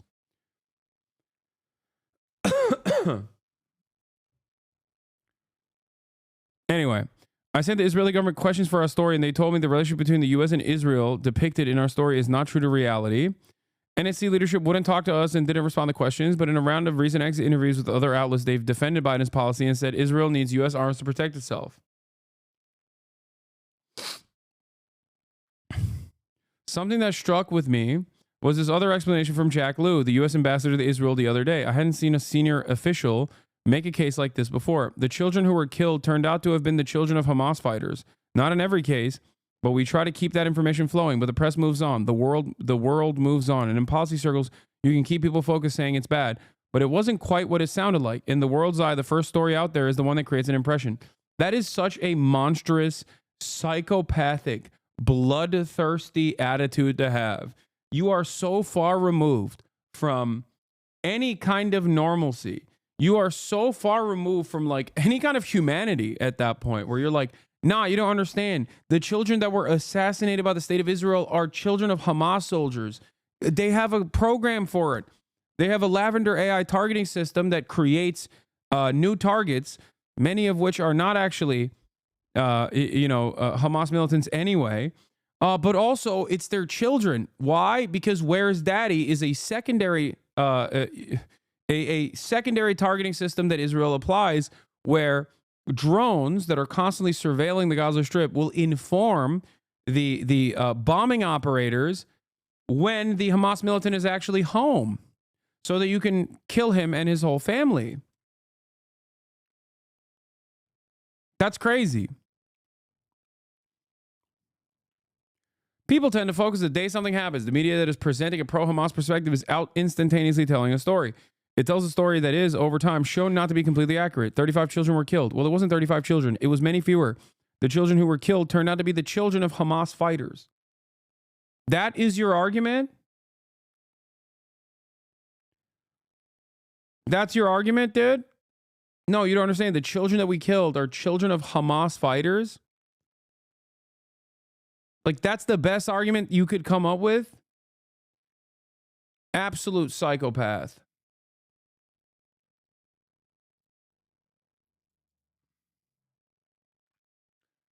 Anyway.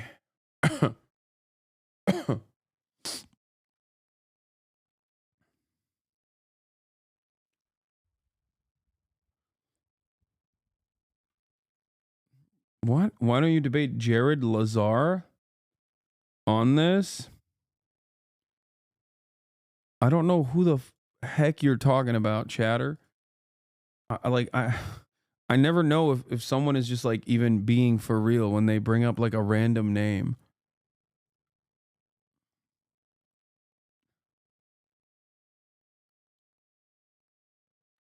Isn't that Summit? Wait, Summit 1G? That's his government name? How? I didn't even know what his government name is.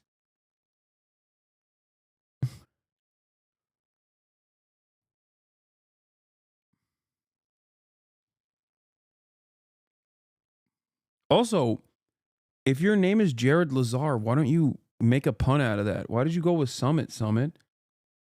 It's kind of crazy when you think about it. Like, you have a cool ass name, dude.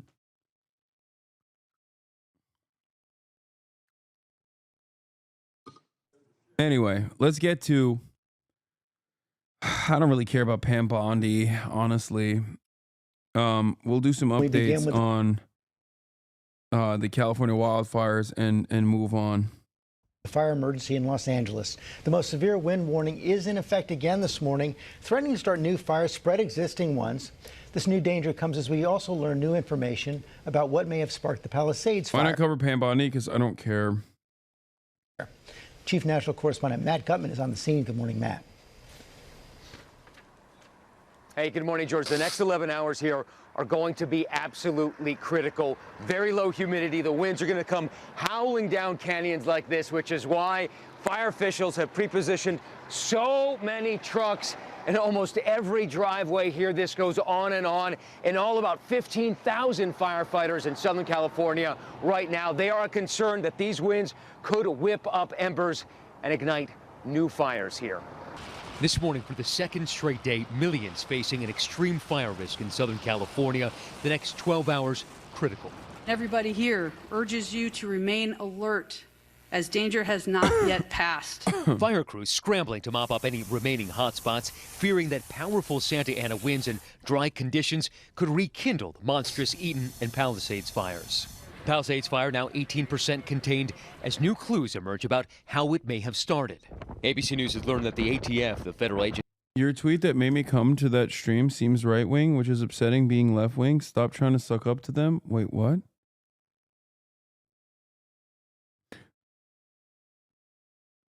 Like to give money to a leftist from other side of the sea. Thanks for your commentary. What? Your tweet made me come to that stream seems right-wing, which is upsetting being left-wing. Stop trying to suck up to them. I'm trying to understand what you're saying. Are you saying you expected me to be right-wing?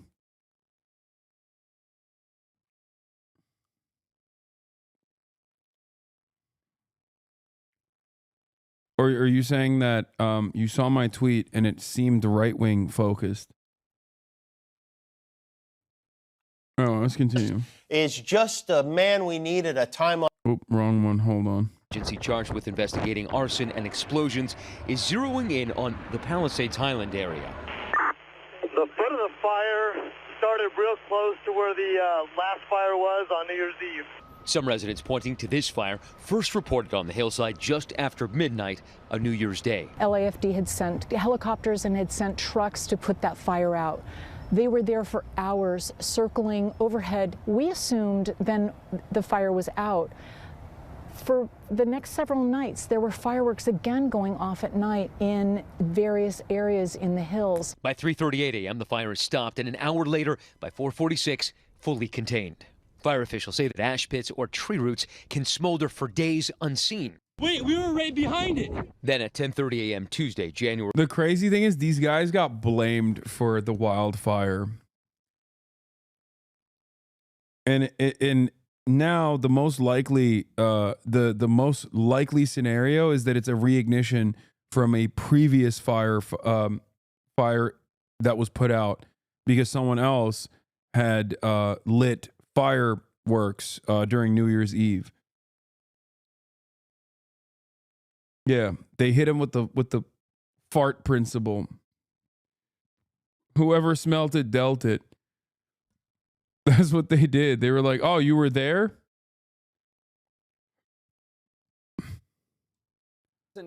Oh yeah, I was on CNN. We'll look at that in a second with the Bernie. We got some hits off the Bernie interview. February 7th, the Palisades fire was reported. These side-by-side satellite images seem to show that fire starting at nearly the same spot as the fire the week before. We witnessed the furious firefighting efforts at that spot as the Palisades fire began to spread. Just in the past couple of seconds since we've been here, this fire has crested this little hill we're on. The entire basin here is engulfed in flames. FEMA on the ground in LA already receiving 40,000 aid applications. 84-year-old Susan Solser says she watched the Palisades fire approach her home from her kitchen window before fighting the fire with her 86-year-old husband, Winston, saving their home. I wasn't sure where Winston was. Couldn't contact him, but it turned out he was at the south end of the house doing the same thing. The Palisades and Eaton fires have claimed the lives of 25 people, and the survivors are still reeling. It was literally shooting like fireballs. It looked like a volcano. Zaire Calvin remembers the Eaton fire surging towards the place he's called home for 47 years. I got the You're getting your mother. Getting my mother. We're going. I go to the left, and my sister's car is still there. He says he thought his sister, Evelyn McClendon, had managed to leave already. The next day, they located her. When you're mourning your sister's death, there's no real understanding. There's no understanding. There's no way to even take it in. The family hit hard, but not giving up on their community. Everyone is fighting. Everyone is literally just asking, leaning on each other to say, what's next? What's the best thing to do? Folks like Zaire Calvin say that they can rebuild. They just need the financial resources and support in order to do it. Now, something that authorities here are very concerned about. Over the past 8 days, there have been 3 particularly dangerous situations, alerts put out by the National Weather Service. There have also been some mistaken text alerts on that emergency alert system put out by the county, and officials are concerned there will be complacency, but they are pleading with folks to heed those warnings. They say lives are at stake. Michael. And you can definitely feel the heartbreak there, and you definitely need to take those warnings seriously. Thank you so much, Matt. Go rolling. Wall Street Journal did a firefighters are fighting fires for less than $2 an hour apiece. This is a group of wildland firefighters. Going all the way up? This is the main Palisades fire. So they're tasked with going up these steep hills and protecting these expensive houses from burning down. 7 years wildland, 61 fires. I've called about 30 of those out. I've had one restart about 90 days later. It can reignite 90 days after the fact? That sounds insane. Thousands of firefighters have come from all around the country to battle the still raging Los Angeles fires. That felt good. We needed that. This crew came from a prison camp. So these are inmates in the California penal system. These guys all volunteered to come out here. And this is a major labor force for California. Around 1,600 incarcerated people work as firefighters in California, making up as much as 15% of the state firefighting force, CAL FIRE. 16% of the total fighting force. Sometimes it's up to upwards of 30% of all firefighters out on the line are incarcerated. We work 24 on, 24 off. We won't be out of here till 6, 7 tomorrow morning. I know, it's kind of surreal, you know what I mean? This is California history down here. I mean, we're in Hollywood. It's better than being locked in a cell. We're basically free out here. Is the pay a little rough? I get $1 an hour right now, and I'm one of the highest paid guys on the crew. Incarcerated firefighters get between $5 and $10 a day. When they're assigned to a fire, they earn an extra $1 an hour. By contrast, a firefighter hired by CAL FIRE to do similar work ends up earning about $350 for a 24-hour shift, not including overtime. But the bigger draw is early release. Serving in a fire... Okay, CAL FIRE's numbers are so insanely low as well, by the way. That's crazy. Dude, do you understand? You're working 24 hours on, 24 hours off. You're sleeping in the mountains. You can't even bring a bed with you. Like, you can't bring like a sleeping bag with you because everything else you're carrying could potentially become an issue in a fire. And everything you're carrying you have to have the lightest load, basically, because you're trekking for 24 hours. Okay? And even the people that are fighting the wildfires that aren't incarcerated are making $350 for a full 24-hour shift. Like, that's the maxed out hazard pay. Also, being on the Sawyer team, those guys have to take tests and train for more than a year to be able to do that. These dudes are legit. Yeah. Like, when I think about that, not even the incarcerated, the people who are not incarcerated, and then I compare that to the police salaries for sitting around playing Candy Crush, waiting for like some black or brown teenager to roll over with an electric scooter so I can shoot them and then be like, I killed a looter. And how much hazard pay and overtime pay they actually rack up in that same time frame. I'm like, what are we doing? Our spending priorities are so out of whack. Bro, $350 a day is still great. Are you crazy? We're talking about 24 hours. You're working for 24 hours under conditions that are deadly. Like, you can die. What?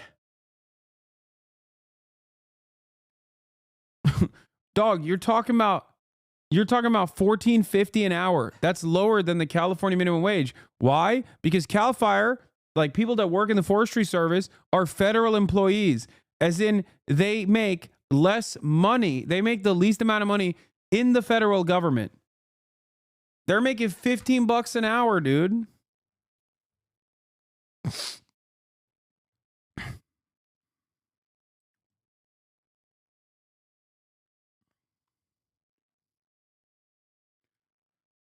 $350 for 24 hours is insane. I mean, $350 for 12 hours as a production assistant, and that's not fighting fires. That's what I'm saying. Yeah. Cal Fire is state. Yeah, before overtime and Cal Fire is state. Oh, Cal Fire is not federal pay. I thought Cal Fire also had the pay that was like similar to federal pay. Am I wrong on this? I'm sure there's some wildfire firefighters in here. I mean, it doesn't matter. It's extra messed up if they're getting only $350 a day for a 24-hour time frame that they're working.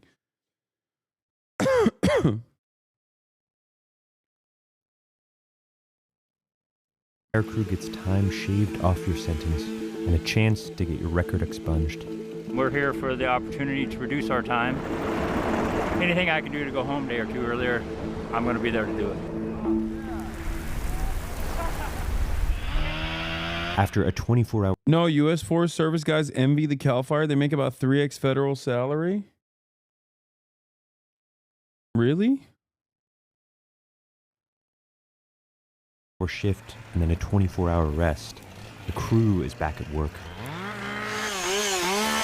Now, the job changes from fighting fires to helping prevent them. This is the arduous work of just clearing this area and making sure it's safe and stopping the fires before they start. This is work that these guys do all year round. It doesn't just happen when there's wildfires. We do this Monday through Friday. This is what we do every day, fire or not. When we talk to other groups and they're doing the same stuff we're doing, and we talk to them about how much you guys getting paid. Oh, well, we getting paid $20 an hour, or we getting paid this much a day. They'd be like, dang. At the end of the month, we probably make like $100. Something that somebody probably making like half a day. Kip Ford says his time on the fire crew has been an attempt at redemption. He's in... It's wild because the cops that are overseeing them, like the COs, are getting paid probably double overtime and hazard pay in the process. They also don't go out on the line, I suspect. Prison after being convicted of construction fraud in the aftermath of the 2018 campfire in Paradise, California. A verdict he's appealed. I have a part of my past that I'm not 100% proud of. Well, I just hope that I have did all I can to right that wrong as best I could. We were up there fighting them fires this year as a crew, as a team. The Park Fire, the Thompson Fire, the Apache Fire. But just to go to say, you know, that's, what do they say, is karma. All I can do is move forward, and that's how I justify the day.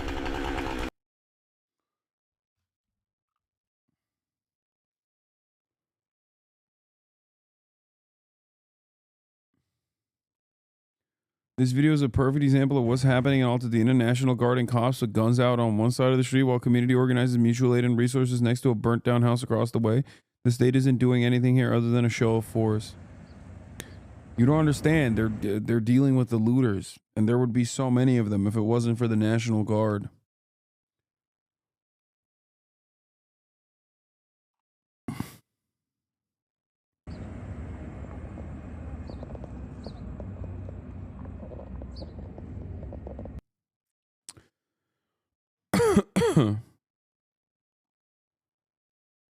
All right. That was crazy. Let's do Bill Burr. Our first guest is just a man of comedy special called. I saw pieces of this interview and it's like, I'm over it, dude. Bill Burr, you have to come on the show. All right. I'm sick and tired of it. I'm tired of it. I'm done. I saw this. I texted my manager. I was like, how do we get Bill Burr? And he said, we just email his agent and pray. I'm sick and tired of it. It's been far too long. We have to get Bill Burr on the show before this year ends.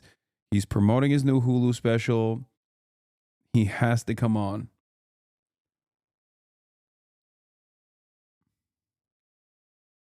I'm done. I'm done playing games, Bill. That fat boy hook you up? You mean Stavi? He doesn't know him like that. Do you think I didn't ask Stavros if he knows William Burr? He owns a helicopter, by the way. I didn't even know that that was the case.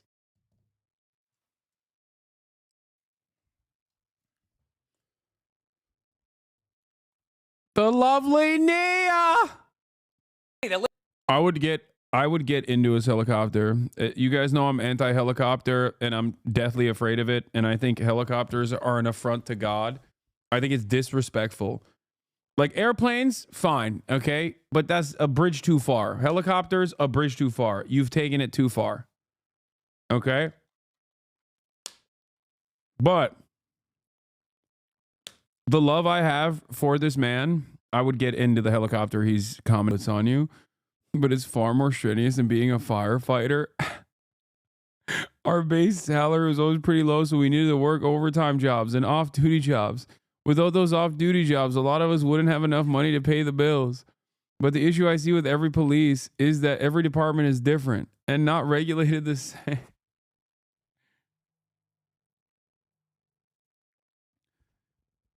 Chatter, I'm sorry. I don't want everybody to cook you since you said you're an ex-cop, okay, and no longer a cop. Like, I don't want him to cook you that hard, but this is, and I can't stress this enough, the worst community to say this in, okay? Like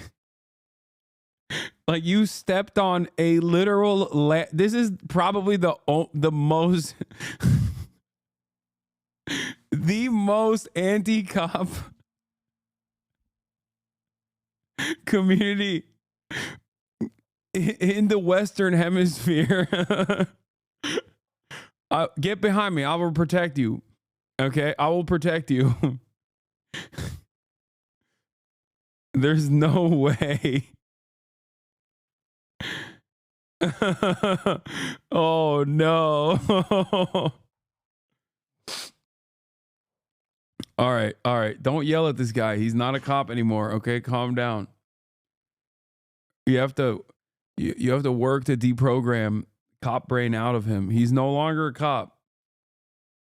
Okay? I've given him an ocular pat down. I've tactically ascertained that this cop, this former police officer, this former Leo will not actually engage in a kinetic situation. Okay? Everybody calm down. Put your gun down now, chat.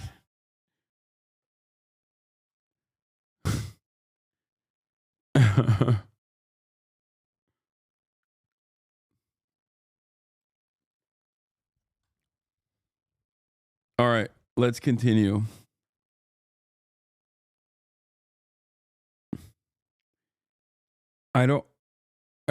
Stavros, famously a 70s cop show actor. Not Stavi, baby. Not Stavros. Stavros told me he met him one time. I think he opened, like Bill Burr was doing, like randomly got up on the mic and Stavros was after him. And he messed up his name or something, but he felt very apologetic about it. Why does it sound like that? I'm having a hard time, dude. Some TikTok. I'm not the healthiest I've been. Bill Burr would cook you so bad, I would be honored every step of the way. If Bill Burr graced me with his presence and chose to cook me, I would sit there and say, yes, sir, I deserve this. Please, sir, can I have some more? That's what I would say. I'd be honored to get cooked by Bill Burr. I love Bill Burr. You guys know this. Anyway, oh my God, chatters, every single person turns into a goddamn nanny the moment I say I'm not feeling too good. Everyone's like, oh, take some NyQuil, go to sleep. Don't even stream tomorrow. Shut up. Go rest before Japan, big man. I'm a 33-year-old man. What the hell are you guys talking about? I can make these decisions on my own, please. Holy moly. Jesus Christ. All right, let's continue. Red Note surges in popularity as TikTok users seek alternatives amid potential ban. Users are downloading another Chinese app in protest in case the wildly popular social media app TikTok is banned in the U.S. This app is called Red Note, and in case you didn't hear, it is the top downloaded app in the U.S. right now, which is unbelievable. It features short-form videos similar to what you see on TikTok. Some Americans, angry over the potential TikTok ban this weekend, are using the app to post videos with the hashtag TikTok which has surged in popularity. Folks in the U.S. who joined Red Note are being welcomed by other users. One wrote, "I am your Chinese spy." Jokingly, I suppose. TikTok's China-based parent company, ByteDance, has until this Sunday to sell off the app or face a ban here in the U.S. due to national security concerns. Ban is a bit of a stretch. Really, what's going to happen is TikTok won't be available in your app store, so you won't be able to upload it. So theoretically, it would die a slow and glitchy death. So no new users, and then you wouldn't be able to refresh with the software fixes. Right. So it would just get glitchy. But like, is Instagram Reels so bad to people that they're using another Chinese app rather? Bro, my sinuses are so full. When I push air out of my nose, I start tearing up. It's crazy.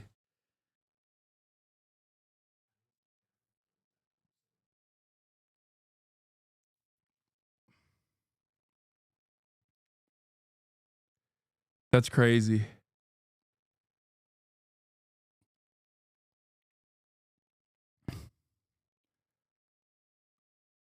Consume some food that is more hot sauce than food. I would rather not use social media for the rest of my life than you rely primarily on Instagram Reels. It's a fate worse than death.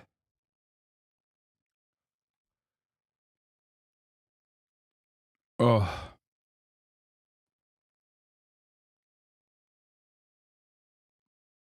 Do you have a Xiaohongshu account yet? No, I do not. That is a good point. Why not just go to the Red Note Zuckerberg Red Note might eventually face a similar fate if the government decides that it, is problematic. So. Ken also found out that not only is the TikTok ban not permanent, but as far as his reporting stands, the government has actually made specific carve-outs for specific people to continue using TikTok freely, which I don't even understand how that would work if TikTok is banned on January 19th and then TikTok actually shuts off its servers. Okay.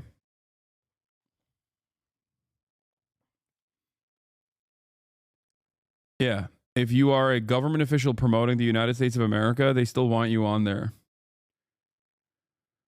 So if you catch me on TikTok after January 19th, you already know your suspicions are correct. I am working for the CIA and doing pro-American propaganda. That's how desperately I want my TikTok to remain, okay? Please don't take it away from me. I would like it. I would like to continue using it. I will do pro-American propaganda.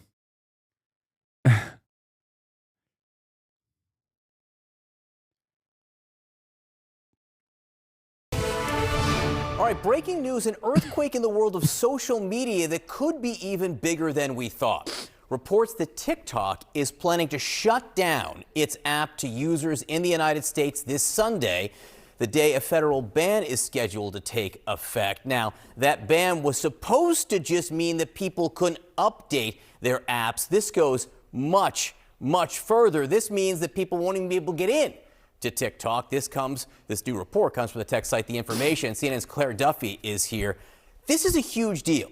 This is much bigger than we thought it would be and much quicker. Yeah, I imagine there are some creators on TikTok who are really freaking out now if they weren't already. ByteDance really had three options here. The first was to shut down TikTok altogether when this ban went into effect. The next was to sell TikTok to a non-Chinese owner. They've expressed very little interest so far in doing that, although we may be hearing some negotiating happening soon. And the third option was to essentially do nothing and allow the app stores to ban it, because it was always really the app stores who were on the hook to remove the platform from their app stores. I've been bringing up the expanded impact of the TikTok ban into the drug development terrain. The Biosecure Act was proposed by Dems last year, and it would force U.S. companies to divest or stop working with Chinese companies. This would be extremely detrimental to literally anyone on medication. It's especially detrimental when you consider that China has been on the cutting edge of novel chemical compound discovery so far, especially in this last year, where they figured out like a new chemical for dental work that like autofills, like rebuilds your teeth. Is something that I saw. There was another thing like where they've made serious leaps in discovery in terms of Alzheimer's, combating Alzheimer's, and numerous other things. So the fact that they are, the fact that they would try to do that. Curing diabetes. That's another thing. The fact that they would shut that off is, who am I joking with? I mean, they did that with Cuba. Cuba has a lung cancer vaccine, and it's illegal for Americans to go and get it in Cuba, and people still do it illegally. Okay? So, you know.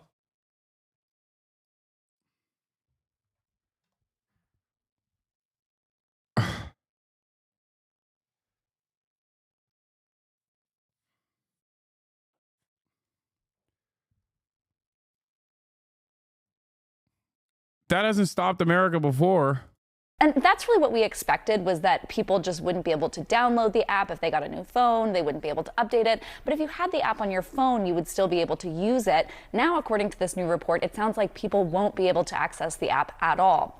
If they go on there, they'll be redirected to a site explaining the ban. Creators may be able to download their data, their old videos, but they won't actually be able to access TikTok. And this may be sort of a negotiating tactic on the part of ByteDance. They obviously are going to have a lot of upset creators, and as they're trying to potentially work out a plan with the new Trump administration, that having lots of angry folks in the United States, 170 million American users, could be a leverage point for ByteDance here. We're already seeing creators move to a number of different alternative apps as people try to.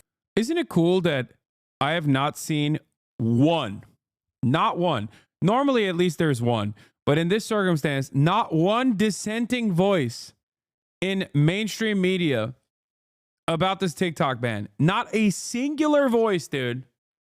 Maybe it's out there and I haven't seen it. But every report that I've read on the TikTok ban, from every single outlet, from Fox News down to independent media, down to not independent media, down to, local broadcasters, not a single one of them have talked about how insane this process is. Virtually every single critique of this revolves around the legality of it. But even then, while they're talking about is this legal, or will this have a chilling effect on free speech across the board? Once that question is asked, the answer is immediately no, not at all. They're going to write a very specific carve out for TikTok alone. It is crazy.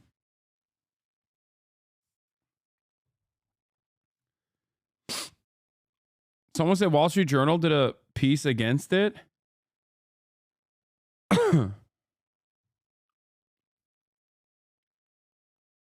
They keep explaining it like ByteDance is groveling to the US. It's disgusting. Yeah, that's the other thing. Like, they're also making it seem as though like America holds massive power in this equation. Like, of course the Chinese are going to succumb to our whim. Like, this already happened. It happened in India. Okay? Yes, the US market is only 17% of TikTok's user base, which is not that significant, but the amount of money that the amount of revenue that TikTok generates for American institutional investors, by the way, very wealthy institutional investors that are American, first and foremost, just so you understand, is a tremendous number. It's not a tiny percentage. The revenue you generate from the American market is massive. Americans are wealthy. Americans love selling stuff. Americans love, more importantly, buying stuff. Okay? So having said that, it is a big hit. As far as the user base goes, when TikTok was banned in India initially, they just found a second market. Okay? They went to a different market and were able to make up that loss. For the United States of America, I'm not so sure if they'd be able to make up that revenue loss, but I don't think they care.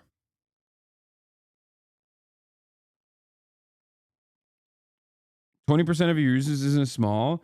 Well, they banned India banned TikTok too, chat, and that's, I suspect, was a much larger market than the American one, but it wasn't large by revenues. I suspect. I don't know actually. What was the Indian revenue for TikTok India? I wonder if we could find it, but it was definitely a larger user base overall.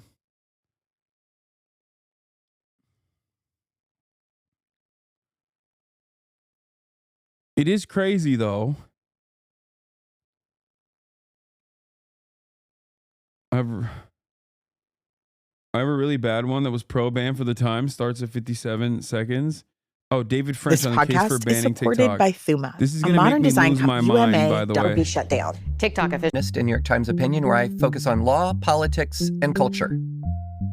The U.S. Supreme Court is weighing whether the federal government can ban TikTok if its Chinese owner ByteDance refuses to sell. The U.S. is arguing that TikTok poses a serious threat to national security and must ultimately find a new owner or be shut down. TikTok officials say the law violates free speech rights.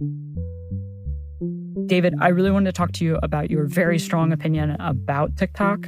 You've written that you think the app should be banned in the United States because of national security concerns. As a legal expert and somebody who spent your career fighting for free speech, I'd really love to walk through how you think. Yeah, I love these free speech defenders being like, no, you don't understand. It's actually really awesome that it's happening this time.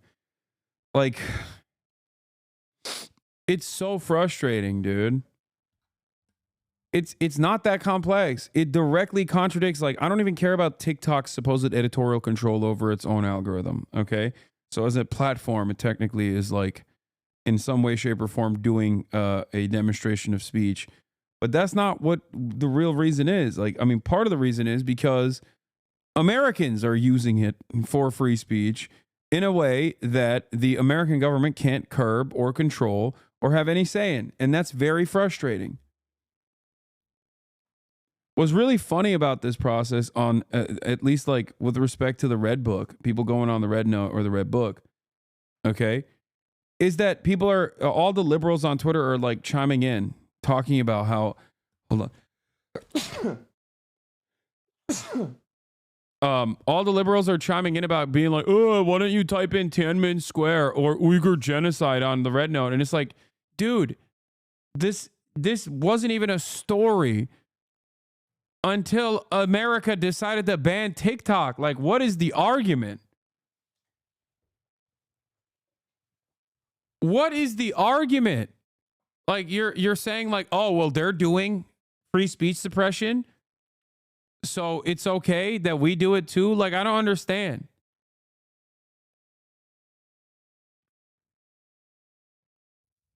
And they're writing it in English and not in Chinese. And apparently if you write it in Mandarin, it shows up, but it doesn't matter. It's just like, It's so stupid that they're like, that's why we have to ban TikTok. Oh, okay, got it.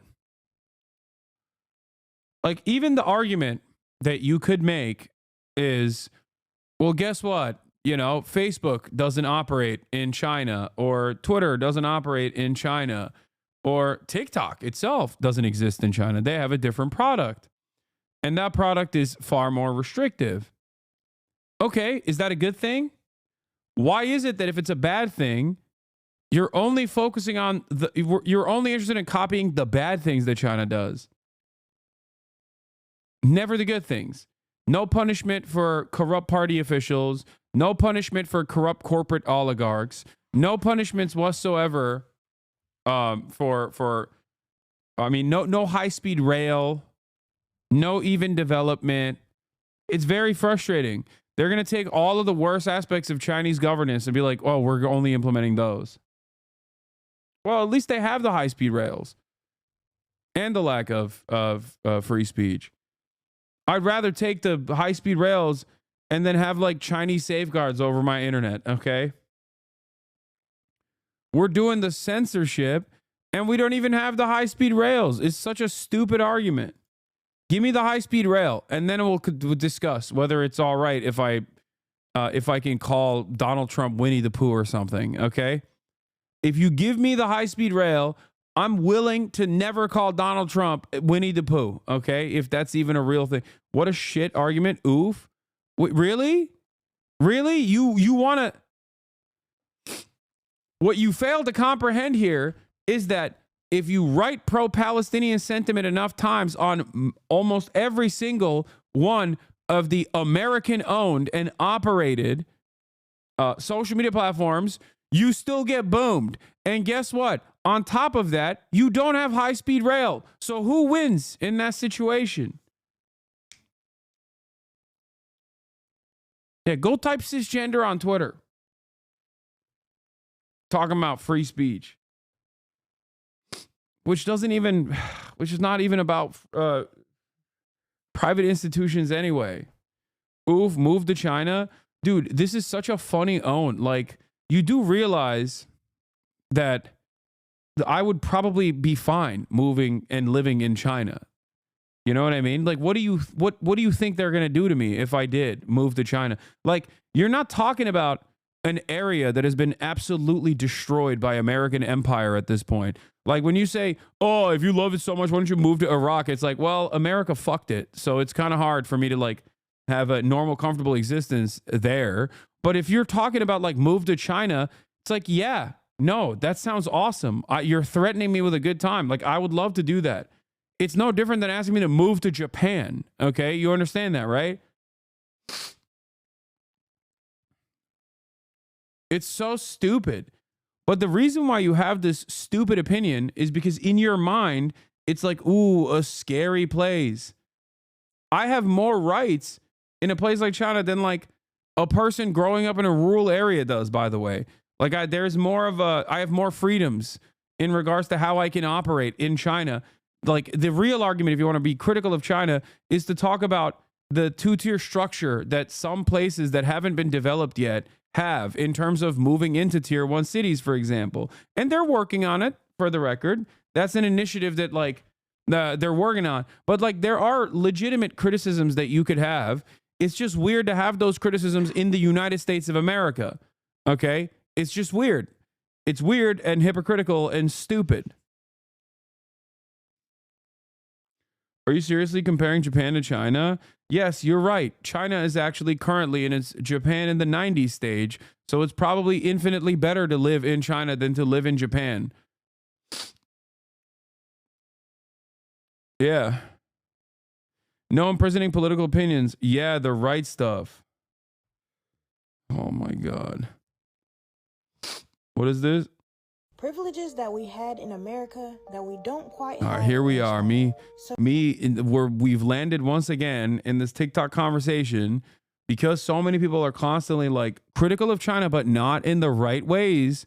Okay. Critical of China in like really silly ways where I just have to sit here and, glaze China. dude, you have to understand, this isn't the 80s anymore, man. You can't just like behave as though, you cannot behave as though China is like, you know, post-famine North Korea, okay? Like, everyone has internet, dude. You have internet. You can check it out online. Right? You cannot be this inundated with anti-China propaganda that you are just refusing to recognize that it is a normal country just like any other country, okay? It is functionally no different than like Norway or France, you know what I mean? You would never, if you were like, go live in France, dumbass, okay? If you said something along those lines, everyone would laugh at you and be like, why? I would love to live in France. That sounds awesome. You know what I mean? But for Americans, they're so brain rotted where they're like, what? Look, go live in China then. It's so stupid.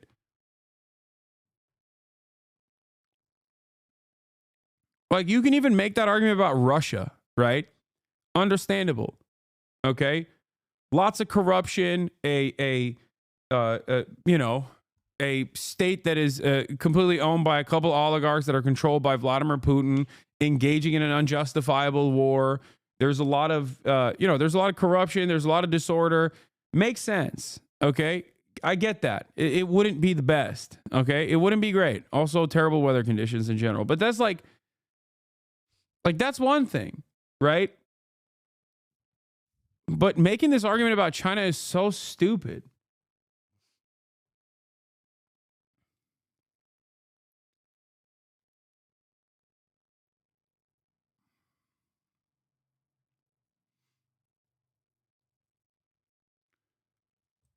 The video you have on screen is satirical. No, I know. I love these guys. I watch them all the time. I see them on my For You page all the time.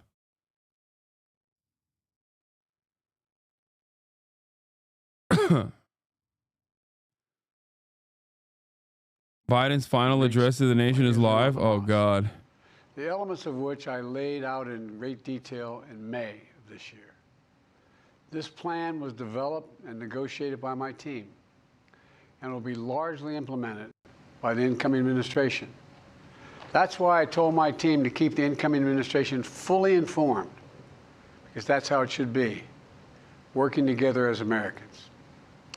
This will be my final address to you from the American people, from the Oval Office, from this desk as president.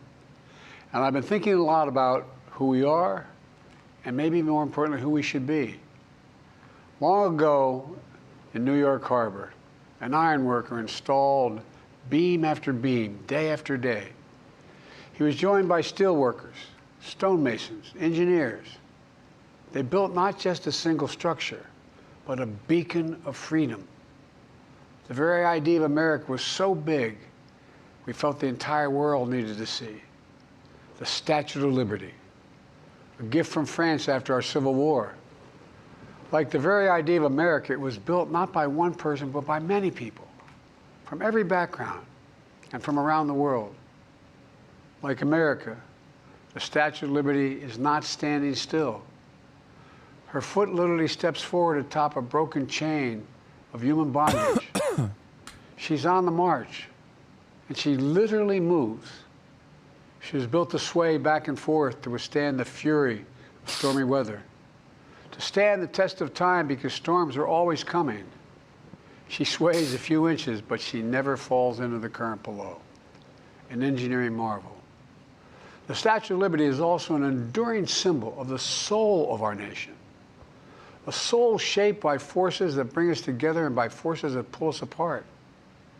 And yet, through good times and tough times, we've withstood it all. A nation of pioneers and explorers, of dreamers and doers, of ancestors native to this land, of ancestors who came by force, a nation of immigrants who came to build a better life, a nation holding the torch of the most powerful idea ever in the history of the world, that all of us are created equal, that all of us deserve to be treated with dignity, justice, and fairness, that democracy must defend and be defined and be imposed, moved in every way possible. Our rights, our freedoms, our dreams. But we know the idea of America, our institution, our people, our values that uphold it. You know, his speechwriters were just like, dude, come on, it's your final farewell address. Like, they really did not put a lot of emphasis in the example this. of our power or the power of our example. Whether we show the courage to stand up to the abuse of power or we yield to it. After 50 years at the center of all of this, I know that believing in the idea of America means respecting the institutions that govern a free society. The presidency, the Congress, the courts, a free and independent press, institutions that are rooted, they just might not reflect the timeless words, but they echo the words of the Declaration of Independence. We hold these truths to be self-evident. Rooted in the timeless words of the Constitution, we the people.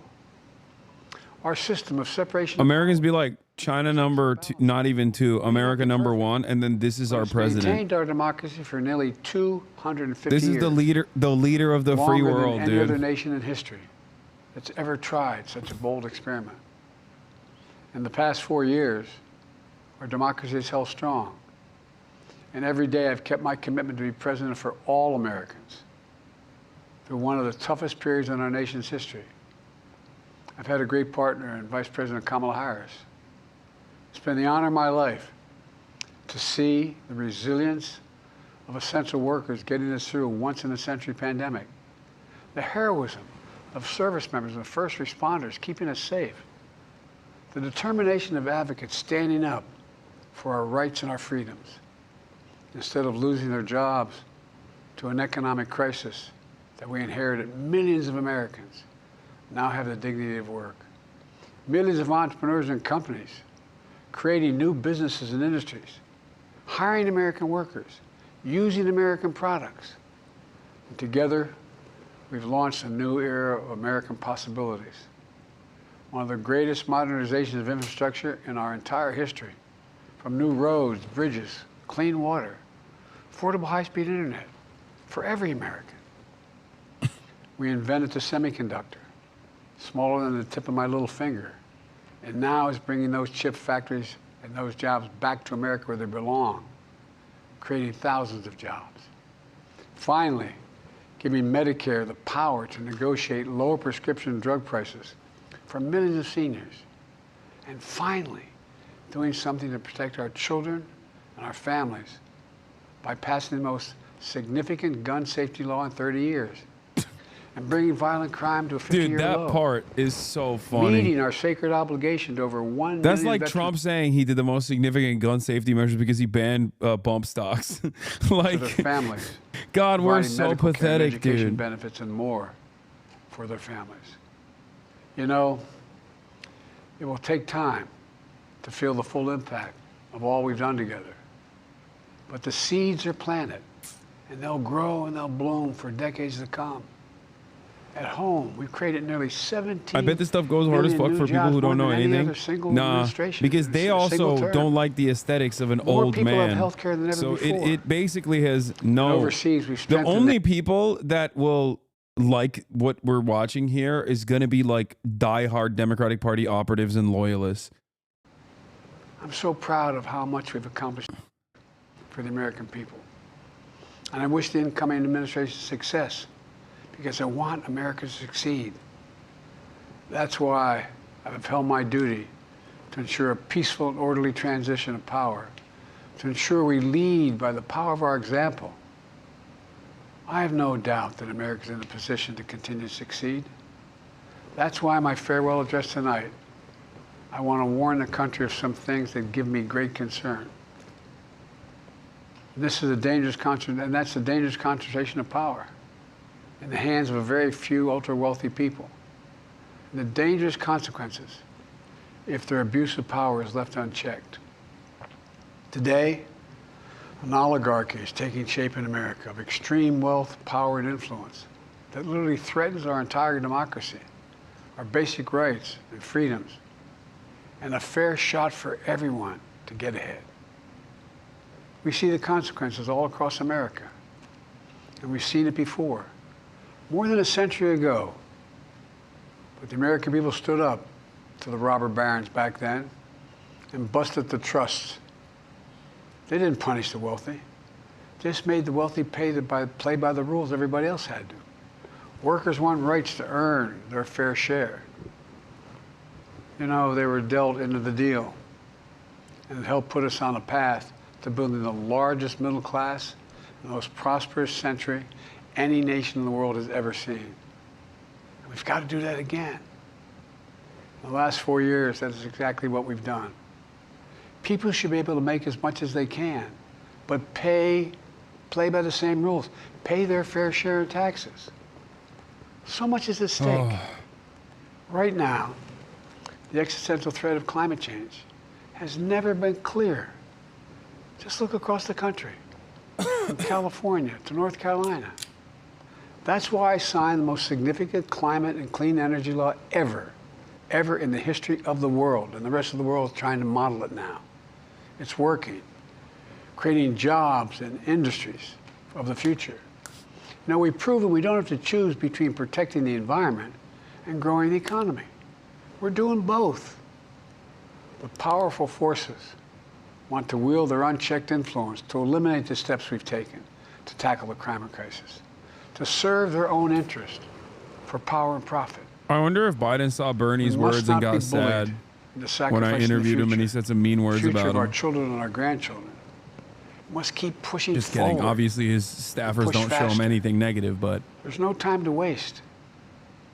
It's also clear that American leadership in technology is an unparalleled source of innovation that can transform lives.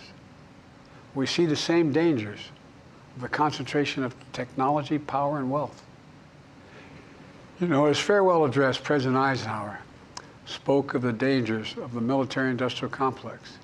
He warned us then about, and I quote, the potential for the disastrous rise of misplaced power, end of quote.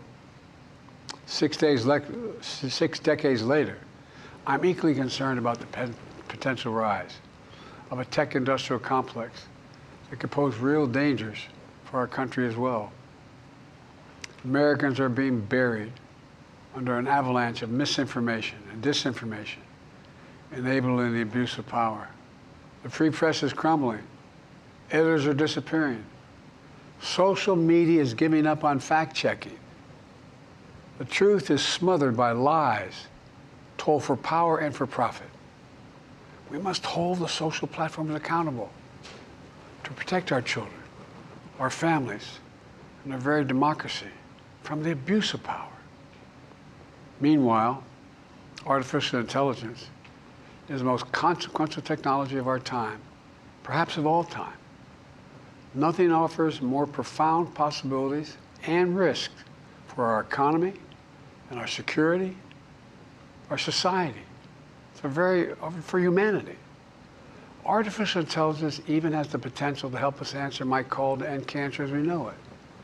But unless safeguards are in place, AI could spawn new threats to our rights, our way of life, to our privacy, how we work and how we protect our nation. We must make sure AI is safe and trustworthy and good for all humankind. In the age of AI, it's more important than ever that the people must govern. And as the land of liberty, America, not China, must lead the world in the development of AI. You know, in the years ahead, it'll help to be, it's going to be up to the president, the presidency, the Congress, the courts, the free press, and the American people to confront these powerful forces. We must reform the tax code, not by giving the biggest tax cuts to billionaires, but by making them begin to pay their fair share. We need to get dark money. That's that hidden funding behind too many campaigns contributions. We need to get it out of our politics. We need to enact an 18-year time and term, for the strongest ethics reforms for our Supreme Court.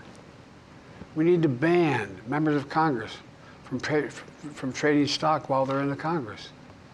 We need to amend the Constitution to make clear that no president is immune from crimes that he or she commits while in office.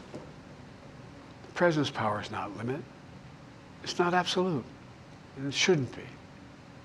And in a democracy, there's another danger to the concentration of power and wealth. It erodes a sense of unity and common purpose. It causes distrust and division. Participating in our democracy becomes It's so cool that his farewell address is like, yo, this president guy should really do a lot about these things that I'm talking about. We have to stay engaged in the process. You got 5 more days, man. Get to fair work, shot bitch. is what makes America America. Everyone's entitled to a fair shot. Not a guarantee, but just a fair shot. An even playing field. Going as far as your hard work and talent can take you. We can never lose that essential truth. Remain who we are.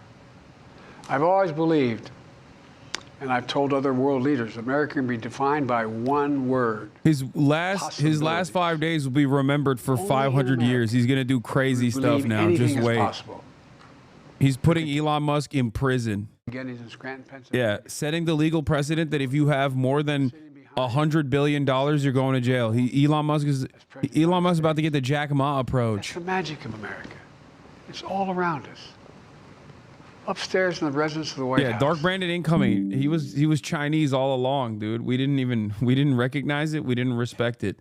Okay, I'm telling you, he was Chinese the whole time. I mean, on the outstretched arm of the statue that holds the torch. It reminds me every day. It feels like a flex where he's like, wouldn't it be cool if I did all these things that I'm warning against? That I like did anything to try to stop all of the things that I'm warning against? Wouldn't that have been Son of an sick? immigrant. Yeah, you got Whose nothing job though. was to climb that torch and polish the amber panes so rays of light could reach out as far as possible. He was known as the keeper of the flame. He once said of the Statue of Liberty, quote, speaks a silent universal language, one of hope that anyone who seeks and speaks freedom can understand. Yes, we sway back and forth to withstand the fury of the storm, to stand the test of time. A constant struggle, a short distance between peril and possibility. But what I believe is the America of our dreams is always closer than we think. And it's up to us to make our dreams come true. Let me close by stating my gratitude to so many people, to the members of my administration, as well as public service and first responders across the country and around the world. Thank you for stepping up to serve. To our service members and your families, it's been the highest honor of my life to lead you as Commander-in-Chief. And of course to Kamala and our incredible partner, historic Vice President. She and Doug have become like family, and to me, family's everything. My deepest appreciation to our amazing First Lady who's with me in the Oval today, for our entire family. You're the love of my life and the lives of my love. My eternal thanks to you, the American people. After 50 years of public service, I give you my word. I still believe in the Women idea. held up half the sky, Jack. I will let 1,000 blossoms bloom. The character of our people matter and must endure. Now it's your turn. I'm enshrining a monument for Yahya Sinwar. Keeper of the flame. Going forward, we're doing it all. Next 5 days. You love it too. I will make Luigi Mangione May God protect her children. look like Thank you for this great honor. a peaceful man with what I'll do to the insurance companies. Oh, the black and white President Joe Biden Oval Office address. It looks like he's dying. It looks like he died. There are weeks, or there are decades where nothing happens. And then there are weeks where decades happen. I'll show you what I can do in 5 days.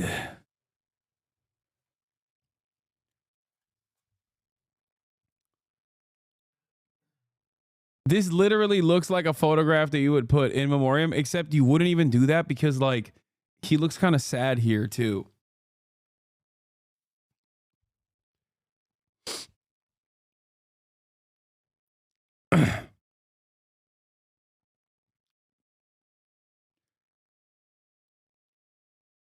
The courage to stand up for the rights of our democracy is espoused after centuries of respecting the institutions that govern our society and speaking independence and liberty for generations to come.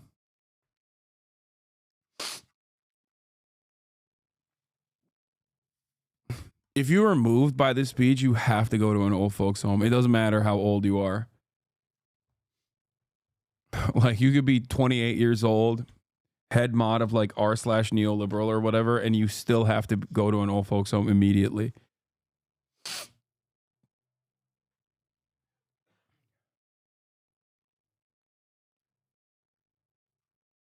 This is the first time I felt kind of bad for Biden because he reminded me of a sad, dying dog, old dog. Jesus Christ. Where are the Biden heads, dude? Key demographic Austin show? No, I don't even think Austin fucks with them like that. Yeah, this was just dementia monologues. No, I mean, he read. It's not like he wrote the speech. He just read the speech.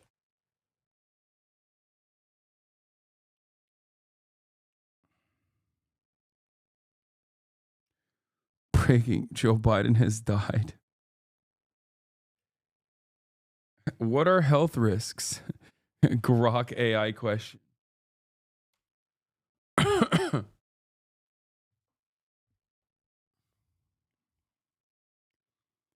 POTUS is seen through the Oval Office door as he delivers his farewell address to the nation. And of course, that criminal is right there. And by that, I don't mean Hunter Biden. I'm talking about Doug. Okay? That's right. That criminal Douglas sitting closest to Biden. What does that mean?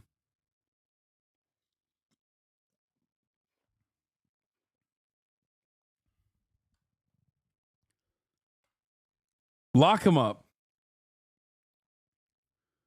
What? Jill Biden shares disappointment with Pelosi. We were friends for 50 years. Jesus.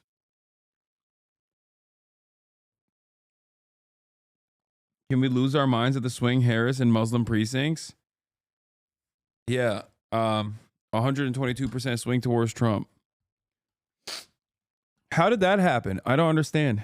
They're calling it the Richie Torres effect. I don't get it. They sent Richie Torres over there to be like, we hate you, and if it were up to me, I would kill all of you right now legally. And then they sent Bill Clinton, Jeffrey Epstein's bestie, to go out there and be like, you know, it's called Judea and Samaria. Like, how did this fail? How could this have failed? From 88% to Biden Harris to 13%. Harris Waltz. You probably already said this, but can you tell me what you think about people giving Trump credit for the ceasefire? Bro's gonna make me put the hat on again, dude. Oh my God. What do I think about people giving credit to Trump for the ceasefire?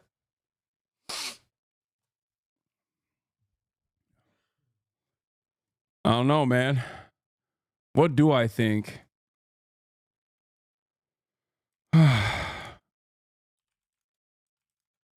Ay, ay, ay, ay, por Dios.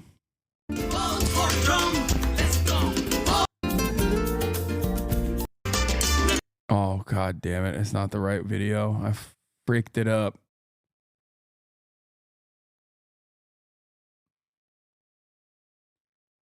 I freaked it up.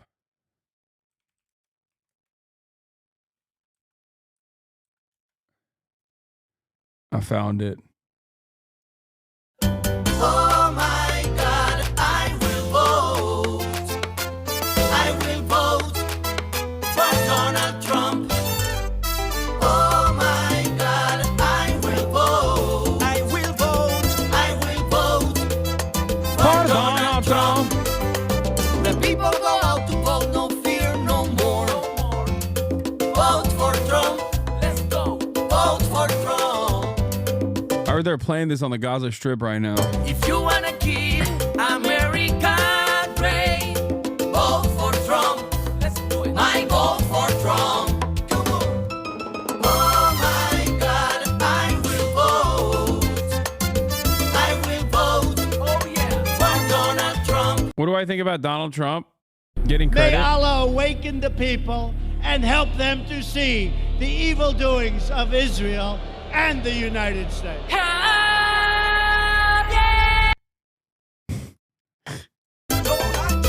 Oh my God, I will vote. Oh my God, I will vote for Donald Trump.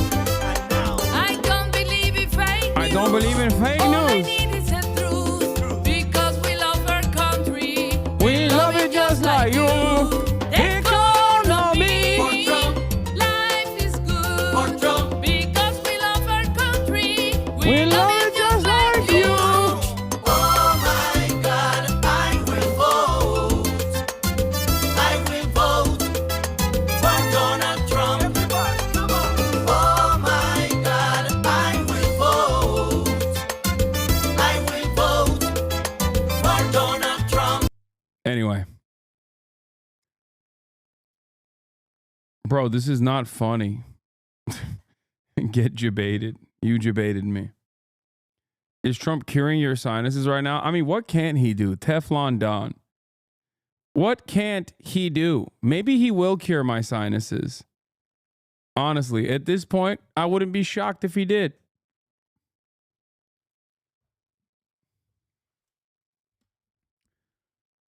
Bro, every time I leave and come back, you're playing this shit. This is how you skew narratives? What narratives?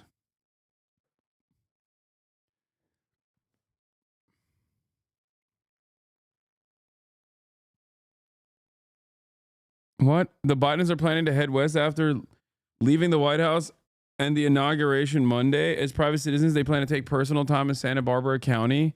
Yuck. Get out of my state, man.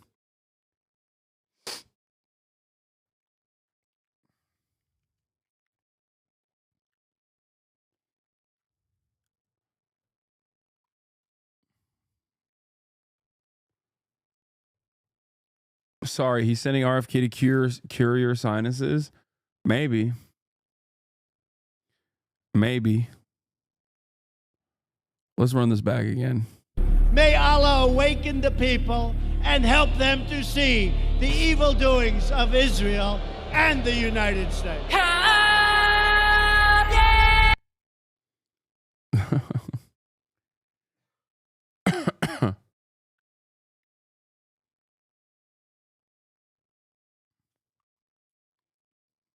What is this?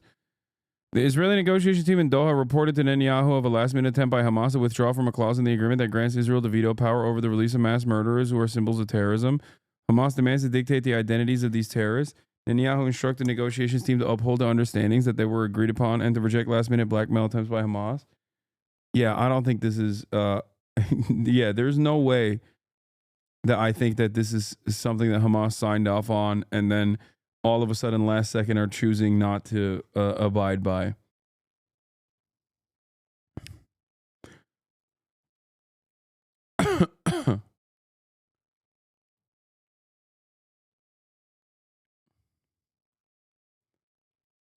Anyway.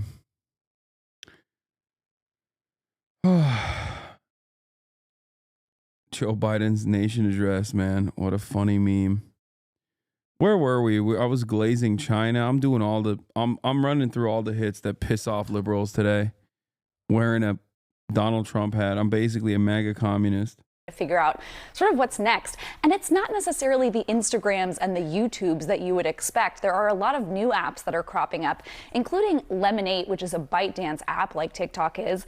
Red Note, which is actually a Chinese-owned app as well, and then Flip, Clapper, Fanbase, a number of these other apps that are also short-form video. Creators can make money. So it'll be really interesting if we do see this ban go into effect, whether any of these ends up being sort of the winner over the mainstream apps that we know of. Yeah, again, this is just such a huge difference from what almost everyone thought this was going to be, which was, you know, you won't be able to put the new app on the phone. It would get a little bit of clunky over weeks or months, but not, I can't get in to watch my cat videos as of Sunday. I mean, I think 170 million people are in for a big surprise.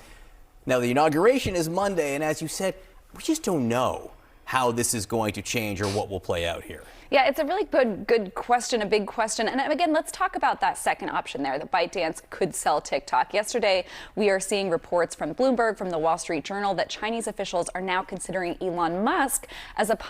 I don't know why they're saying this when, like, Vanity Fair went to TikTok and they were like, this is insane. This is not even remotely in question. And they're still running with this narrative. And I genuinely don't know what's true anymore. Because, like, I usually trust Bloomberg and Reuters, especially when it is, like, reporting on issues that pertain to, you know, corporate takeovers, things like that. And it's shocking to me that they're just, like, still going along with this. New American owner for at least part of the U.S. operations of TikTok, which is really interesting, right? Because Elon Musk already owns X. He could add to his massive social media portfolio that he already has. TikTok called this report pure fiction, but for a lot of logical reasons, it would make sense why the Chinese... Wait, so you're saying TikTok actually said it was pure fiction, but it still makes logical sense? And you're still running with the initial reporting that the primary party called pure fiction? So you are aware that they called it pure fiction. That makes even less sense. Why would you actively undermine the initial... What is going on, man?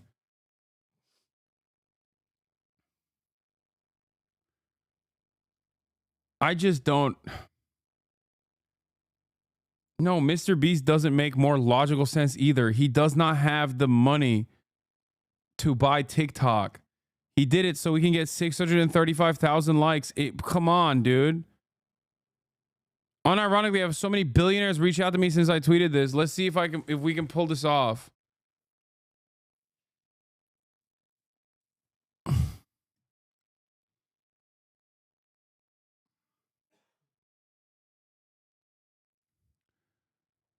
Oh.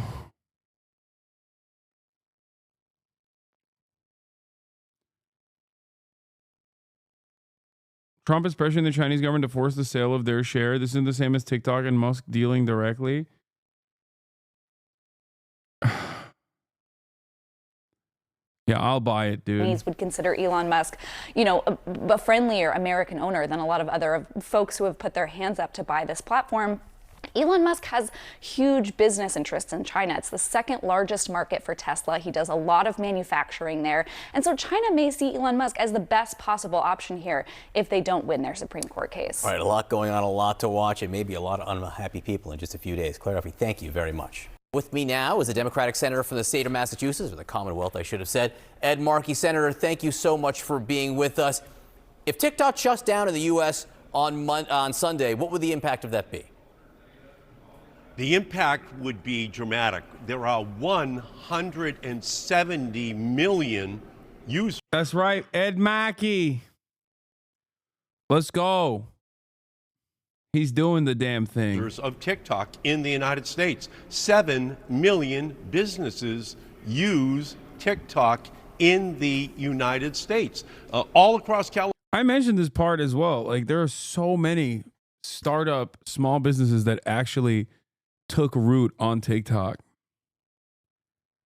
Like, what a silly thing to just like undermine. California right now, families, businesses are using TikTok to create communities, to try to deal with the tragedy that continues to unfold. So if there is in fact a ban, if TikTok goes dark on Sunday, it's going to have significant impact in our country.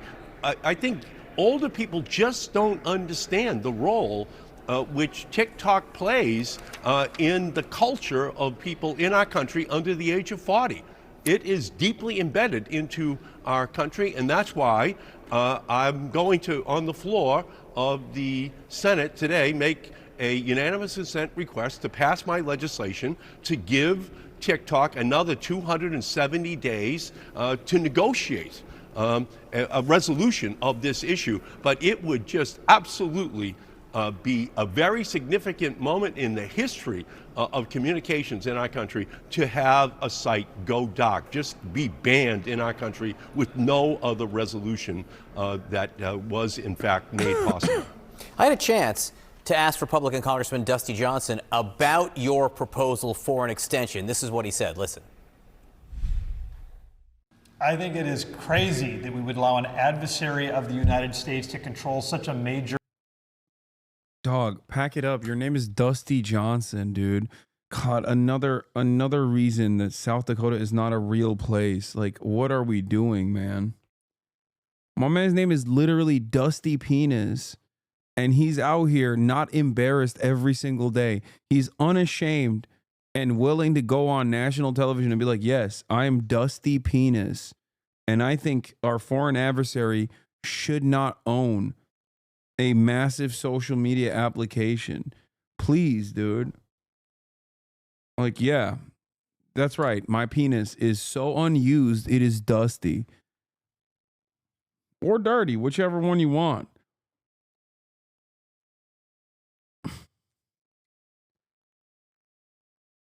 I just don't, oh my God. Deeply unserious nation. Merge the Dakotas immediately and give it under the crushing thumb of Burgum. Burgomaniacs rise up, okay? Give it under the protectorate of Doug Burgum and let him control both of the Dakotas. Enough of this South Dakota nonsense, North Dakota nonsense. No more Dakota divide. One Dakota, united. Donald Trump's going to do that too, my king. Yeah, I have a one-state solution for Dakota, a one-state solution for Israel-Palestine, and a one-state solution for Korea. Okay? Why you never talk about uniting the Carolinas? Sure, why not? News outlet. This is not about the content on TikTok. Listen, I get it. People are hungry for their goofy dance videos. There are lots of places they can get that. This is about the fact that we would allow the Chinese Communist Party this kind of access to propaganda channels. We would never have let the Soviet Union buy up the CBS Evening News and the Wall Street Journal. The fact that oh my God, imagine. That would have been... We'd be living in a dramatically different universe. Like, maybe we would have had healthcare if we did that. some are okay with the Chinese. Actually, who am I fooling here? I mean, TikTok is Chinese, but we don't got no healthcare, and we are not closer to it at all. So, Chinese Communist Party running TikTok is hard for me to understand. He suggests that you're okay with the Chinese Communist Party running TikTok. The intelligence community. Like, dude, that's not a question, man. Like, you're trying to bully Ed Markey for taking a popular position as a senator. Okay. His position is represented by the overwhelming majority of Americans. Okay. The overwhelming majority of Americans do not want TikTok to be banned. TikTok has 170 million active users. Okay. And you are unnecessarily contentious towards the wishes of the public, and also simultaneously are showing clips from a man named Dusty Penis as the guy backing your argument. And the entire argument revolves around Red Scare Mania.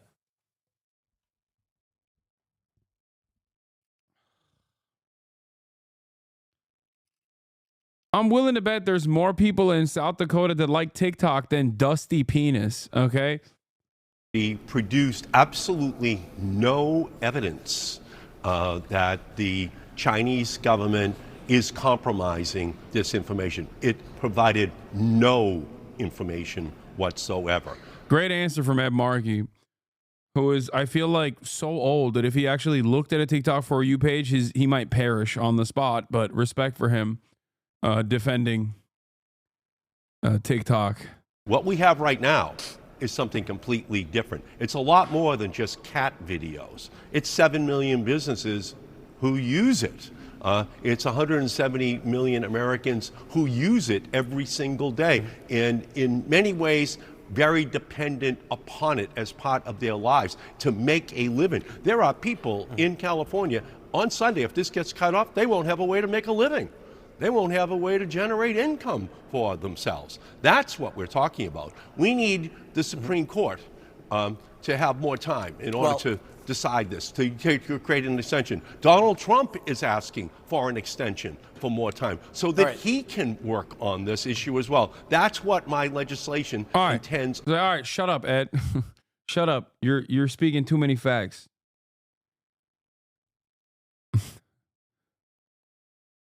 On attempting to achieve, and I'm going to do that with Senator Booker and Senator Wyden today. All right, let me just jump in for a little context here. Number one, the Supreme Court in its questioning seemed to indicate they were going to let this congressionally passed law, a bipartisan law, go through, which would mean the ban would go into effect on Sunday. We think that's where the Supreme Court is going. And I just want to point out, there are Republicans who agree with you, but there are plenty of Democrats who agree with Dusty Johnson. This law was passed by a bipartisan majority and signed in both houses, and it signed into law, I should say, by President Biden.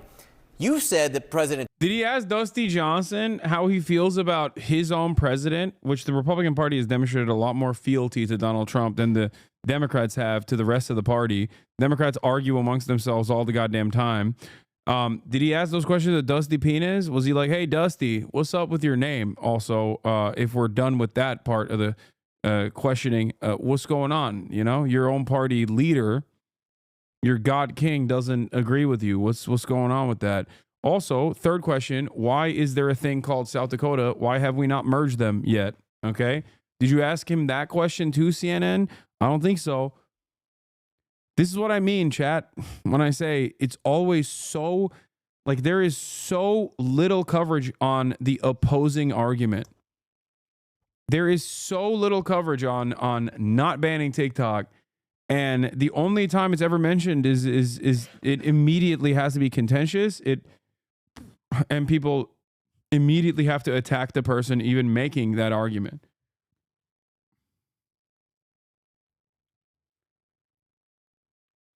Hello, I am Chinese and I've been watching your stream with my American husband for a long time. I was wondering how come since when you realized that China is not the China in American propaganda? What?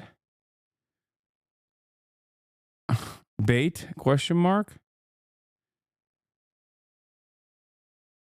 Dude sounds like less gay Bill Maher. What? Goes on red note once. Yeah. He's like, I found a Chinese wife, Hasan. I went on red note. We're married now. I think they're asking, when did you learn that there's more to China than what we're told in American propaganda? I don't know. Maybe I have relatives who are Chinese. That could be part of the equation, even though they are literally from Taiwan. But still, some of them work in mainland China. Perhaps that might be relatively instructive on my more nuanced understanding of Chinese development and China in general.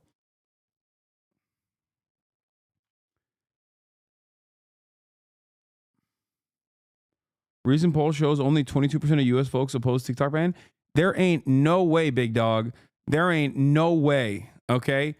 So more than half of the population of the United States of America is on TikTok, but only 22% oppose banning TikTok.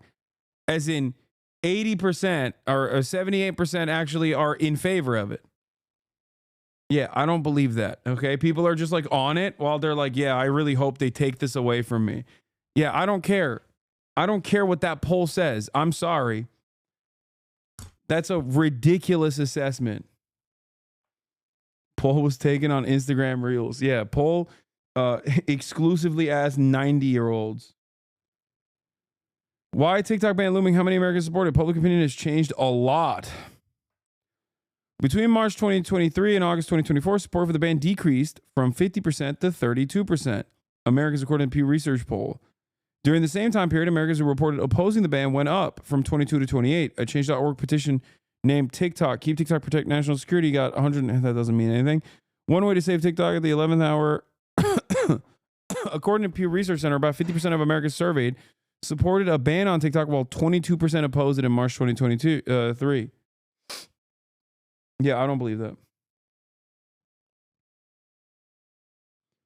A declining share of adults and few teens support a U.S. TikTok ban. Wait. I'm assuming there's a new poll from Pew that we haven't seen.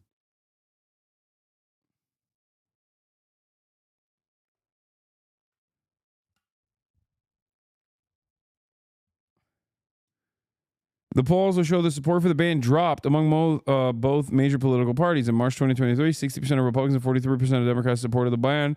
By fall, just 42% of Republicans and 24% of Democrats supported it. Wait, what? That chatter said there's a lot of people that want to ban TikTok. Did you say the wrong thing or did you read it incorrectly? Because this article doesn't support you. What? As a Chinese, I don't trust most content. The most content on Xiaohongshu. Hello, I am Chinese man. Let me tell you, we are suffering out here.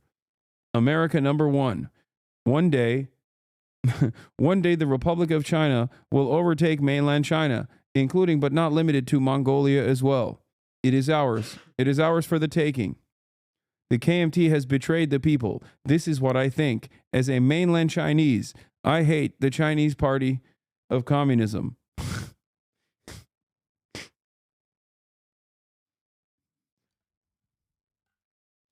Restore one singular China and give the ownership to the Taiwanese population.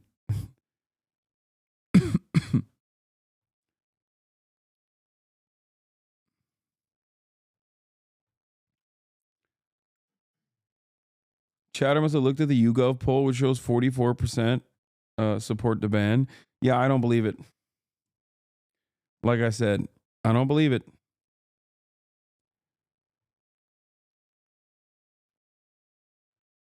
Ed Markey literally voted for the TikTok ban, by the way. Yeah, he was wrong. And now he's... I mean, Ed Markey's 90. I don't know if he knows what he's doing there.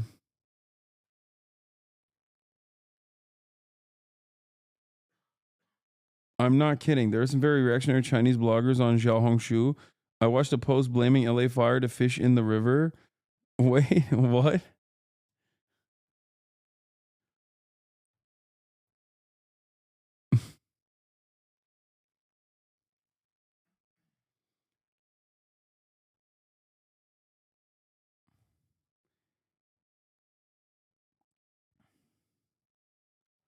Public support for a government ban on TikTok has declined. In summer 2024 survey, 32% of adults said they would support it, down from 50% in March. Another 28% said they opposed the ban, while 39% were not sure.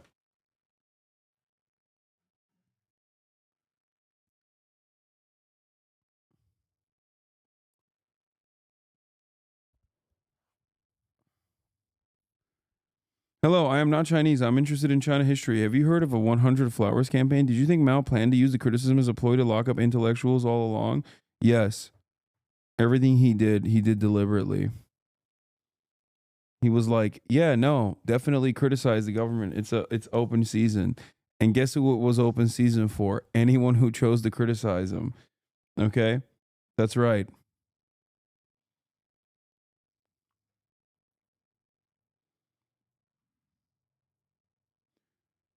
They would show you this law.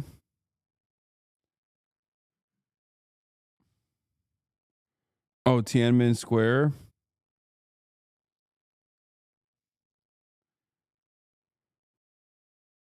Oh my God. I do think it's funny where people who are just like protesters should be able to execute you with their cars are like, what about Tiananmen Square? Why is that like the big thing that the people always point to? Like, I just don't understand. Like, Americans love running over protesters. What's the problem?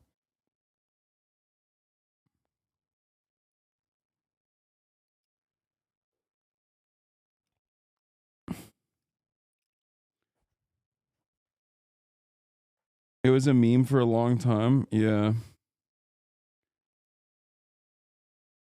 Check this user's last message. They got timed out.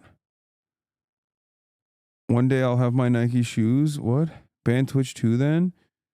Okay, so ban all social media then? NSA mass surveillance, Kent State Uni, Church of Scientology, David Miscavige, May 4th, 1970 massacre, May 13th move bombing.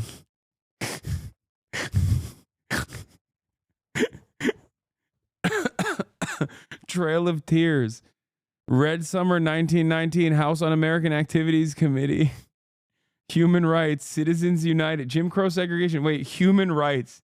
Just human rights. Nothing specific. Just human rights. Citizens United.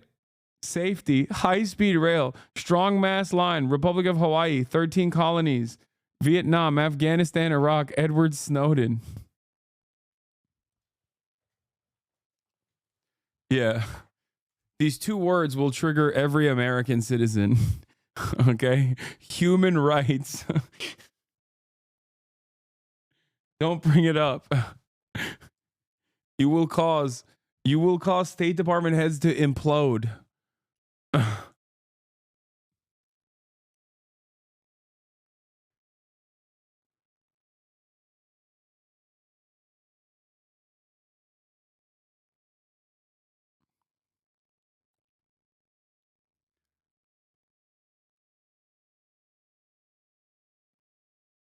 Anyway.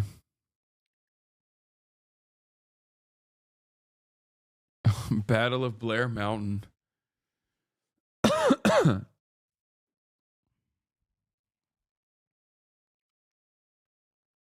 Bro, your mods are banning so many free speeches? No, it's Fossabot.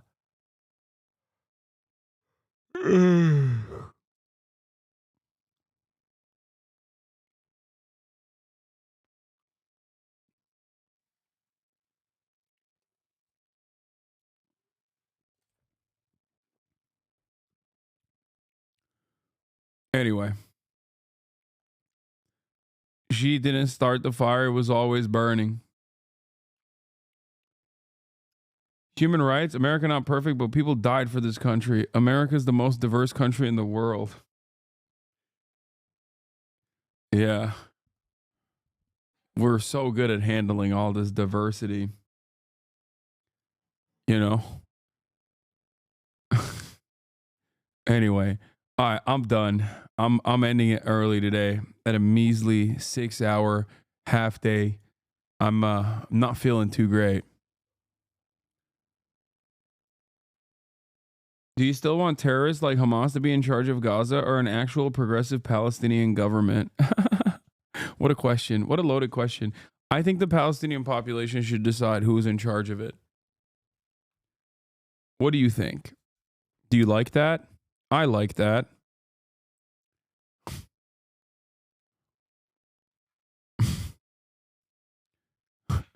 Do you think terrorists like the Likud party or Itamar Ben-Gvir or Benjamin Netanyahu or Bezalel Smotrich should be in charge of the genocidal apartheid regime of Israel? Or do you think we should dismantle it piece by piece and create a secular, singular, solitary, progressive state? Since you use the term progressive, I will, ask it back to you.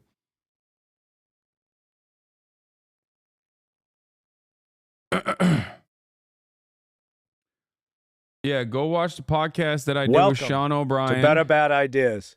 Today we had Hasan Piker on the podcast where we discussed politics, where we discussed mainstream. Get your fill in.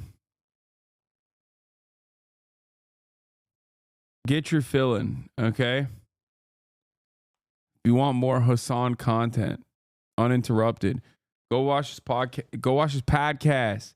Show it some love. And we'll screen Union tomorrow. I couldn't get to it today, unfortunately, but I'll do it tomorrow. I'll do it tomorrow. All right.